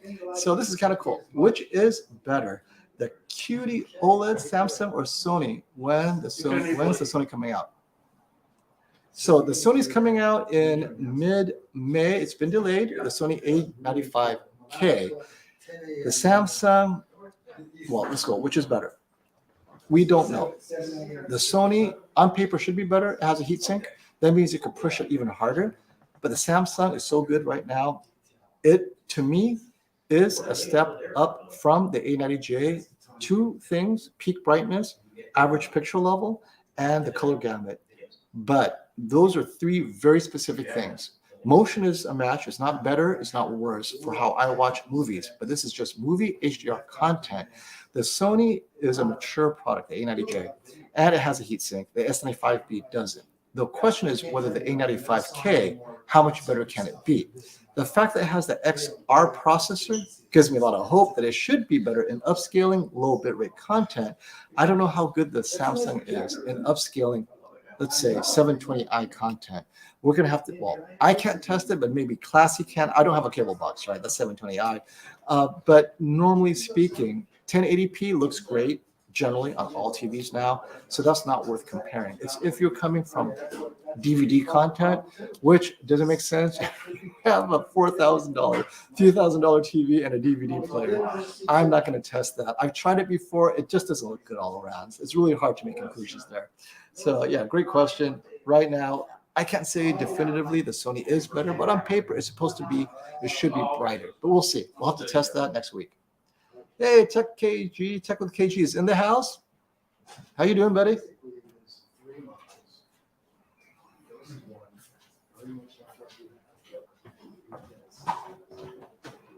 You can turn the camera on. Oh, okay. So we're gonna go grayscale. Let's add this to the stream. Okay. All we're doing is waiting for Brian to sync them, and you guys can see for yourself how bright everything gets, or whether it pushes blue or whatnot. The third one, the price is $25, the same as the NZ. These are First good couple colors. just flash, and then they slow down. Oh, so it's gonna what? The first couple flash, the 1%, Okay, then they slow down after the first one. okay. So we're doing the 77-inch G2 out of the box and the C2 out of the box, and we will see what it looks like. They're gonna start flashing, and then we'll see it get whiter, or how does that It'll work? come on. It's doing like a 1%. It goes really slow. Right now it's light gray, Okay. and then they stabilize. But, oh, okay, so it will start to hold. It looks like it So does. what are your thoughts on Dolby Vision? Personally, I don't think it makes a huge difference unless I mean, I have mixed feelings. So Dolby Vision is supposed to give you better gradients, and it does on disc, and the content does a good job of doing that. But then a lot of times it feels like they didn't do much with Dolby Vision. It looks just as good in HDR10. And then in streaming Dolby Vision, it's just all over the place. So Yeah. I don't think Dolby Vision is a big deal right now. No. So if you own a Samsung, I mean, unless you specifically have certain discs that did great in Dolby Vision and you Yeah. want that experience, okay, get the Samsung. But if you've Yeah. never had Dolby Vision, I don't think it's a big deal. Well, and the argument with Samsung too is with the wider color gamut, they may be making up for Dolby Vision in that regard, right? Mhm. And now the QD-OLEDs, I can say, don't worry about. Well, the Sony will have Dolby Vision, but the Samsung not having Dolby Vision, not that big a deal. And to your point, the streaming content, because we can't use a toggle on Netflix, Yeah. it's hard to tell. I would mean, you really love don't to know. turn off Dolby Vision on Netflix, Let's see but I what have it to does. put in the Roku Yeah. stick and then do it that way. By and the time you it's flip better. over, you can't even remember what it was. So you see them on the screen now. Okay, so now is it going to start getting brighter and brighter, then Mhm. wider and wider? Yep. Just it should be gradually doing it now. Okay. So, So the smaller TV is the 65-inch LG C2. The larger TV is the 77-inch G2. As they get brighter and brighter, let me know if you see a difference in the blue. The C2 should be pushing more blue because it's not calibrated, and in some scenes, I did see a bit more blue in the C2, but that makes it a lot brighter.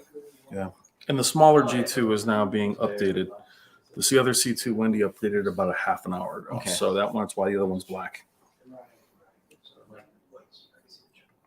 And so here's something that Justin mentioned that's important. Dolby Vision properly done. And so the question is, did the creator properly do Dolby Vision? Dolby Vision isn't a magic button. You don't push it and suddenly, oh, I got Dolby Vision. Mhm. It takes a person a lot. Well, Jennifer Gala could tell us this. Yep. If you're grading with Dolby Vision tools, you still have to spend time making it look good.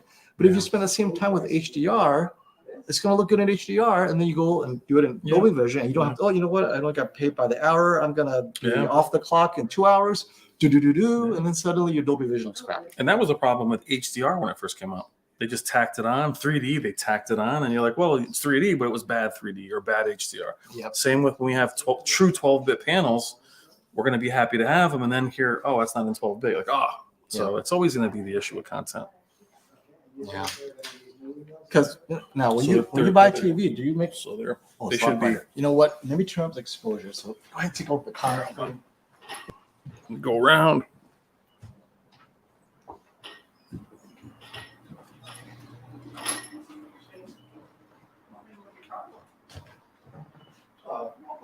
Do you want me to bring it back to the beginning?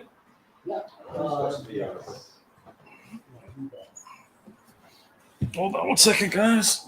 Ugh.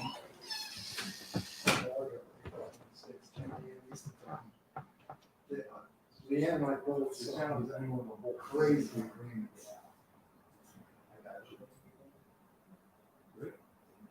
It's going to start in black again. Or I can leave it right where it is.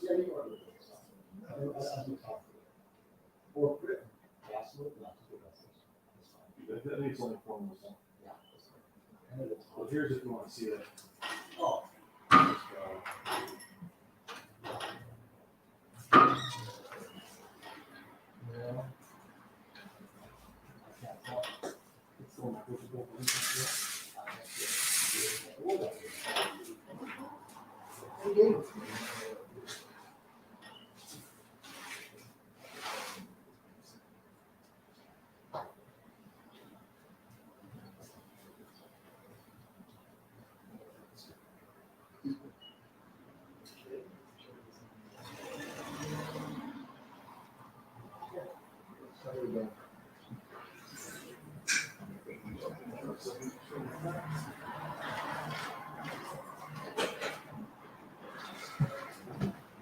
Okay, so we're back. Just seeing it roughly, I didn't see eyeballing it. It wasn't obvious that the C2 was pushing blue hard. So we're gonna run it again, and you guys can check it out.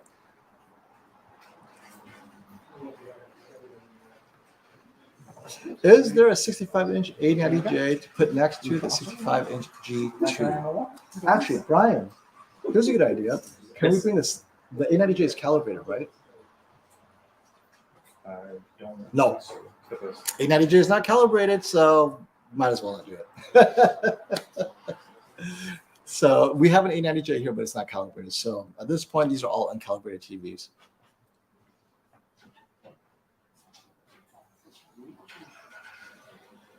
Well, okay, so Charles, great question. What I would like to see is a comparison against older model big TVs to show if it's time to upgrade these. I only have last year's 8090J. Brian has a C1 or G1 at home. I have a C2 and a C1. And a C1. Yeah, so our TVs at oldest is only a year old, but you're probably talking about C10. I can tell you right now, the C10, you clip and you lose gradient detail, and the motion's bad. Well, when I say bad, bad for me. So I would have upgraded to the C2 on the motion alone, but the gradient detail, the processing, the upscaling, definitely. So the panel technology is great on the C10. The problem is the processor upgrade from C10 to C2, huge improvement for LG. So the upgrade is not so much you're getting a better OLED, but you're getting a better processor, which does make the OLED look better. The C2 is not technically brighter. The C9 actually probably can get brighter than the C2. The key is the processing is so much better on the C2 than the C9 or the C10. You'll notice the improvement. Motion alone, less stutter, the soap opera is better managed, less artifacts, and during scenes with peak specular highlights, you get better color volume, and the gradient details there. There's less clipping. So that is how you're improving from C9, C10 to the C2. But if we're talking LCD TVs, I'd say it's all in blooming control. Sony for sure this year is a big improvement in blooming control with its full reticle dimming, more zones, and mini LED. And Samsung is subtly improving its black control, black levels, higher specular highlights. I don't know if it's better blooming control, but higher specular highlights, which was my issue last year. But we'll test that and we'll see. Good question.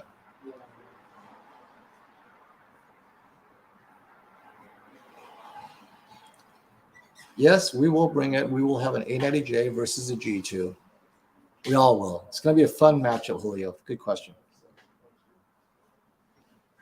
Oh, definitely. 5 years or older, everything is better. Motion, color in terms of color volume. We're talking about just the entire screen technology. Anti-glare is better. Wide angle processing. You go from cable to or sports to what you're watching in 4K. It just looks better, especially if the TV side by side. It's unbelievable. But then even watching it straight up, you're like, oh wow, the blacks are deeper. If it's an LCD TV, going from an LCD TV to a QLED or an X95K, you will notice the difference for sure.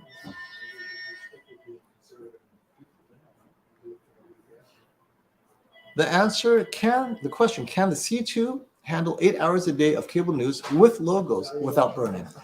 The answer is probably yes. If you're okay with the C2 dimming a little bit, doing whatever it takes to manage that, it's not going to be super bright, but that's why it can handle it. So the answer is yes. It won't be super bright though. If you're trying to force it into vivid, going into a service menu, disabling the logo control to get as bright as possible, then you're going to violate the warranty because now you're abusing the TV, right? It wasn't designed to do that because you've disabled all of the algorithms that protect the TV. But if you don't do that, it shouldn't be an issue because the TV will protect itself by dimming as it needs to. So you can see your CNN and ESPN without burn-in. And that's why burn-in is less of an issue today.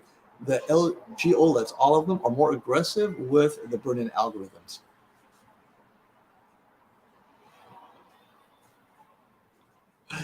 This has been done. I believe Vicento did this with a plasma versus a C10 maybe. And his conclusion was definitely OLED is an improvement. With one exception, obviously, the 24p content, the motion on the plasma is smoother, is more natural. There is less of the micro stutter. There is no soap opera. That is the only, I'd say, feature of plasma that OLED cannot capture. But everything else, the OLED is just an upgrade. But definitely, watch his comparison when he took plasma, took it against the C10, and you'll see that I think at the end he concluded that OLED is an improvement. Well, for him at least.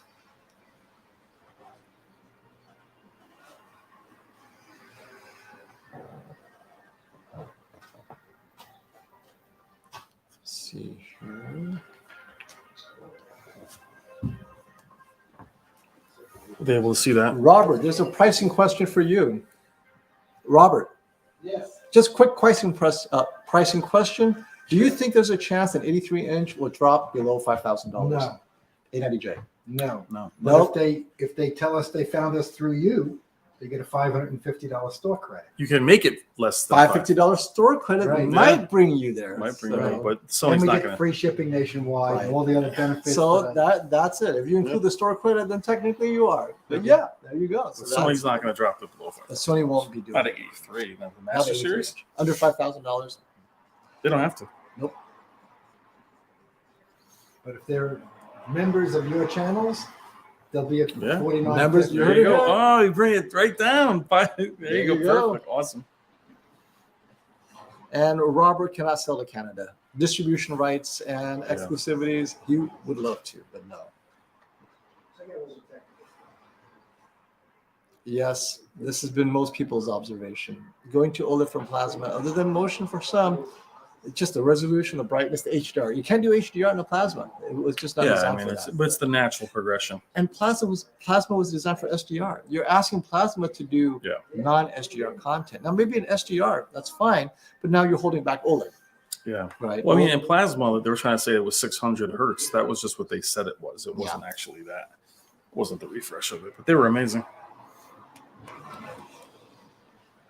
C2 does not have the 5-year panel replacement warranty, only the G series. Start with the G1 and now it passes on to the G2. So if you're concerned about these things, like the person watching the news all day long, get a G2, you have the 5-year panel replacement warranty. So even if you did do that, right, watched it blasted in vivid mode and the TV got burned in, if you have a G2, they will replace the panel. Although labor is not included, but the expensive part is really the panel. Yeah. And I think they do that because they know it's not going to burn. Yeah, and it's part of the price. You're not paying extra for this 5-year hardware replacement warranty. Yeah.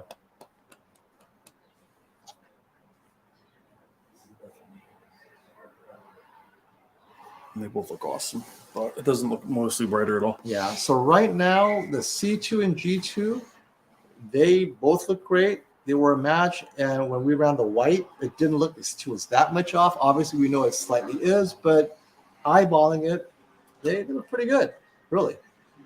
So let's see. If you have the strength, you want to bring in that A90J over there and run it? Let's do it. So we'll do the A90J. Give us some time. We'll get the A90J over there and see if there's a big difference. We'll compare the A90J to the C2. This C2, I believe, is a phenomenal C2. It's matching the G2 blow for blow, but could be because the blue and green's push. So the A90J out of the box, even though it's uncalibrated, normally it is more accurate, especially in the blues. So we'll see. Let's disable that camera again. Picture in picture. Robert, what is Sony's intent for picture in picture feature? People are asking, why did Sony stop with the picture in picture? Is that coming back anytime soon? I believe it is. Okay. It's been highly requested. So picture in picture, Yes. people like Pete Cap has been highly requesting this. So he wanted to know Yes. if, when you're in contact with Well- Sony and LG, are they planning to bring it back? And Yes. okay, so they're planning I to bring it believe back. we will see that again. Yes. We don't know when, but Yeah. they're going to try to do it. There you go.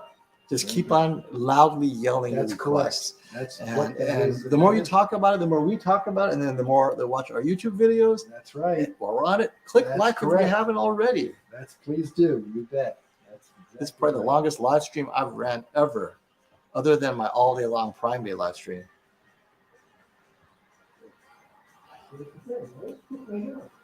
Here's a good question. What is this?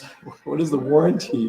What is the warranty on the Samsung S95B? It's typical. It's nothing special. It's Samsung's typical warranty, which I believe is a 1-year warranty. If you need it longer, definitely get through Best Buy, and they will give you the 2-year if you have the membership to Total Tech. And if you get extended, then definitely it will extend it. And that extension also includes replacement repair for 4 years, but you're going to pay a premium for that. Robert, when people buy a Samsung, can they buy an extended warranty through you?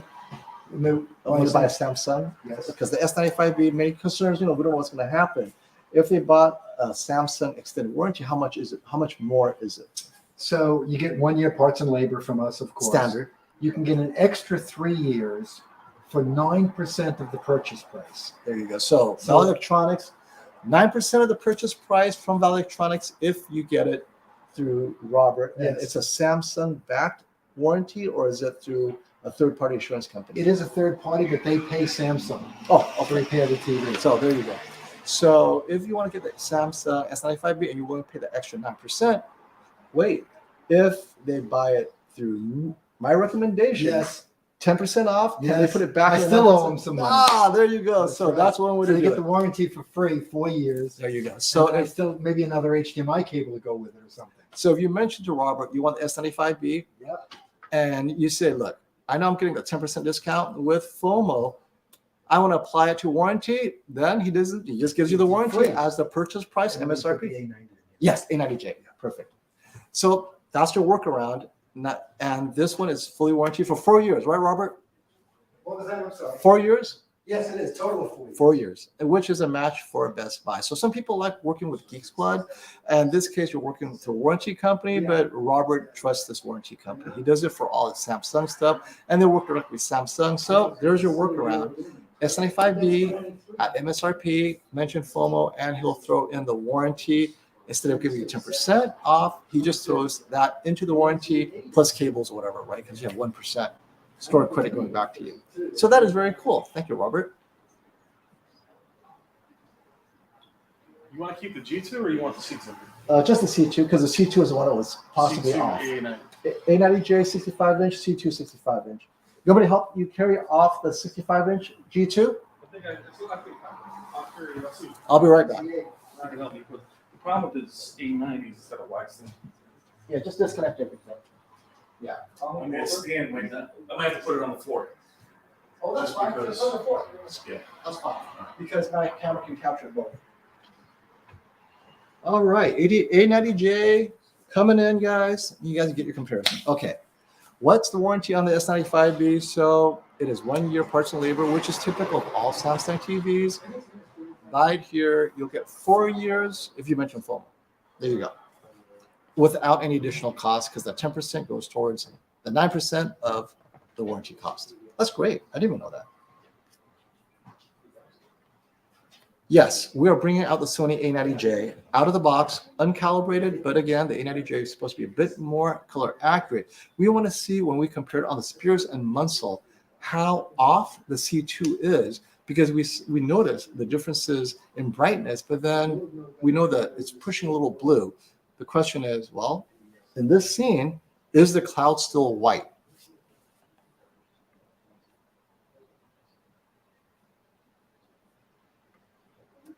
Is there a loop there? What is that exactly?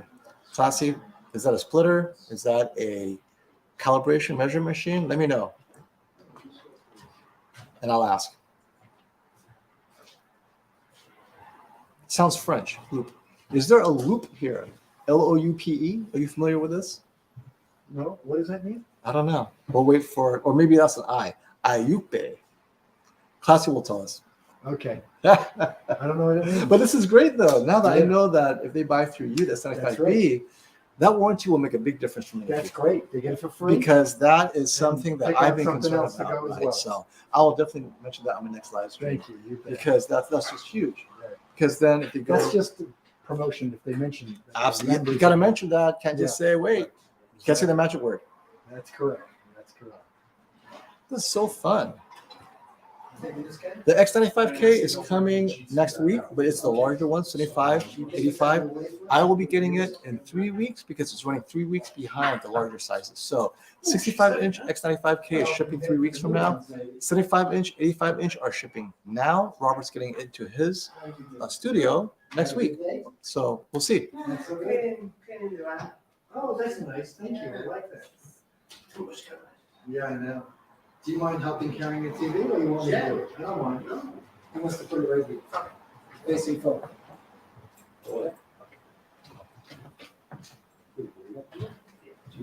Oh, he's talking about the jewelry loop, the eyepiece. Oh, I see. The Yeah, jeweler's yeah, eyepiece. Yeah, a loop. A loop. Yeah. That's See, what- I'm not in the jewelry business, That's guys. what it is. a loop. Do you have that?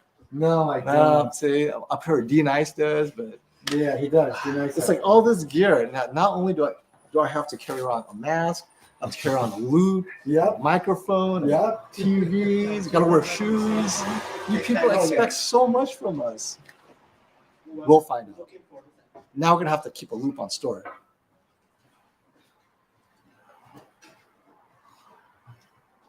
So if there is the white subject is flat on the bottom, not bad.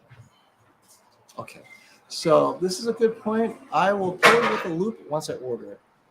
Is it on Amazon? Can I get a loop on Amazon? Hopefully. Do I have to go to Cartier or Tiffany's to get a loop?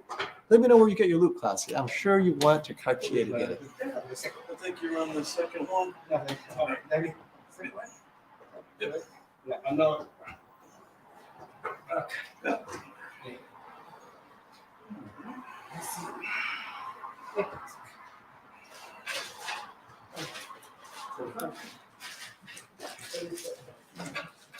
Here's a great question. Taking a break talking about TVs for a second. FOMO, what's a good electric car for $35,000? Right now, there is no good electric car for $35,000, unfortunately, because one, you will be paying more due to dealer markups, and two, even if you didn't have a dealer markup, I believe the Bolt is the only electric car that's $35,000 even or under, and it has the hardest flat seat of all cars. So right there is a it's a deal breaker for me. I need slightly more comfortable seats. $35,000 is that next price point they need to get to. We're getting there. We won't get there until the cars are released late this year into next year. 2023 is the year of the $35,000 EVs.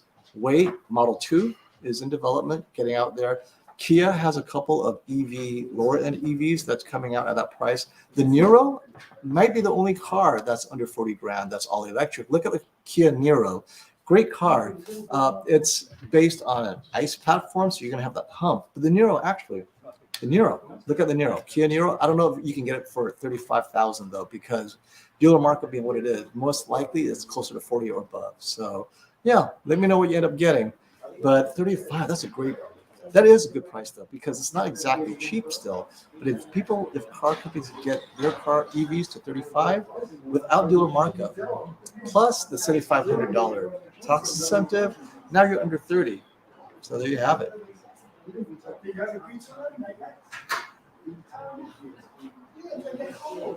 Yes, this is true. So Asaf has a great comment. Hi FOMO, I love my X95J, but I feel the color gamut is a little limited. Some colors are a bit pale.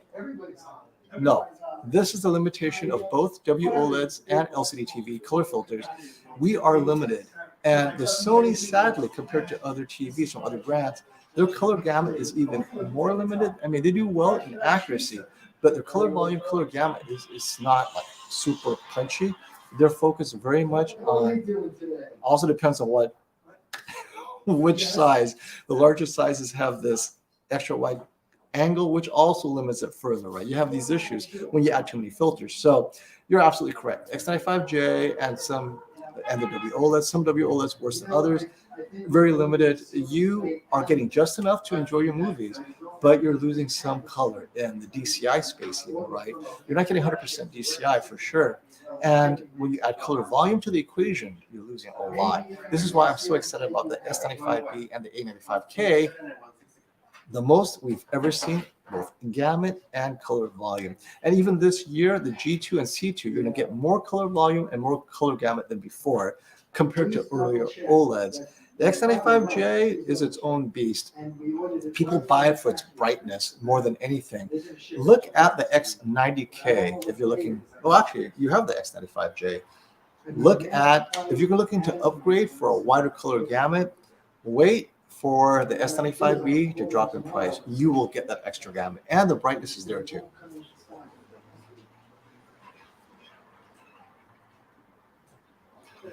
I'm in the remote, find the remote mode. Good point about the bolt. The LG. If you're willing to risk it, Don, have you sat in one though?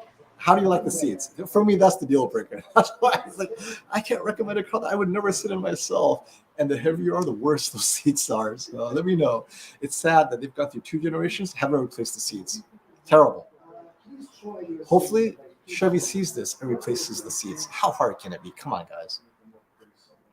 This is like park benches.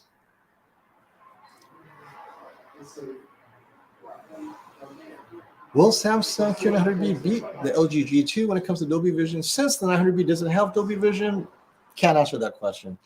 But the 900B doesn't need it, I don't think. Dolby Vision content will be seen as HDR content on the 900B. They'll just grade it, tone map it properly, and it should be okay. If the Dolby Vision content is specifically graded to show certain gradients, maybe the HDR might or might not show it. We wouldn't know unless it's head-to-head. But I haven't seen content where I said, oh, you know what? I need Dolby Vision. The HDR is just terrible. HDR version is never terrible. It's just the Dolby Vision version done right might have a touch more color here and there. But unless you're side by side, you're not going to notice the difference. This is what I keep on telling people. Dolby Vision is not night and day. It's very subtle, if it is different. And sometimes on streaming, it's worse. Keep that in mind. If you stream Dolby Vision, I wouldn't turn it on. I'd take HDR straight up.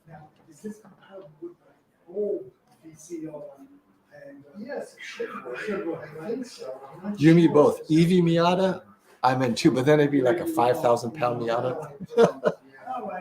But then we take 200 miles of range to make it lighter, right?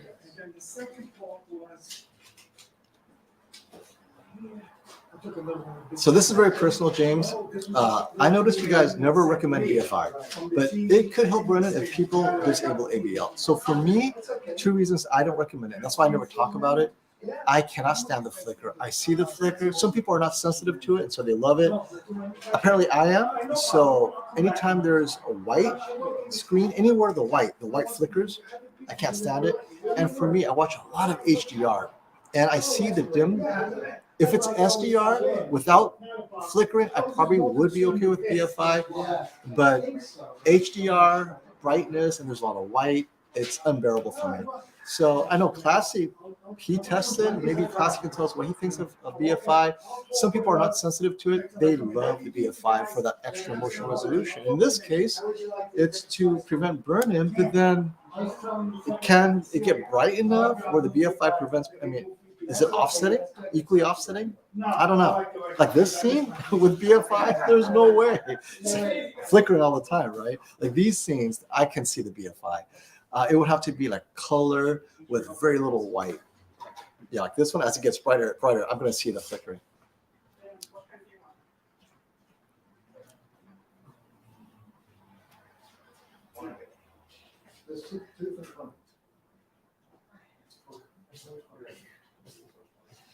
And Classy says C2 flickers less than the C1, and the Sony still flickers the least. So BFI fans, play with BFI on the Sony, but on the S95B, I noticed the flicker for sure. And I've never tested on the Sony because it looked great to me without it, right? Just Heatsink blast it. What do I care? It's not going to burn in.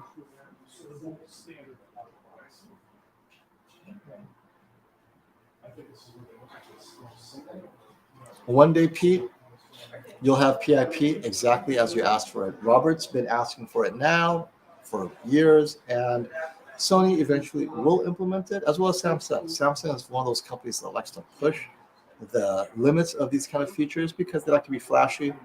We'll get it.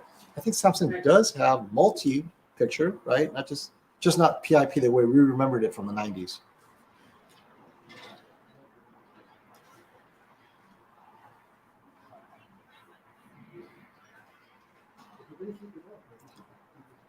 How are the specular highlights? Thank you, David, for the question. How are the specular highlights? Do I think they're hitting at least 1500 nits? No. QD-OLED never promised to be above 1000 nits, by the way. They're just promising a higher average picture level and then specular highlights to match. I think my belief is the specular highlights is limited to just under 1000. It's very similar to what you're getting from the G2. However, they're able to hold on to it longer, and it's going to be a larger window with that level of brightness, and there's going to be color at that level of brightness, and that's the big difference. So you're not going to see 1500 nits on this generation S95B. Now, the Sony A95K with the heatsink, can that reach 15 nits? I don't know. We'll see. No promises by anyone, no expectations, but that'd be cool, right? So we'll find out if the Sony A95K pushes 1500 nits with a heatsink on the QD-OLED. That'd be really cool if it does.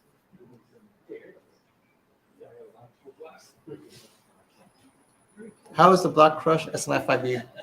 None at all. If anything, people are afraid of slightly lifted blacks. So there's definitely no question with the S95B, no worse than the Sony. It looked very similar. And we'll be looking for that though once we get more content in. I'll be putting on content specific to black crushing, and we'll compare them with the Sony. If anything, the Sony may have worse black crushing, but definitely I didn't see anything obvious. Sometimes you have to raise exposure, max out the exposure to tell, but then your eyeballs won't be able to tell. It's just I maxed out the exposure just to give you that last minutia of whether there's black crushing at all.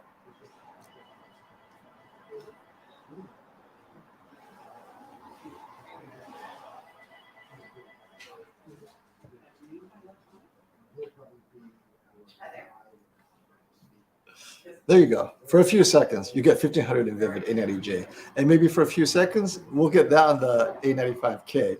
And see, this is why people take this 1500, they run away with it. That doesn't make a difference at all, right? It doesn't matter. You're not going to capture that in any movie content you're watching. Especially the movie content isn't supposed to be 1500.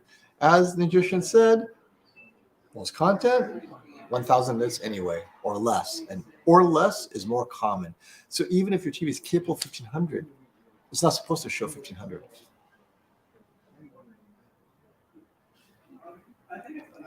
And here we have a German employee. That Tech, thank you for this comment. Actually, I saw a German Samsung employee claim up to 1500 nits spec highlights for QD-OLED.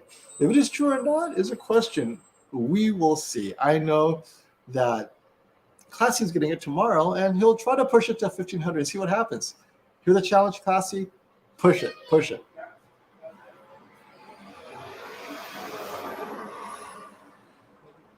Right. Where'd my water go? I'm thirsty, I'm no water, I'm dying. Okay, go through here, catch up all. And thank you very much, everyone, for showing up. We're going to wrap up in about 20-30 minutes. In the meantime, we're getting the A90J set up. So our last comparison will be, it's almost set up, by the way. I see it. Last comparison, LG C2 versus G2. I'm sorry, LG C2 versus A90J. Both out of the box, both uncalibrated, both in their most accurate movie mode, max brightness. The C2 with dynamic tone mapping on. The Sony with its luminance, peak luminance on high and max brightness in its movie mode, accurate movie mode, but we're not going to do any contrast enhanced or anything like that. Take pictures.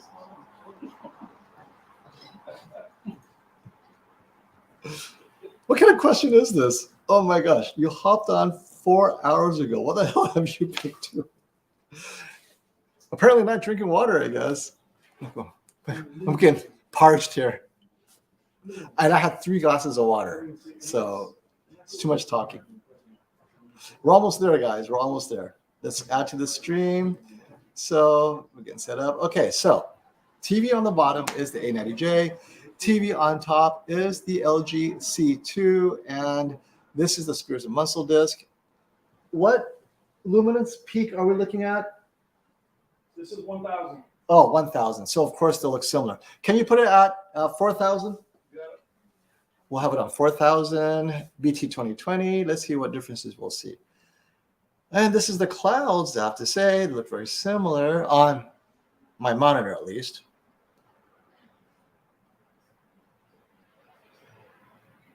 And what movie mode is the Sony in, Brian?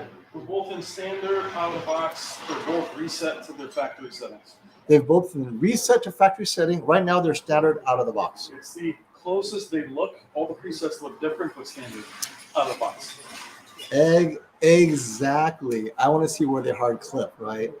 Sony is supposed to be dimmer before it hard clips. LG is willing to hard clip a bit harder, but we'll see.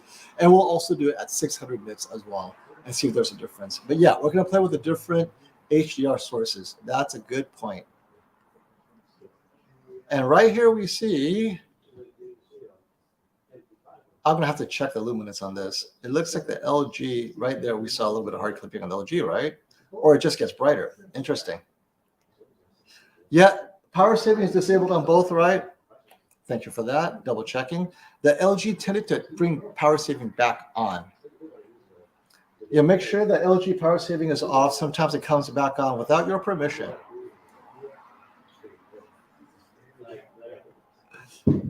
May boost that. The verdict is the C2 is so close to the G2, except for gaming where the G2 will be brighter. In normal content, it feels like the C2 is close enough that if you only watch movies and streaming, there's very little reason to get the G2 beyond bright gaming HDR, or you need the gallery series to hang on your wall. It is built a little bit sturdier, right? It's a little bit heavier. It's a better hard cosmetic TV. But if you're talking image quality, it has the same processor. I'd take the C2. It's right now what we're seeing was hard to justify getting the G2 if you're just watching cinema. But we need to calibrate the C2 because it appears that the C2 may be pushing the blue to get brighter. And if you calibrated it, it will be 8% less bright, and the G2 might be that much brighter. The question is that much brighter worth the premium? It may not be.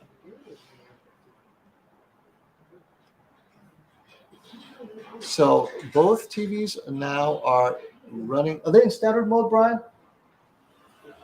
It's in standard out of the box. Standard out of the box so far.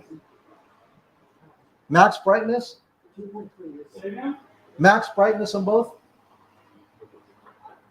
Peak luminance on high? Yes. Hey, thanks for that, and Wooly. Thank you for the super sticker and your support. Yeah, out of the box, the C2 has a reputation of turning up the blue. Oh, absolutely, Milan. Do I think the S95B, this QD-OLED, is better than the C2? Yes, I do think it's better, but it's for what I watch. HDR content, it's just going to get brighter. APL is brighter. Mad Max, the whole scene is brighter as it should be. In some of the scenes where it's supposed to be brighter, it's significantly brighter or noticeably brighter than the A90J, and then the specular highlights also got brighter. So it definitely separated itself in bright HDR content. But in regular content, like let's say Alita, where it's not super bright, although HDR, when you bring the S95B down to the brightness it should be, it looks identical to the Sony because the color space is limited, the brightness is where it should be, then it's indistinguishable. But in content where it's brighter than the A90J can handle, S95B then takes it to that other level. So depending on the content you watch, it may not make a difference. Like you watch streaming content, it may not make a difference.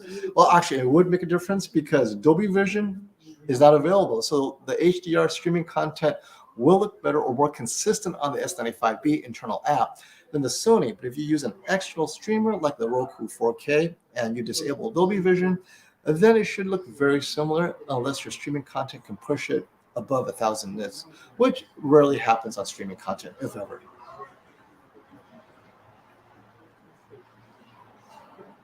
Sounds like the G1 versus C1. Isn't that crazy? And this is with the heatsink, the G2 heatsink, except for gaming, right? So KG, you're getting the G2, C2.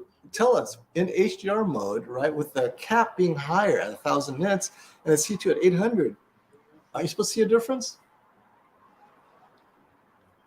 Here we are. We will put it in better modes in Edition. They're just trying to get everything synced up. Hey, Brian, where are you going to convert it to movie mode?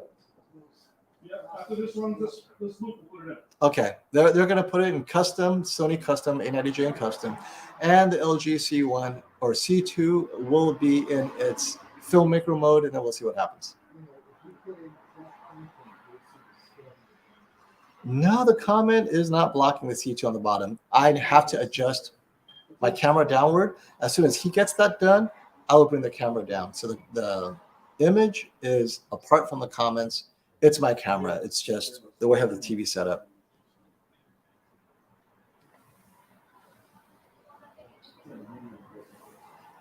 Actually, let me do that right now.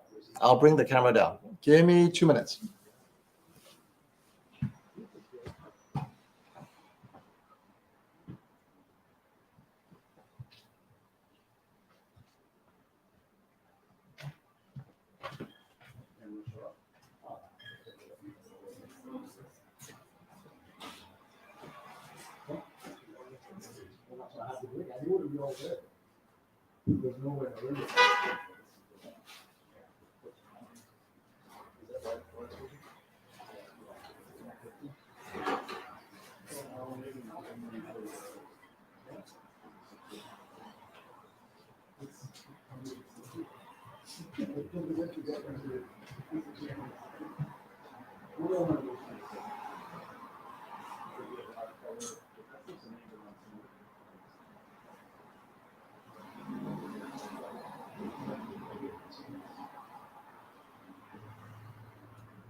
We use these things too much.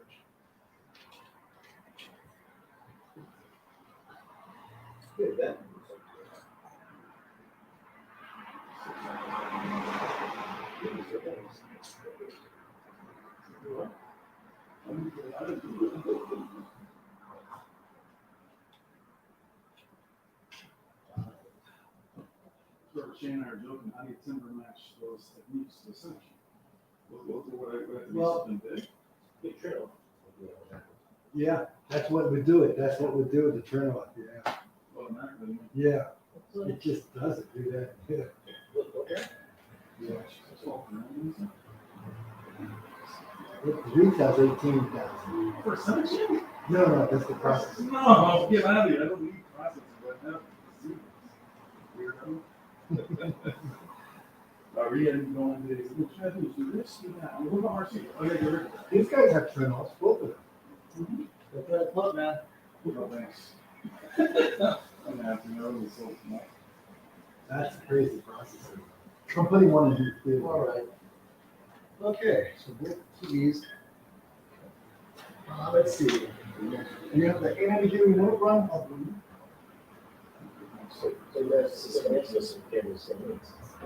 I know, right? I don't have it. Well, it's A90J remote. So this is in the standard mode. It might show a bigger difference if you look at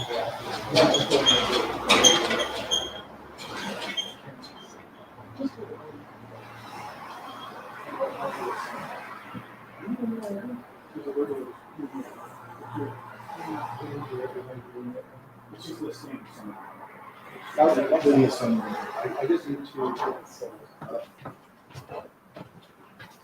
All right, so we're changing the modes right now. So everything's in screen, as you can see.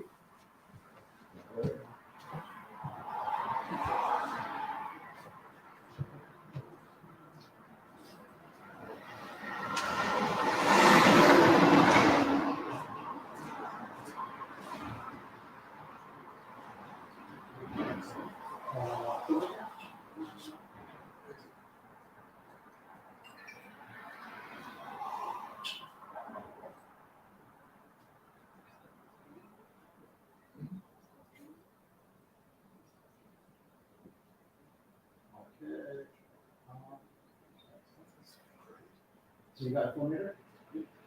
All right. Another one he wants to set in, make sure live is able to. Make sure you How about a reset? the ADL. Just disable ADL. Oh, yeah, that's it. And put it on 600. Put on 600. We got the tripod, legs. I know, right? You gotta bring. So quickly, the picture settings for custom.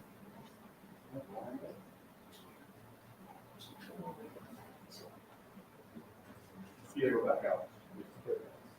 Okay. Yes. Also that. Okay.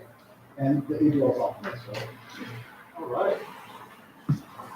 Okay, we are both in the most accurate modes. The HDR is at 600 to make sure no one clips. Now you get to see a color accuracy of the C2 versus A90J on the bottom, C2 on the top. The C2 is about 6 inches behind it. That's why it looks a little bit smaller.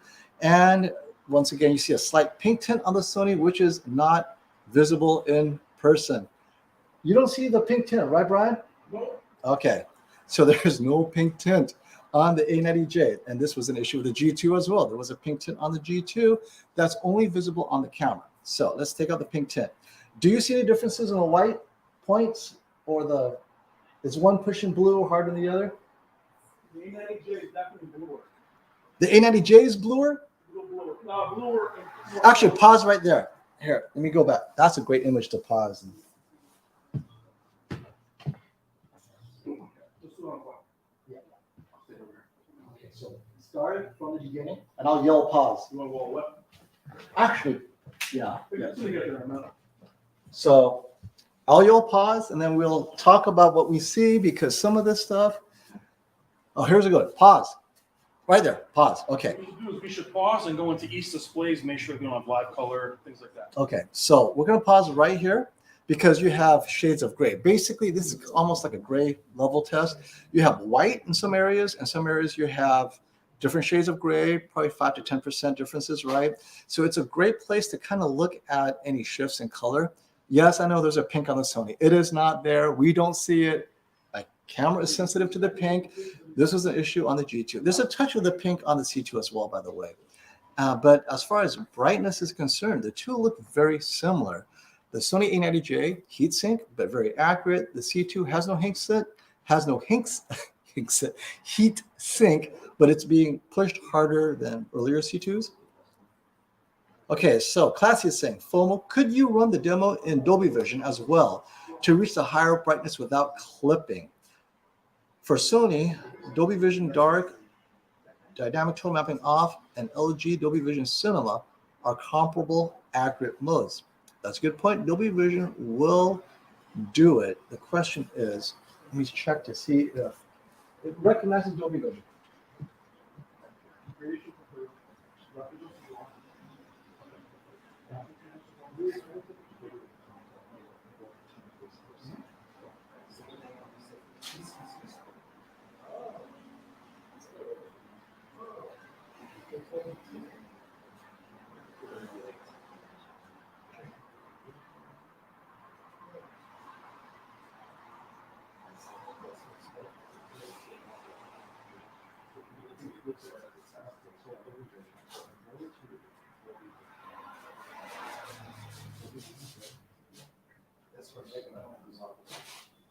All right, let's see. So Classy, so we are in Dolby Vision now, Classy, as requested.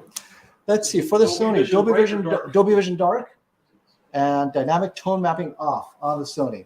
So we are working on the Sony right now. It is going to Dolby Vision Dark, Dynamic Tone Mapping Off, and on the LG, Dolby Vision Cinema.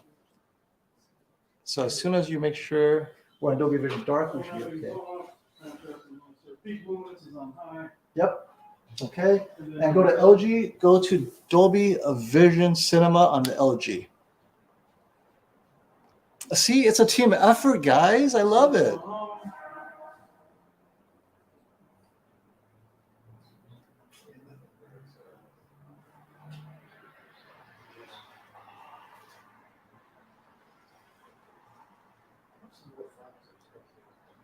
That is true. That is true. And this pink tint, I don't know where it's coming from, honestly. When I shot my A90J, I did not see the pink tint. So this could be the new EX panel. Because the A90J I bought it last year. This A90J is literally... Wendy, this A90J, when did you receive it? when did you receive this A90J?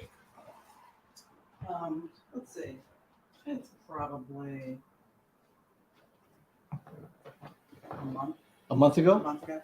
So this is a, let's say A90J a month ago. So it's one of the newer ones out of the box. Mhm. So it's a recent production A90J, right? Because you guys get the latest from the wherever right. the Sony is. So Yep. it could be using the new EX panel. Sony won't say which has EX or which doesn't. But as Classy said, with a loop, we can tell because the old one has the diagonal, the new one is flat. So maybe you'll see this. There could be more pink tint on the, not to say you'll notice it, by the way. It's just when you capture it, you're going to see the pink tint on video.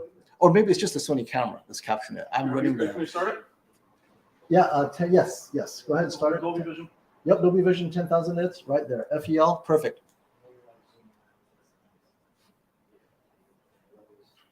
So yeah, my Sony A7 IV, both cameras are A7 IVs, and as you can see, this is a QN90A, 98-inch. You're not seeing any pink tint. Maybe that's a reason to get a non-OLED TV. Only if you're capturing content, though. We are not seeing the pink tint in person. It's just the camera is capturing it. All right, put it in, yeah. So that's good. We're gonna pause it with that horse. Let's pause right there. Perfect. So looking at the whites, avoiding that pink on the far right. What do you guys think? It looks like the whites are very similar, right? They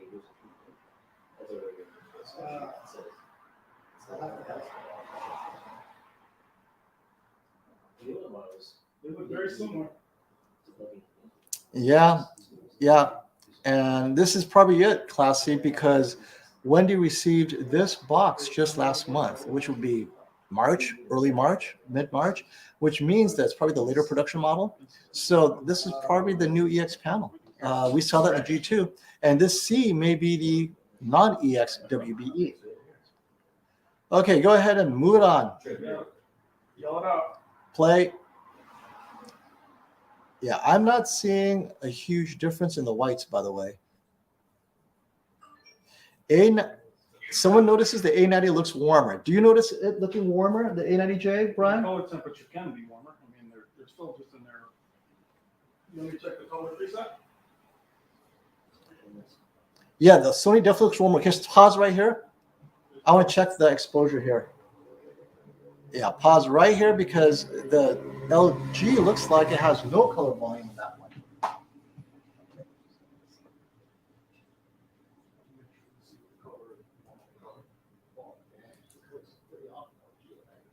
I mean, it's out of the box.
So the difference in depth was actually Dolby Vision Dark versus Dolby Vision Bright. Once we put it on Dolby Vision Bright, it went back to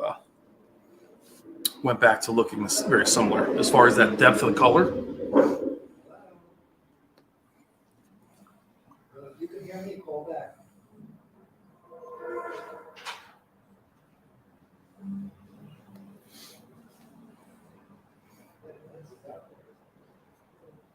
CMS, no single malt yet.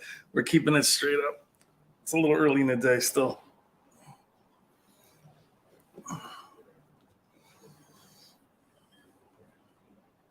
Brainwaves, what's happening? So I mean, I guess it illustrates that we talk about how close the G2 was to the C2, and then also how close the A90 is to the C2. So again, splitting hairs.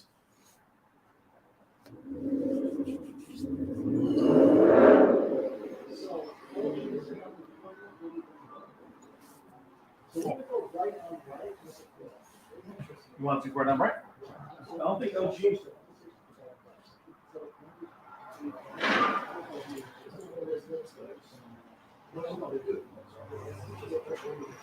So you want to do regular cinema home? It's cinema.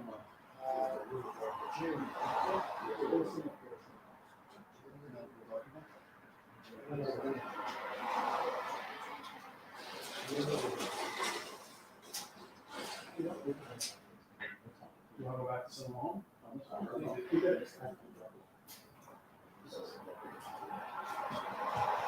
Okay, so a couple of preliminary conclusions, which is Dolby Vision Dark is the most color accurate mode, and you get the most color out of it. But as you can see, it ends up, because it's dark, it's darker than Cinema Home on LG's Dolby Vision. So LG naturally renders a brighter Dolby Vision, but you might lose some color. And you see here, it's brighter on the LG, but there's less color. It is indeed less color. It's not brighter, slightly brighter, but there's actually less color. My camera is able to capture that brightness. It's not overexposing exposing the C2. The C2 actually appears like it has less of that redness and pink. And no, this is not the pink tint. This is actually in this scene. There is actually more red in this scene that the LG is not showing. So this is very interesting. C2 looks to have better highlights and shadow detail. No. Partly because the Sony is in Dolby Vision Dark. It looks like the Sony is crushing a little bit because the LG C2 is brighter. The camera is also trying to capture that brightness, and so it's slightly crushing the Sony a little bit. So don't look in the shadow detail. Look at the sky. The Sony sky has all the colors in this scene. The LG is missing it, but remember, they are both uncalibrated. That's why we're running Dolby Vision. Dolby Vision corrects for some of that calibration colors that are missing to the extent that it can. And LG does not specifically have a Dolby Vision Dark mode. Dolby Vision Cinema is the mode we're in on the LG, and Dolby Vision Dark is on the Sony to capture all the color. In order to capture the color, they got to bring the brightness down a little bit. And we talked about that. LG Cinema matches Sony Dark. Yep, Cinema Home matches Sony Bright. So this is LG Cinema and Sony Dark. And the LG is slightly brighter, by the way. So the LG is slightly brighter even in cinema. But then you notice, so we talked about how LG pushes up brightness a bit. In return, you lose a little bit of color.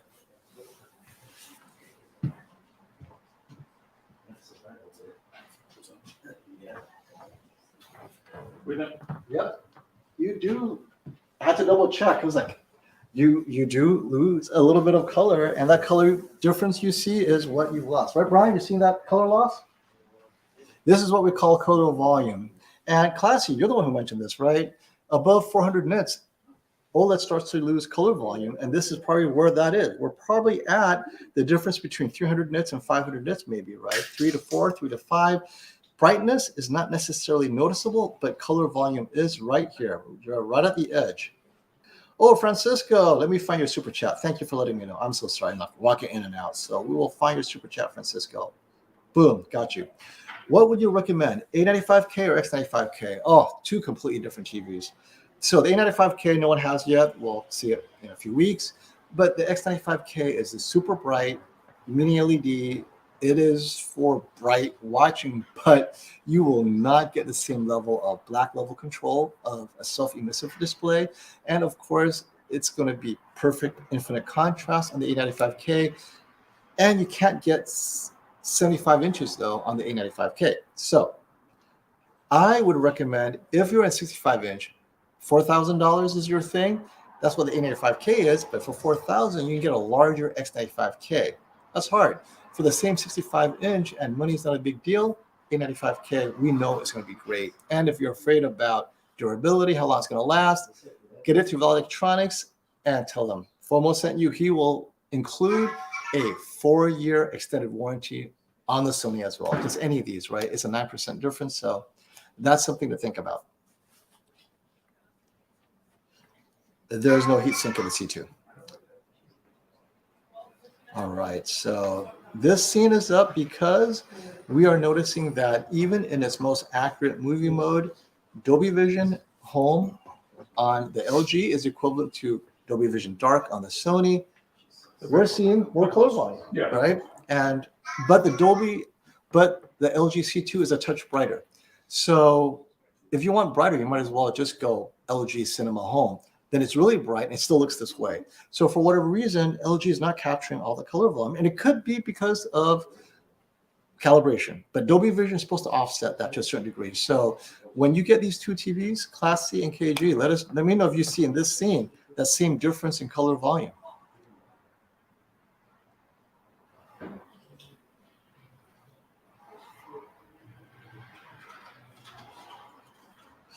Andrew, this is a good comment. Chances I'm going to regret going with a 77-inch A80J with an 8-foot seating distance. 8-foot seating distance is actually pretty good. Perfect for that size. If not, you can go 85 even, right? But watching low definition and lots of sports, the sports on the OLED actually might not be too bad. It has good motion resolution on the A80J if you don't mind soap opera, right? Just max out that interpolation, but low def, yeah. But then on OLED, looks pretty good. XR creation, reality creation will make up the difference, though. No other TV will look as good with low def than a Sony. What? Yep, let's go on. Let's see what else can we find that will show you differences in color volume. All right. Well, this looks well similar. You see the difference at the edge of the clouds? Is there more white in the C2? Oh, here's a good one. This is so far is okay. It's interesting.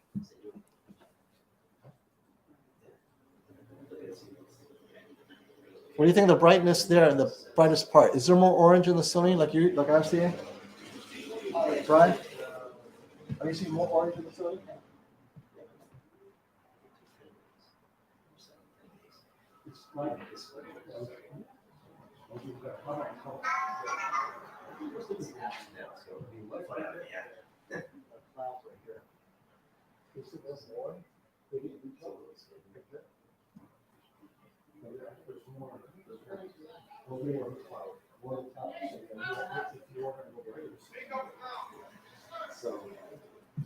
Yeah, we're seeing what you guys are seeing, which is the C2 is brighter, but you're losing gradient detail. So the Sony preserves the gradient detail in the clouds, and this is really less about calibrating colors and more about interpreting tone mapping. So 10,000 nits, Dolby Vision, both have the Dolby Vision chip. The Sony decides to tone map to capture more gradient detail.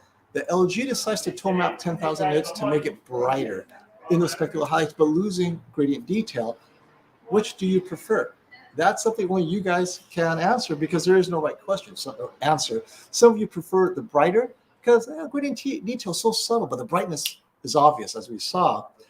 And well, here, that looked a little bit blue on the C2, the rising steam, right? Oh, stop right there. This is a good one.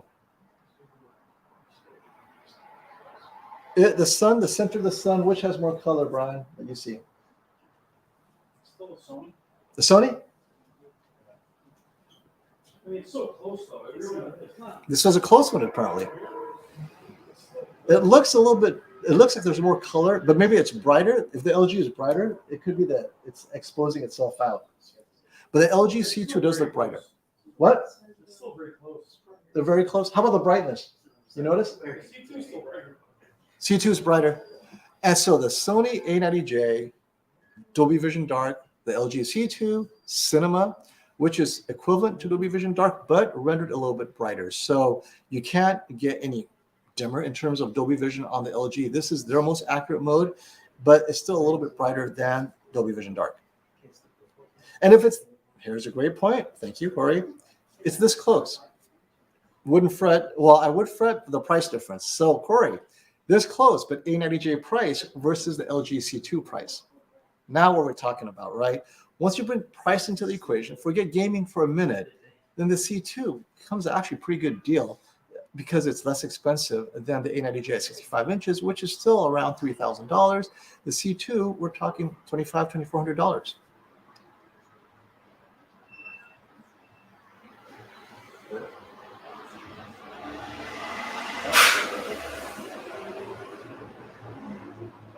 Hey, Classic, I will call you because we're almost done with the stream, but I will call you because I will be comparing the G2, and I definitely want to get rid of that pink tint on my G2. So, yeah, because you also have the Sony a7 IV. Tell me what you discover. We'll talk about that for sure. Because we're all of us reviewers with Sony cameras might have this pink tint issue, or other cameras, by the way. Okay. 5,500 are both now in 83 inches for $5,500. For those of you rolling between $5,000 and $6,000, there you have it. Hey, Brian, you want to sit down? We're going to wrap up for 5 or 10 minutes. I want to hear your thoughts because you've been playing with that. Because I keep in mind the A90J was like, what was the A90J launch? 9 at 83? Oh, $8,000. It was 8,000. Now it's at $5,500 is what people are saying now. The Sony has dropped the 83 inch, but then of course it will continue to go down until they sell it out, but not that much more. And if you want under 5,000, remember what Robert said, tell them phone will send you. You get 10% store credit, put it towards something else, and essentially you're under 5. Well, any of our channels actually, you'll get that extra love. And CMS, CMS, thank you for your super chat. Oh, wait, we got to give him his shout out. Okay.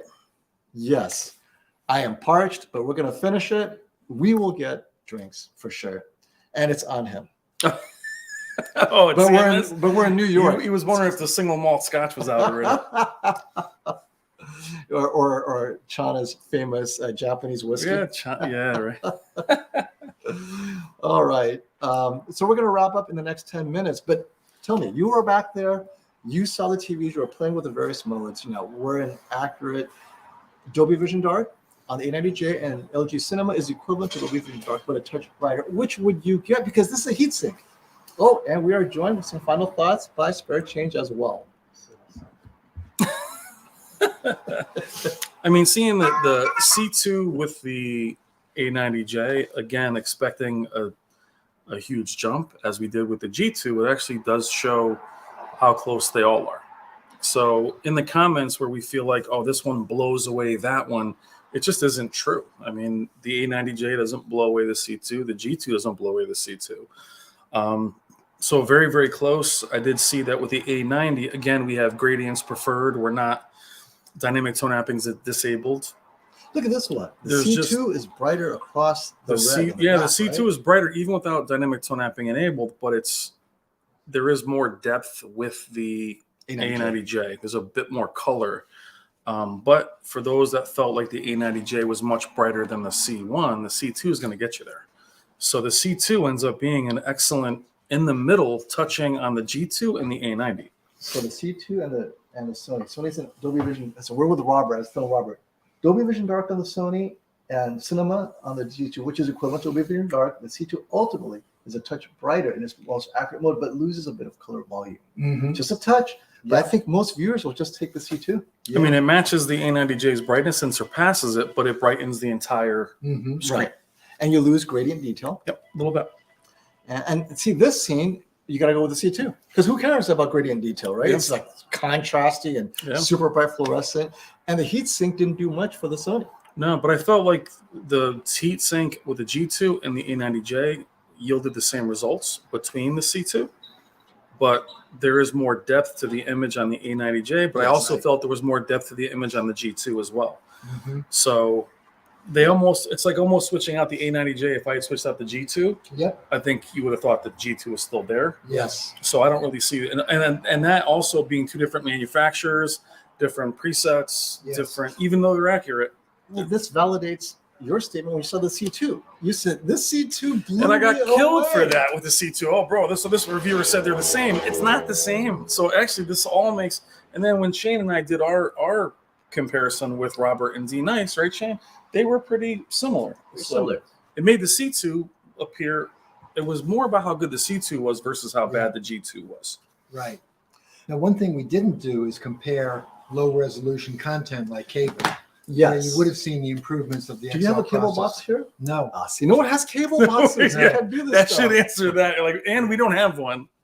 Nor I guess do we we. can do YouTube SDR if there's anything. We have else. SDR on this disc. It's just high quality. And, That's the only thing. We did SDR demo before. I know that if you have the Panasonic, you could output 480p. Oh, I didn't even know that Yeah. myself. Good. So the Panasonic can self output 480p, which ridiculous, but you get That's to a see feature that I need. I know. Give me a Blu-ray player that outputs 480p, please. Oh, I technically- wonder how often you hear that. Yeah.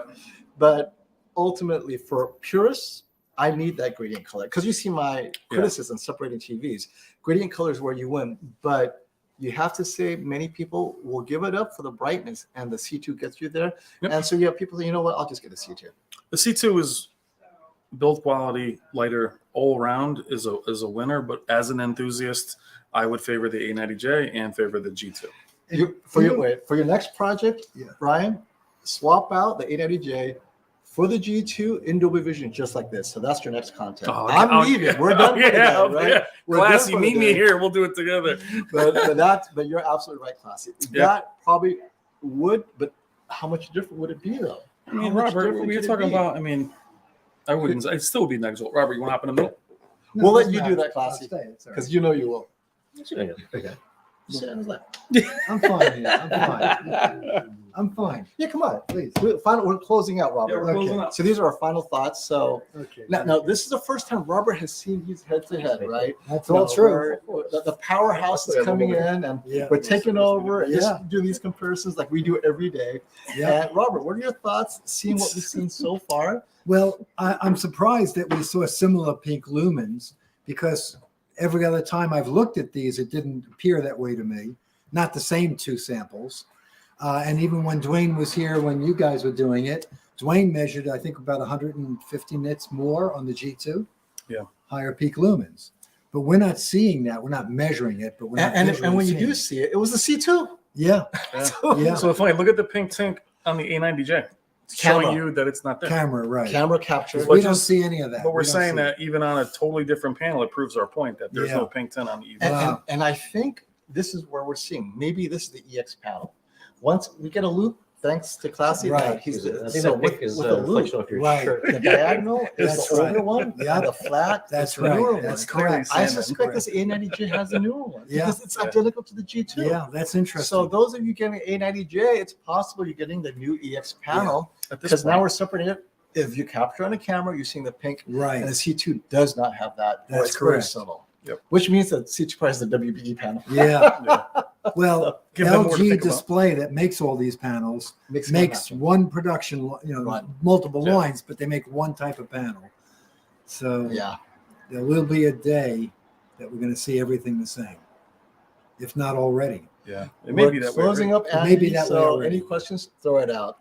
Now, this is great because it allows you to talk to your customer saying, look, Yes. what is it you really want? Because ultimately the LG bright gaming, you know you're going to get that. That's correct. But if you want something that has great build quality, the gallery, it's the G2. That's But as far as image quality, they both look great. Movies Yes. and streaming, they're going to be indistinguishable. I'd That's say. right.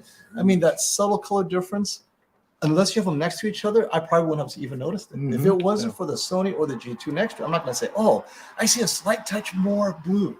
Well, you never They're would have next thought the to each C2 was going to be brighter than the A90. Oh, heck no. That's so right. then there goes. That's going to start all kinds of fun. Well, it fun certainly proves that the Brighter than the 2022 JVC. LG Display panels are brighter Yes. without a heat sink. Without They're a heat naturally sink, brighter yeah. and they're more energy efficient. They run cooler. And they're less liable to have burn in. I mean, this is Yes, they are. in 1 year, the C2 has caught up to the A90J with the heatsink, pretty much, is, Yeah. is what I'm thinking. Now, yes, color volume is slightly off just Right. a touch, but that's for enthusiasts. Everyone else is going to pick Yeah. the C2. And scaling as well is likely to be better. And quick question for Robert before we close out. Francisco Diaz, thank you for that super chat. Yes. Question for Robert, Sony A95K or Samsung S95B? Since you've seen the A95K, Yes. what do you think, Robert? Which one should you recommend? Well, there's a big price difference, so budget has to do a lot with this, and there's no shame in having a Samsung QLED OLED. They're gorgeous, but there is some significant benefits to the A95K. Yeah. It's going to be brighter. It's going to run a little bit cooler with the heatsink. It's going to have the XR second generation beefed up processor, retuned for the quantum dot perfectly. And now that they're breaking in, Classy saying, wait, looks like the C2 has more color now. Stop Classy piling on, man. just make it Classy. The C2, All right, Classy, what do you want me to do now? You want me to switch them out again? Bring back the other G2. this C2 could just be that one special C2. By the way, and we all know Techno Dad's C2. panel the Techno Yes, Dance the C2, one he right? wants. This could just because everyone's gonna get C2. Wait a minute, I saw it in Robert's live stream. Yeah. What The happened? 55 inch I have is a monster. So Yeah. Yeah, it could be the C2. So one thing we didn't do was change out the C2. We did add another G2 in Yeah. there, and we did add the A90J, but we didn't change the C2. Yeah. So I believe that one might still be available for sale if Yeah, anybody's yeah. listening. Yep. it's another it's extra $400. And for those wondering, this A90J, we haven't confirmed it because I didn't use the loop, but it looks like it has the same pink pattern as the G2, which leads me to believe it might be the new EX panel. It was received a month ago. Wendy confirmed it. So Classy was saying they started producing the EX panel at the end of 2021. That's correct. So it's very possible that, this A90J is the new EX That's panel. correct. And Possible. their We'll inventory double check. moves so quickly. There Oh. wasn't a lot of those Yeah. hanging out. That's Yeah. So right. nothing in this You're store getting the hangs out. latest from the distributor. Yes, So we are. From the Japan, manufacturer. distributor, manufacturer, straight to Robert. Right. So he doesn't hold inventory. He's not like That's 100 right. of these he has to get rid of. Yeah. He gets them and they're gone. Yes. So it looks True. like the A90J or the G2, if there's that pink on a camera, that could be what distinguishes Yeah. EX and non. And this, I'm just assuming the C2 doesn't have the EX, by the way. Maybe it does too, and there's something else happening. Maybe it's a heatsink thing. So you need to buy a $4,000 camera just to see if you. Robert, we sell cameras here. No, not yet. Or get a loop, get a loop. Shane, you got a camera we can borrow? All right, so we'll wrap up because I know we're all getting thirsty. Day's Yeah. ending, sun is setting. I want to enjoy the rest of the day. So before we leave, I want Robert, any announcements, anything coming that you want to mention? Well, there are some things coming, Let's and do it. Sunday at 3 a.m. I can break some more breaking news, but I'm not allowed. I'm under a moratorium. I can't Oh, it's talk live. about it now. We're live. Yeah, Yeah. I'm sure you'll be breaking it with. We'll film it. yeah. Yeah, yeah. So watch Brian's channel. Subscribe. You're like, we can edit it. And actually, we can't. We're live right now. I know, Everyone's right? writing it down. You're like whispering. It's too late. And if we're talking about some very big announcements, that'll be on April 26th at 10 a.m. Eastern Time. Okay. There'll be some very big, and I'm going to be doing that on Shane's channel. Oh, Yep. so what's happening? Spare Shane? So change. something big. Can you give us a Something hint? real big. I haven't been sipping any single malt today, so Okay. So he's no no loose secrets out of lips. me. All We right, should have good. given him the single malt before we brought him in. Okay. Well, what's happening on your channel, Shane? So Spare Change is Shane's channel. What's happening Yes. this week or the next 2 weeks? that we We've got some XTZ speaker Oh, subwoofers good. coming up. We've got a Hagel lamp coming up. Is it XTC a European company?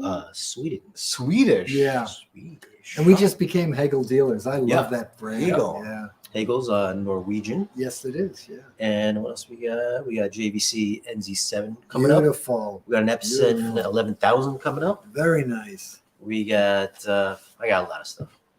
You got the new ultra short throw. The new one from Oh yeah, LG. oh yeah, we got the LG 720, 715, 715, 715. The 715. new ultra That's short coming up as throw. well. Priced crazy low, $29.99. $3,000. And that's the Can't beat that. retail on this thing. This is Yep. crazy low. Okay. Is it me or does the owl's yellow eye look more yellow on the C2? Yeah. I'm sorry. I couldn't stop Yeah. myself. You can't let it stream it. I'm looking at this. Wait, does that yellow eye on the owl, the right eye, more yellow on the C2? And I had to pause it, and it looked more yellow. I'm like, the C2 is killing me. Yeah. It's destroying my narrative here. Well, I can't imagine why the phone's not ringing like crazy. to buy the C2, right? Absolutely. I think they Somebody- snuck in a QD-OLED or Yeah. something. Brighter, the eye is brighter, but there's more detail around you can see more detail around. What about the color volume? people? Isn't it more orange on the? There's more orange. There's more orange. See, I'm So just maybe we talking should color. take bids on it and auction it off to the highest bidder. So But on the A90J, you can see more detail around the actual eye. We have you a see more detail on the A90J, but it's less yellow. And then Classy's noticed that the Sony has less color volume, color gamut. The I didn't C2, see this that. generation, has more color volume. Yeah. Classy, could this be it? And well, hey, go back to the peacock feather. It's on demand, though. It's like on demand, on demand. So the one takeaway from today is Value Electronics has the best C2s. The best one C2. Well, at least one anyway. I think this kind of underscores what Classy has been saying. He was calling me there, goes, it appears that there's more color gamut. LG promised them more color gamut. LG Electronics. Well, they not did. They display. did do that this year. Looks They like did. it has They more, and maybe They they did. found a way to add color. Maybe this is it. This is the color volume. Well, we're in talking person, about. I thought the A90 had slightly more color volume. Well, now we're in person. We're splitting hairs. We're splitting hairs, and What did you think? Say whatever you think. Although the A90 is a little bit brighter too. until by a today. hair. Well, during the dark scenes, Yeah, the the dark the scenes, city, yes. the cityscapes, Yes, it's a pretty It is. apparent that the night It was is. brighter. it is.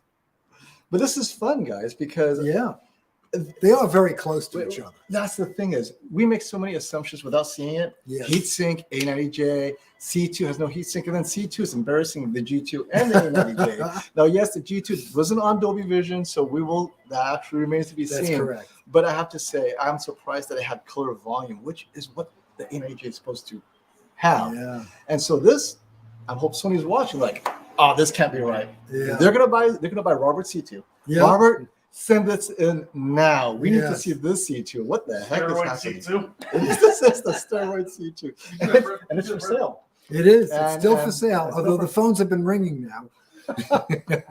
And I well, want that one. Give me that. Don't even put it back in the box. Bubble Quick, wrap it. Bubble put it wrap in the it. Sign it, everybody. Shane, Uh, Robert, sign it.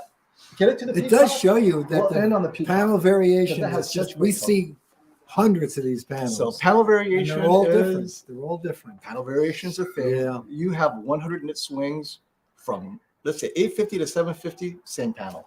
And Yeah. these days, the example is it's very much like people. There are some good and some bad. And we have seen that, haven't we?